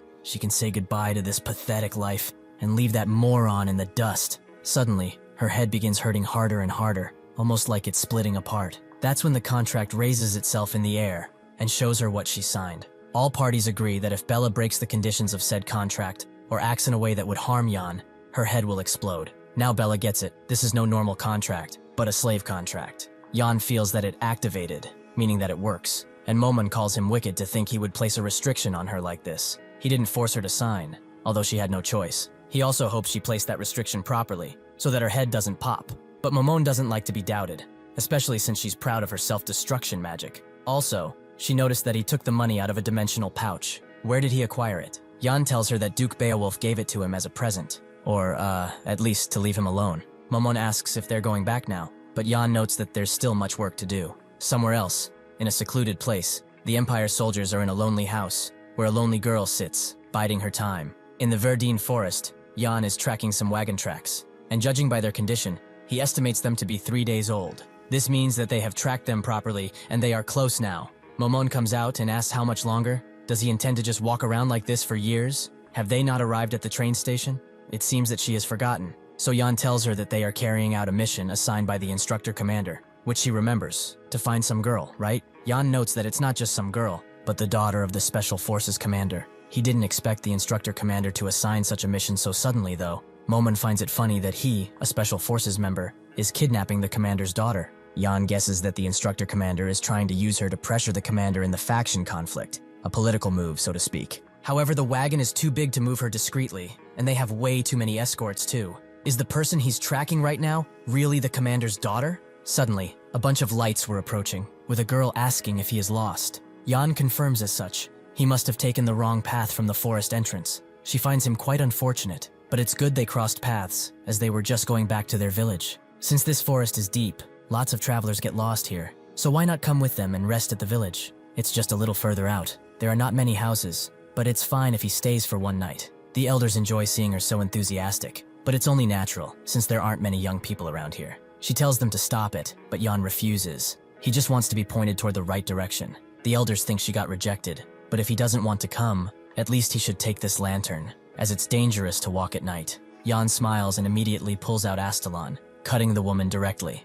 The lantern splits into two as the woman follows, and the elders scream out, demanding to know why he did it. Even Momon is confused. Why kill her? He tells her to look at what came out of the lantern. That thing is a self-detonating flamestone used by the Special Force Assassination Unit, meaning that this was all an amusing little play, but it was not enough to cover up their stench, even if they are seasoned seniors. The assassins finally let their masks fall and rush Jan, who summons Black Wolf and charges in as well. Eventually, one of them arrives back at the village and explains that they were annihilated by just one enemy. The guy he's telling it to asks how an entire assassination unit could be killed by one person, so the assassin notes that he knew too much about them, as if he was trained like them too. This is the Special Forces Secretary, Shark, who guesses that it's the instructor commander's dog, but where is he now? Since he's still in Sector 4, they will send Unit 2 after him, and Unit 1 will stay to guard the location. The man understands. He will go protect the daughter, but Shark tells him that he can rest. For eternity, that is. He saw right through his disguise, but so did Jan through his attack, allowing him to take his arm out easily. That was poison on his blade, befitting an assassin. He will take it since he will no longer need it, but he wants to ask him something too. Where is the commander's daughter? Shark screams at someone, anyone, to come and help him, but Jan notes that he's wasting his breath. They are all dead. Shark can't believe that he took all of them alone. How is that possible? He begs to be spared. He will tell him everything he wishes to know. Jan appreciates that he's so loose, so he wants an answer. Where is the commander's daughter? He tells him she's not here, and vows that this is the truth. They only hold experimental subjects. Before he can say anything more, his head explodes, Jan guessing that this was the taboo, but he didn't expect to find it on a high-ranking official. This only proves to him that there's a critical secret hidden here. But if what this guy said is true, about experimental subjects, then it wasn't just about guarding his daughter. What is going on here? He goes throughout the rooms, not finding much of interest, until he goes to the main room and sees someone chained up. A girl, fashioned in a way that she cannot move. Jan frees her and asks if she is okay. As she's slowly regaining consciousness, Jan feels that she's familiar, so he opens her blindfold, only for him to be sent back because of her energy. He knows of this power, and that face. He saw it in his past life. This is one of the great calamities of the continent. But why is the Witch of Oppression here? Since its founding, the Kavalan Empire has been home to countless superhumans and powerful beings. However, even the superhumans are within the bounds of humanity, so disasters that surpass human limits are common. The first calamity is the everlasting flame, burning even the toughest diamonds forevermore. The second calamity is the despair that passes only among those who have witnessed it, an unspoken calamity. The third calamity, which even the Emperor ordered to ignore. As to her, even mountains or seas do not matter. Everything just gets smashed flat around her. The same applies to even other superhumans. People called her this out of fear and awe, but why is she here of all places? He was tracking the commander's daughter but found the Witch of Oppression. Now everything makes sense. All that secrecy and talk about experimental subjects. What the commander was hiding was not his daughter, but that they were creating this calamity. Perhaps it was to keep the Dragon Warrior project in check, but judging by the fact that she became the Witch of Oppression, it seems they failed at controlling her. He knows that everything is over if she opens her eyes, so he must strike first to win. However, the girl just apologizes. Did she do something bad again? Yan is confused by this, and she asks if anyone was injured, as she loses control when she's startled. Yan notes that he was flung, but it was fine, although she's still sad about it. Yan can't believe that she's the same girl who shook the continent. She's just a normal person now. But if he can get his hands on her power, he will have the strongest card of all. However, how can he control that which not even the Emperor could hope to? This is a poisoned chalice. The risk is too great. If he wants to eliminate her, his only chance is now. Momon asks why he's acting like a coward. He should just take her in already. Yan notes that it's easy for her to say, but this is not a power easily controlled. Even she cannot control it. Momon asks if it would be fine if she could, but Yan says it's impossible. Momon doesn't believe so. She's the apex of all mages after all, and mages are creatures that seek out and overturn the laws of nature, and she's at the top. Controlling that girl is easy, as he triggers pain, and since they know that, the rest is easy. With a bunch of ancient magic, she creates a necklace and bracelet that protect her mind, and should help her. Yan wonders if such a small thing is enough, but an almost passed out Momon tells him that with her abilities, bulky things are not needed. Yan didn't expect her to help other people, but this is more like an occupational hazard. Some call magic a miracle, but it is no such thing. It's more like a phenomenon introduced by playing with the natural laws that govern the world. But her power is not mana. It's not natural. It's a force that surpasses that. If she can control that power, someone like him will no longer be necessary. Yan knew it was something like this, and the girl asks what's next. Does she go back to the lab? Yan asks about it, so she explains that she had lots of friends there. But once they got those scary shots, they fell one after another, until she was alone. Those shots really hurt, so can they not go back to the lab? Yan knows she suffered experiments that are so painful, one would wish for death. She must have endured them every day, just like he did in his past life, a slave rather than a living creature. With this in mind, he asks if she would like to come with him, as they are not much different. He promises to never hurt or abandon her. With no other choice, the girl agrees and takes his hand. He asks for her name, but she is only called number 1, so Yan gives her the name Leah, which comes from Ophelia, the goddess of beauty. After she dresses up with the necklace, Yan asks if it's comfortable, but Leah likes it. Her name too. Yan notes they must go now. They have to make some preparations to fool the beast. In the Special Forces underground facility, a man apologizes profusely, begging to be killed as the instructor commander drills knives into his open brain. A subordinate interrupts his torture session by telling him that they are coming soon, which he's happy about. He wants to see the gift Yan has brought him. Yan walks into the basement with Leah, who is pretty scared because of the screams, and she wonders if this place is a lab too, where she will be locked up. Yan denies such a claim. There's no need to be scared. Unfortunately, the pleas the prisoners make don't help her calm down, so Yan just grabs her and tells her to stay close, as he will protect her. She notes that it's just as he promised, to never abandon her, but Yan is curious if she memorized everything he taught her. She confirms as much, about being childhood friends and about her father. Yan is glad she has a good memory. They have already aligned her background story with the restraints Momon made. This should not be a problem, but still, they're up against the biggest snake in history, and he can't know this will work. Yan spots something and tells Leah to get behind him, and sure enough, an escaped prisoner is attempting to run away, but he soon gets cut up by the instructor commander, who is glad to see Yan. He exclaims that he has returned from his mission, and the instructor commander greets Leah. He hopes they will enjoy the welcoming party he has prepared for them. Leah is taken somewhere clean, but she is confused and rather conflicted, as she cannot believe that there's so much delicious food in one place. She asks if it's really okay for her to have this, and the maids confirm that the instructor commander has prepared all of this for her. She now believes that he's a kind person, and is surprised by how sweet one particular thing is, and asks what it is. The maid says that it's a regular cupcake, but Leah believes it's anything but regular. As the instructor commander cuts some flowers in the garden, he notes that they are hard to deal with. If it were a person, he could just cut them away without thought. Yan finds it surprising that he likes it, but the instructor commander only does so because the more he cuts into them, the more beautiful they become. Honestly, did he really think he would torture that young girl in his private garden? He's a psychopath, but not that much. Additionally, physical torture is not effective on people like her, as fear degrades information. Yan still believes that he's a psycho, but the instructor commander congratulates him, as he has exceeded expectations. He prevented the Imperial advisor's kidnapping and terror attack, and even captured the tribal chief alone in the Beowulf territory. Now, even the nobles who oppose the project can't talk. As a reward, he may use the royal armory. Does he want anything else? Yan wants to ask about the treatment of Leah. The instructor commander says that she's too clean to be the commander's secret and empty. Surveillance shows she holds no valuable intel, but one thing bothered him. She appears to be rather uneducated at her age, but the commander is no idiot. He probably knows they took her. He cannot act just on that, but he will be searching for proof. He has to make him believe that she's in his hands while also hiding her. The most efficient way to do that is to erase her entire existence. Jan proposes something else, to entrust her to him. The instructor commander knows there must be reasons, so he wants to hear them. Jan explains that there are precisely 3 reasons. First, killing her is worthless. Even if her information is no longer needed, she will gain value with time, especially as a hostage. The instructor commander asks why he wants to keep her with him. So Jan talks about how he tortured another instructor today, the one tailing the commander. His power is immense. He has spies in every nook and cranny. Keeping her with him would make it easy to avoid their eyes. That's his second reason. His third reason is that he made a promise to protect her. The instructor commander did not expect him to be so sentimental. Is this girl his first love, perhaps?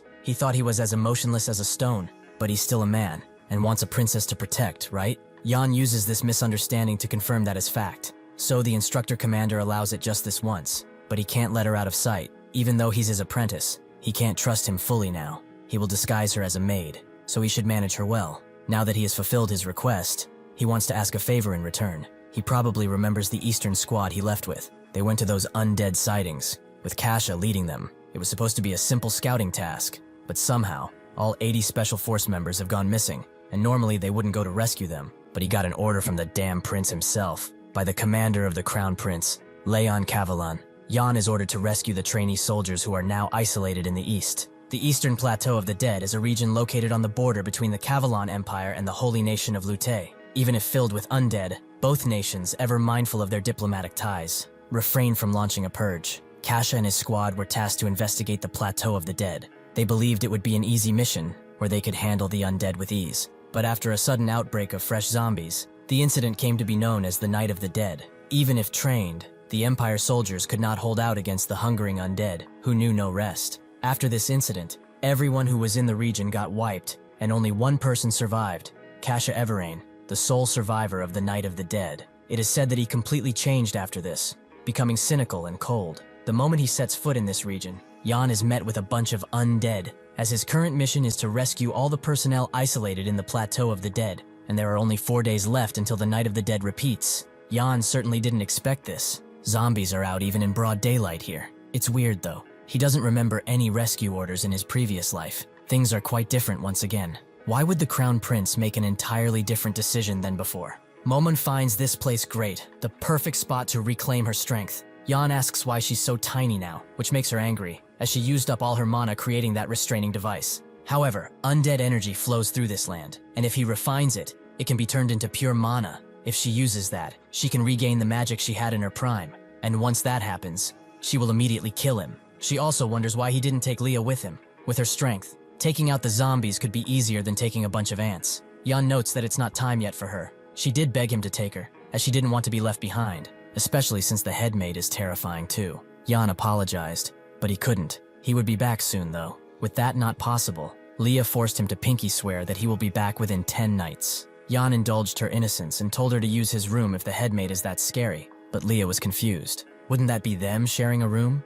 She doesn't know what to do yet. Momon swears that she's infatuated with him, but Jan tells her to stop suggesting it. Her destructive abilities aren't what's needed for the mission. These two are more than enough. He has brought Roman and Dwight, who both wonder why they have to team up with each other. When Roman talks back, Dwight calls him a commoner, and in turn, Roman wants to twist his head off. Momon believes this is quite a mismatched team. Is he sure these two are enough? Jan knows how they look, but they are both necessary here, as Dwight's family has quite the influence in this place. That's why he brought him, and when it comes to rescues, Roman's defensive capabilities are amazing. They are both in a place where they are both desperate for power. They know being out here means growing stronger, so they could not resist it. Surprisingly, Lorena and Cheryl arrive too, with Lorena noting that they should move quickly, and Cheryl agrees. Lorena is glad she followed Jan. Those two bickering fools certainly wouldn't be enough, but did he think that she's more useless than them? Even if the instructor commander told him that he could bring anyone, he has Roman's enhanced aura, Dwight's death aura, Lorena with her advancement in all places,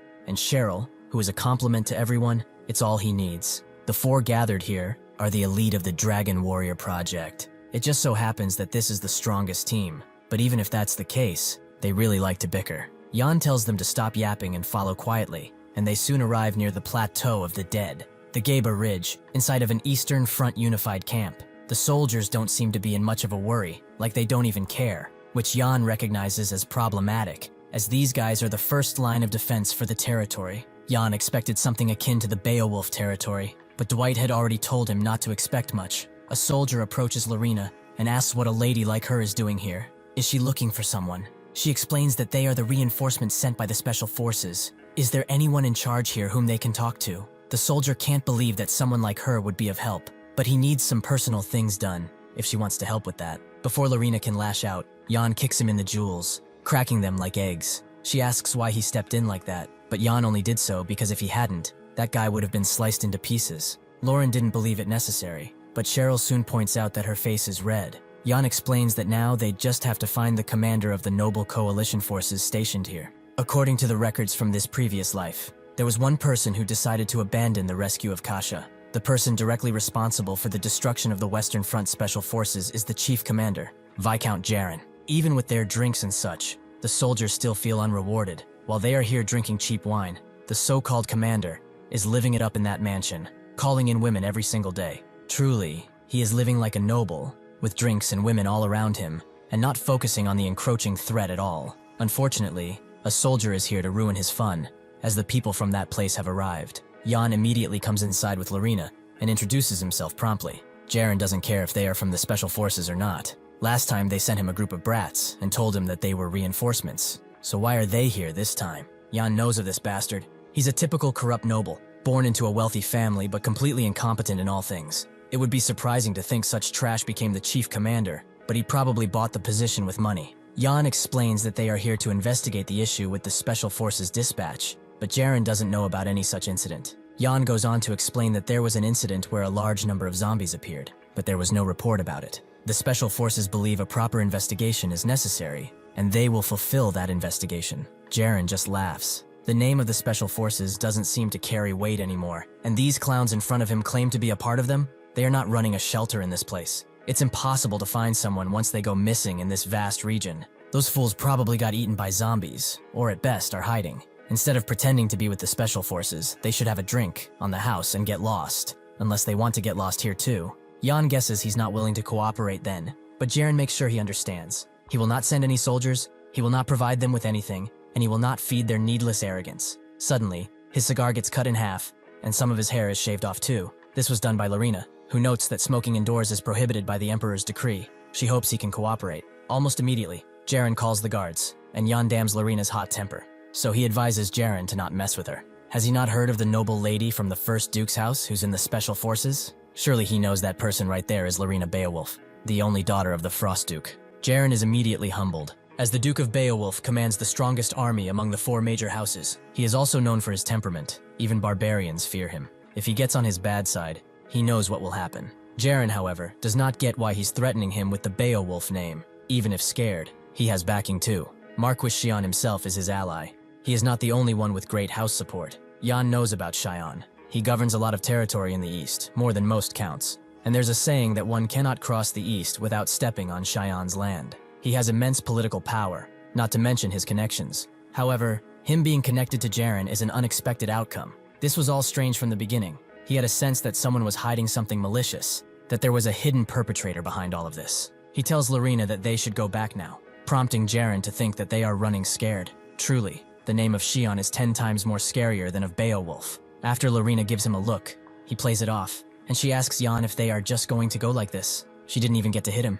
Jan explains that there is no reason to get involved like that. By now, the others should be done with their part. In Jaren's office, the guards lie defeated, and Roman tells Dwight that Jan should have handled things here. It would have been quieter, but Dwight notes that since the guards are down, nobody noticed, right? He also asks if he grabbed the item they needed, but Roman thought he was supposed to grab it. Fortunately, Cheryl took care of it, knowing that they would bicker like this. Roman doesn't get why Dwight dares to order him around, but Dwight feels it's only natural for nobles to order commoners like that. Should he ask nicely next time? As they are about to fight, Cheryl comes to the realization that both commoners and nobles are equally dumb. She explains that they don't have time for this and will tell Jan if they don't stop, which prompts them to actually stop. At an abandoned fortress in the Plateau of the Dead are trying to get in, and some Special Forces soldiers are pretty in the dumps about it as they only have food for 1 more day. They also know that nobody will come to rescue them, but before they can get more depressed, Kasha tells them to stop whining. Not a single one of them has fallen yet. She calls over James and notes that he was going to join the Transport Corps. Sebas too. His goal was to get married. Rescue will come soon, but they need to be expecting it too. Kasha would like to believe it too, but their weapons and rations are almost out. At this rate, they cannot do much. Suddenly, a large thud cracks the castle walls, as unbeknownst to anyone, an abomination has arrived. A hungry hulk of mass destruction. The abomination continues its assault, and Kasha, along with the others, prepare to meet it. But the abomination sends shivers down their spines as it walks in. These undead beings are formed from countless corpses merging into one, but there is someone controlling the abomination. Zombies and skeletons are naturally occurring beings, born from death aura. Even if they do appear in large numbers, it's natural. Abominations are different, however. They are not natural occurrences. They must be created by someone. Without warning, the stomach of the abomination opens, letting out a flurry of undead beings, an amalgam of hands and heads, their only purpose to feast. The memory of that day, to Kasha, remains vivid. His father stood trial for treason. All of his lands would be confiscated, and as punishment, the family head would suffer decapitation. Everyone knew that this was a false accusation. The Everain family would never betray the Empire, but they couldn't do anything, only hope that their son was safe. With a slash of his scythe, the executioner took the betrayer's head off, and Cash watched all of it. His father's head even rolled to him. However, his father was not ready to die yet. With pure hatred in his eyes, he demanded Kasha restore the Everain name and avenge his death. Suddenly, Kasha snaps back to reality. Fortunately, they managed to stop the undead that came out with no casualties, but the wall is gone, and the abomination is just standing there. They know it's just charging its energy for the next attack, and they think of attacking it, but they are too busy. Even if it does attack, Kasha knows there is a way to survive. He will use his comrades as bait and escape. In every moment of danger, he always ran away. He told himself that he had to survive, just like his father commanded of him. Even if people he built relationships with should die, he had to live. The abomination hurls itself at the defenseless men, but Kasha surprisingly jumps in as that was all an excuse for him. The real reason he fled was that he is weak. He uses primordial bloom on the abomination, taking its head off in an instant. The men are naturally surprised, and Kasha tells them not to let their guard down and forget the wall. They will retreat to the tower. If they make it inside, they can hold out. Before he can give out more orders, though, a spike comes out of the abomination and hurls itself right into Kasha, with the abomination slowly regenerating itself. The men don't know what to do now, but Kasha tells them to do as he ordered them. Everyone will retreat to the tower now. The abomination charges up a powerful blast towards him, and he apologizes, as he is not strong enough to defend them. Suddenly, Jan arrives and tells him that he is strong. Anyone who stands and fights a strong enemy cannot be called weak. After taking the abomination down, he gives Kasha a potion and notes that it should deal with his injury. Honestly, he did some good work here, but it's time for him to rest, as they will take care of it from here. Kasha thanks Jan for saving him, as that thing had incredible regenerative powers. They wouldn't have lasted long at this rate. Jan tells him not to worry, as it's not going to regenerate anymore probably. Kasha thought he was on a mission up north, but he came here as soon as that mission ended. He could not sit still after hearing that he was in danger. One of the guards is impressed that he came here willingly, and they all begin praising him for being a shining example of the special forces. Jan knew this would happen, as he has used his political prowess from his past life, but soon the soldiers ask how many people he has in the team, but Jan sheepishly reveals that they only have 5 people. The morale immediately falls, the soldiers thinking that they've been left destitute, but Kasha quiets them up by noting that the number doesn't matter, only the quality of the troops. He only said this to stop the unrest from growing, but it's clear now that the instructor commander never intended to save them in the first place. Jan probably fell out of favor with him too, and ended up here, truly pitiful. Before they can make a plan, the abomination lets out a surprise attack on Jan, but the creature seems to miss entirely. Jan guessed it didn't die just by losing its head,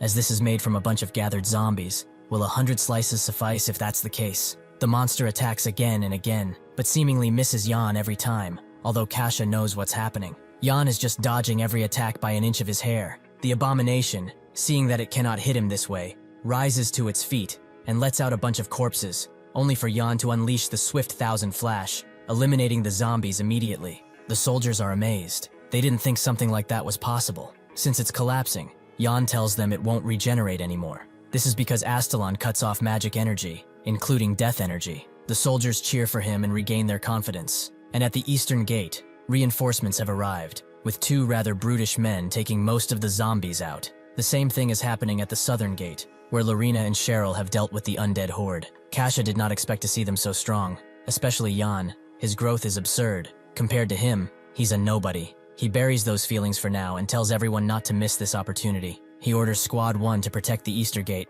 while Squad 2 heads for the southern one. Jan finds his control amazing, even though he must be shocked too. He calmed the soldiers down and guided them. He will make a fine pawn in the future. With that, he approaches him and says that they should gather the wounded as they are escaping now. using this thing. Kasha knows what that is. A portable warp gate, something designed by Isaac, a renowned magic scientist. Cheryl thought that the instructor commander gave it to him, but Jan actually snatched it from Jaren, because he knew he would have something like this. Cheryl notes that this is only for one person though. To move this many people, a lot of energy is required. Jan already has a plan for that, but he will need time to charge it, so they should move the injured and prepare the wounded. Momo notes that what he's doing is not a plan, he's just sucking her out of all the energy in her body. Does he think of her as some kind of mana reserve he can just use? Does he think he will let it slide? Jan promises to return the favor later, but suddenly, a dark aura catches everyone's attention, and a bellowing rumble appears, with a bunch of abominations making their way out of the ground. Jan recognized that energy, and Momon does too. The one who planned all of this has appeared, the King of Corpses. As the abominations advance, the Special Forces group charges in, adamant to keep the castle safe. 30 minutes ago, Jan told them that the warp gate was ready, and that they would evacuate the others before they escaped. Lorena wondered if they would even have time, and Jan noted that this is the only issue. They probably felt that death aura coming from the air. With that, the abominations and undead reinforcements are heading right this way. If they can't stop the abominations up front, they will be overrun by the undead army behind them. He orders Roman, Lorena, and Dwight to hold off the abominations. He has set it up as such that when they kill an undead, the death aura released will be converted into warp gate magic, and to activate the gate, they will have to kill the abominations for the death aura to be absorbed. Cheryl will stay at the gate and evacuate the team members. Kasha refuses to leave just like this. He wishes to go fight too, as if he goes back empty-handed, his evacuation will plummet. He needs to earn merit if he wants to fulfill his dream. So can he not fight? Jan did not refuse, but considered this a favor, so he shouldn't forget it. He handed them some holy water he stole from Jaren. There isn't much, so it's best to just coat their weapons. They don't have to kill every abomination. They just need to hold them off, as he will finish this himself. They wondered what he was planning, so he explains that the one controlling the undead army from behind, the one radiating that death aura, as long as that guy lives, they will keep regenerating. He's going after him. Even if they warned him not to go, Jan jumped in anyway, as he did not want to stretch this for longer than he had to. Roman is the first to rush in with a powerful flame fist, allowing Lorena to jump up and unleash a lesser blizzard, eliminating the abominations in the front. With them working so well together, Dwight feels like he can't fall behind either, so he rushes in, only for Kasha to jump in first, and combine Sylphid's Step and Spectral Blade to create the blade dance, taking off the head of the abomination, but it spews out a bunch of blood in his direction last second, blinding him for a few moments, and allowing the abomination to rush in with a deadly attack. Before that hits him, however, Dwight kicks him away and tells him not to get in the way as he's swallowed whole. Kasha does not understand. He has always been selfish since the academy, so why did he help him? Suddenly the abomination is cut up from inside, and Dwight comes out with a spinning fang. He apparently tried to imbue his word with mana like Jan, but that nearly killed him. How does that bastard do it? Kasha looks at him and apologizes. He throws himself to save him, and yet he was only thinking about his family and his achievements. Dwight just tells him to tie the abomination's legs down while he goes for the torso. He gets how he feels, because he used to be the exact same, but if he keeps this up, Jan will certainly beat the daylights out of him. Kasha is surprised that Jan managed to change him so much. If that's the case, perhaps he's not a lost cause either. The Corpse King makes a path for him to land on, and thinks it to be sad. Human life is too short to walk the path of the arcane, but they need not worry, as they will become undead, and walk the path of arcane magics for an eternity. They will reclaim the glory of those days, when they gathered at the Mage Tower and advanced together. Jan refuses that offer and dashes behind him, with the king having no worries, as his attacks won't harm him, but it seems that he was wrong, as Jan splits him in two. He recognizes this guy. He's Lich Amon, one of the 5 calamities of the Empire in the future, but he didn't expect him to be behind this. Suddenly, Amon explodes in rage as he feels Bahamut and lets out a powerful light toward Jan. Finally, he has found the one who destroyed the tower, the one who destroyed his juniors. He has vowed to kill Bahamut, and anything related to him will suffer the same fate. There is a legend widely known across the continent, and that is the Tower of Mages, also known as the Magic Tower. It is also widely known as the Ivory Tower of Knowledge, the Tower of Babel, or the Paradise of Mages. It is a story more commonly found in fables, and no one has ever seen it. It possessed the power equal to that of a major nation, and yet the Magers of the tower focused entirely on the principles and truths of arcana magic. They were said to never interfere with their fears of the outside world. However, during their pursuit of magical truth, they incurred the wrath of a dragon, and as a result of this, the tower was destroyed in a single fight. That was how the story ended. Jan thought this was just all myth, but he did not expect this bastard to really be from the Magic Tower. It appears that the story about them being secluded was a damn lie. Aemon screams at him to shut up and that he will kill him, but he's like he's talking to Bahamut, vowing to eliminate him for what he did to their magic towers. He had no mercy on their juniors, let alone their master. He will settle the score right now. He unleashes a lightning and fire arrow, with Jan trying to tell him that he is in fact not Bahamut, but this falls on deaf ears. He looks at Aemon and finds him quite similar to Momon. Perhaps they are related. Suddenly, a magic black hole begins to pull him in, but Momon shatters the spell with a single word and asks Jan if he's going blind, as that guy is nowhere near her. In terms of both functionality and looks, not all liches are made equal. That one has long been corrupted by the death aura. His sense of self is basically already gone. Even if one becomes a lich, as long as they maintain purified mana, they can preserve their spirit and soul. But if one fully accepts the death aura, that poison contaminates the life vessel, sending both body and mind into a frenzy, just like this one. Soon, he will lose his sense of self and go on a warpath that will end only in his death. She did not expect to see a magic tower student like this, especially one of her beloved pupils. She asks Jan to buy her some time alone. She does not have the mana to fully manifest just yet, so while she gathers some, he just needs to survive. Before Jan can complain, she disappears and leaves him with an attack from Aemon, which forces him to jump from rock to rock. Since this bastard thinks he's Bahamut, he will use all his might, and he has no choice but to do the same. Kasha and Dwight are completely exhausted. The abominations are no longer regenerating, meaning that Jan probably did something. Still, they wonder what exactly he did to finish it. They don't have to wonder for long, as a mighty light appears from Jan's direction. But it's not just a light, it's the power of a dragon. Amon knew it. He finally shows himself as who he really is. Jan slices through almost all of his body with this strike, and Amon sees in him the founding emperor. Jan is touched to hear that his sword technique looked like Bahamut's, so this really must be his style. He never thought that he would have to use this here, but he's amazed at the power. Every time he opens his mana engine, a voice bellows from within and becomes clearer and clearer. With a single strike, cleave through 1,000 enemies. This is a sword technique that whispers to him. If he can truly grasp it, he will be invincible. He can't focus on that right now though. As he begins coughing blood, he uses too much mana, and his mana engine is going into overdrive. This gives Amon enough evidence to fully believe that he is Bahamut. He will make sure his death is as slow and as cruel as possible. On behalf of everyone from the tower, he will receive judgment. He begins multicasting, letting out a bunch of spells one after another with no sign of stopping. After reaching a satisfying number, he screams at Jan to die, but Momon quiets his spell down with a single whisper. Her transformation is not complete, but she does not have a choice since he's struggling. She is Momon, the true master of the magic tower, and she's here to take responsibility for this rabid student of hers. Jan is surprised. Did she materialize her body from when she was alive? She confirms as such, but due to the lack of mana, she will not be able to maintain this form for a long time, so he should look closely, as this is what the magic tower master looked like. Jan knew she was related somehow, but he didn't expect her to be a significant figure. It seems that she's much more of a resource than he previously thought. Momon doesn't like that he's still thinking that, even after seeing her like this. Amon recognizes her as a mage and tells her to come forth, as they will pursue the epitome of magic together. Momon is sad that he doesn't really recognize her even after this, and Amon unleashes an amplified infernal blaze, creating a gamma-ray storm of nuclear proportions. Amon tells her to abandon the flesh and live in undeath, but she just eats his mana up. Sad to see that his attacks are so cruel. Is he really the apprentice he remembers? Aemon is not done and throws a rock at her, but she simply deletes it from existence, expecting something like this. Did he forget that hasty and careless magic circles can be easily perforated? His thinking is too simplistic, and above all, he relies solely on evil energy. Does he think his body, corrupted by that stuff, could reach the pinnacle of magic? Aemon refuses to believe this is evil energy, but even if it is, if he can just restore the tower, then he's happy. He just wants to revive the apprentices, to bring the master back, to continue exploring together like in old times. Momon feels guilty for the tower that even she turned away from. He sacrificed much. She had many chances to return to the magic tower, but she was blinded by revenge, and she turned away from that responsibility, forcing Amon to take it.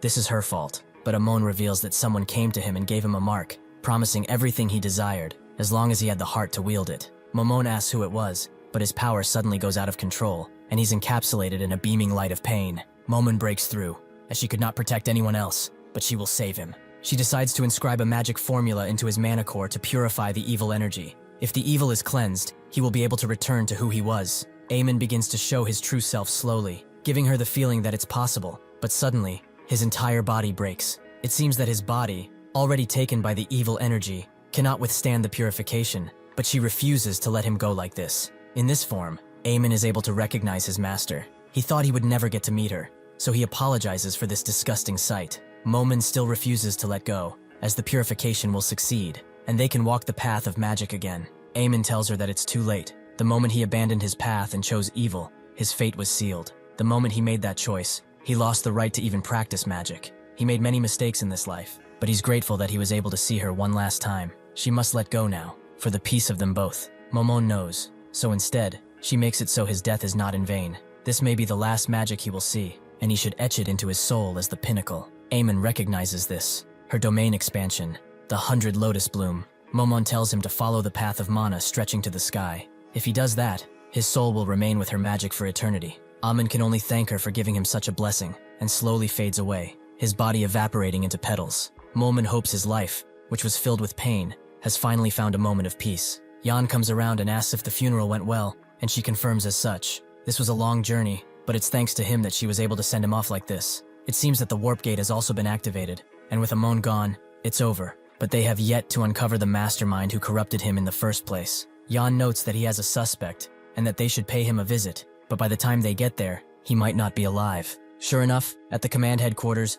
Viscount Jaren is reported dead, falling into a noose of his own making. Thank you for watching. See you next time.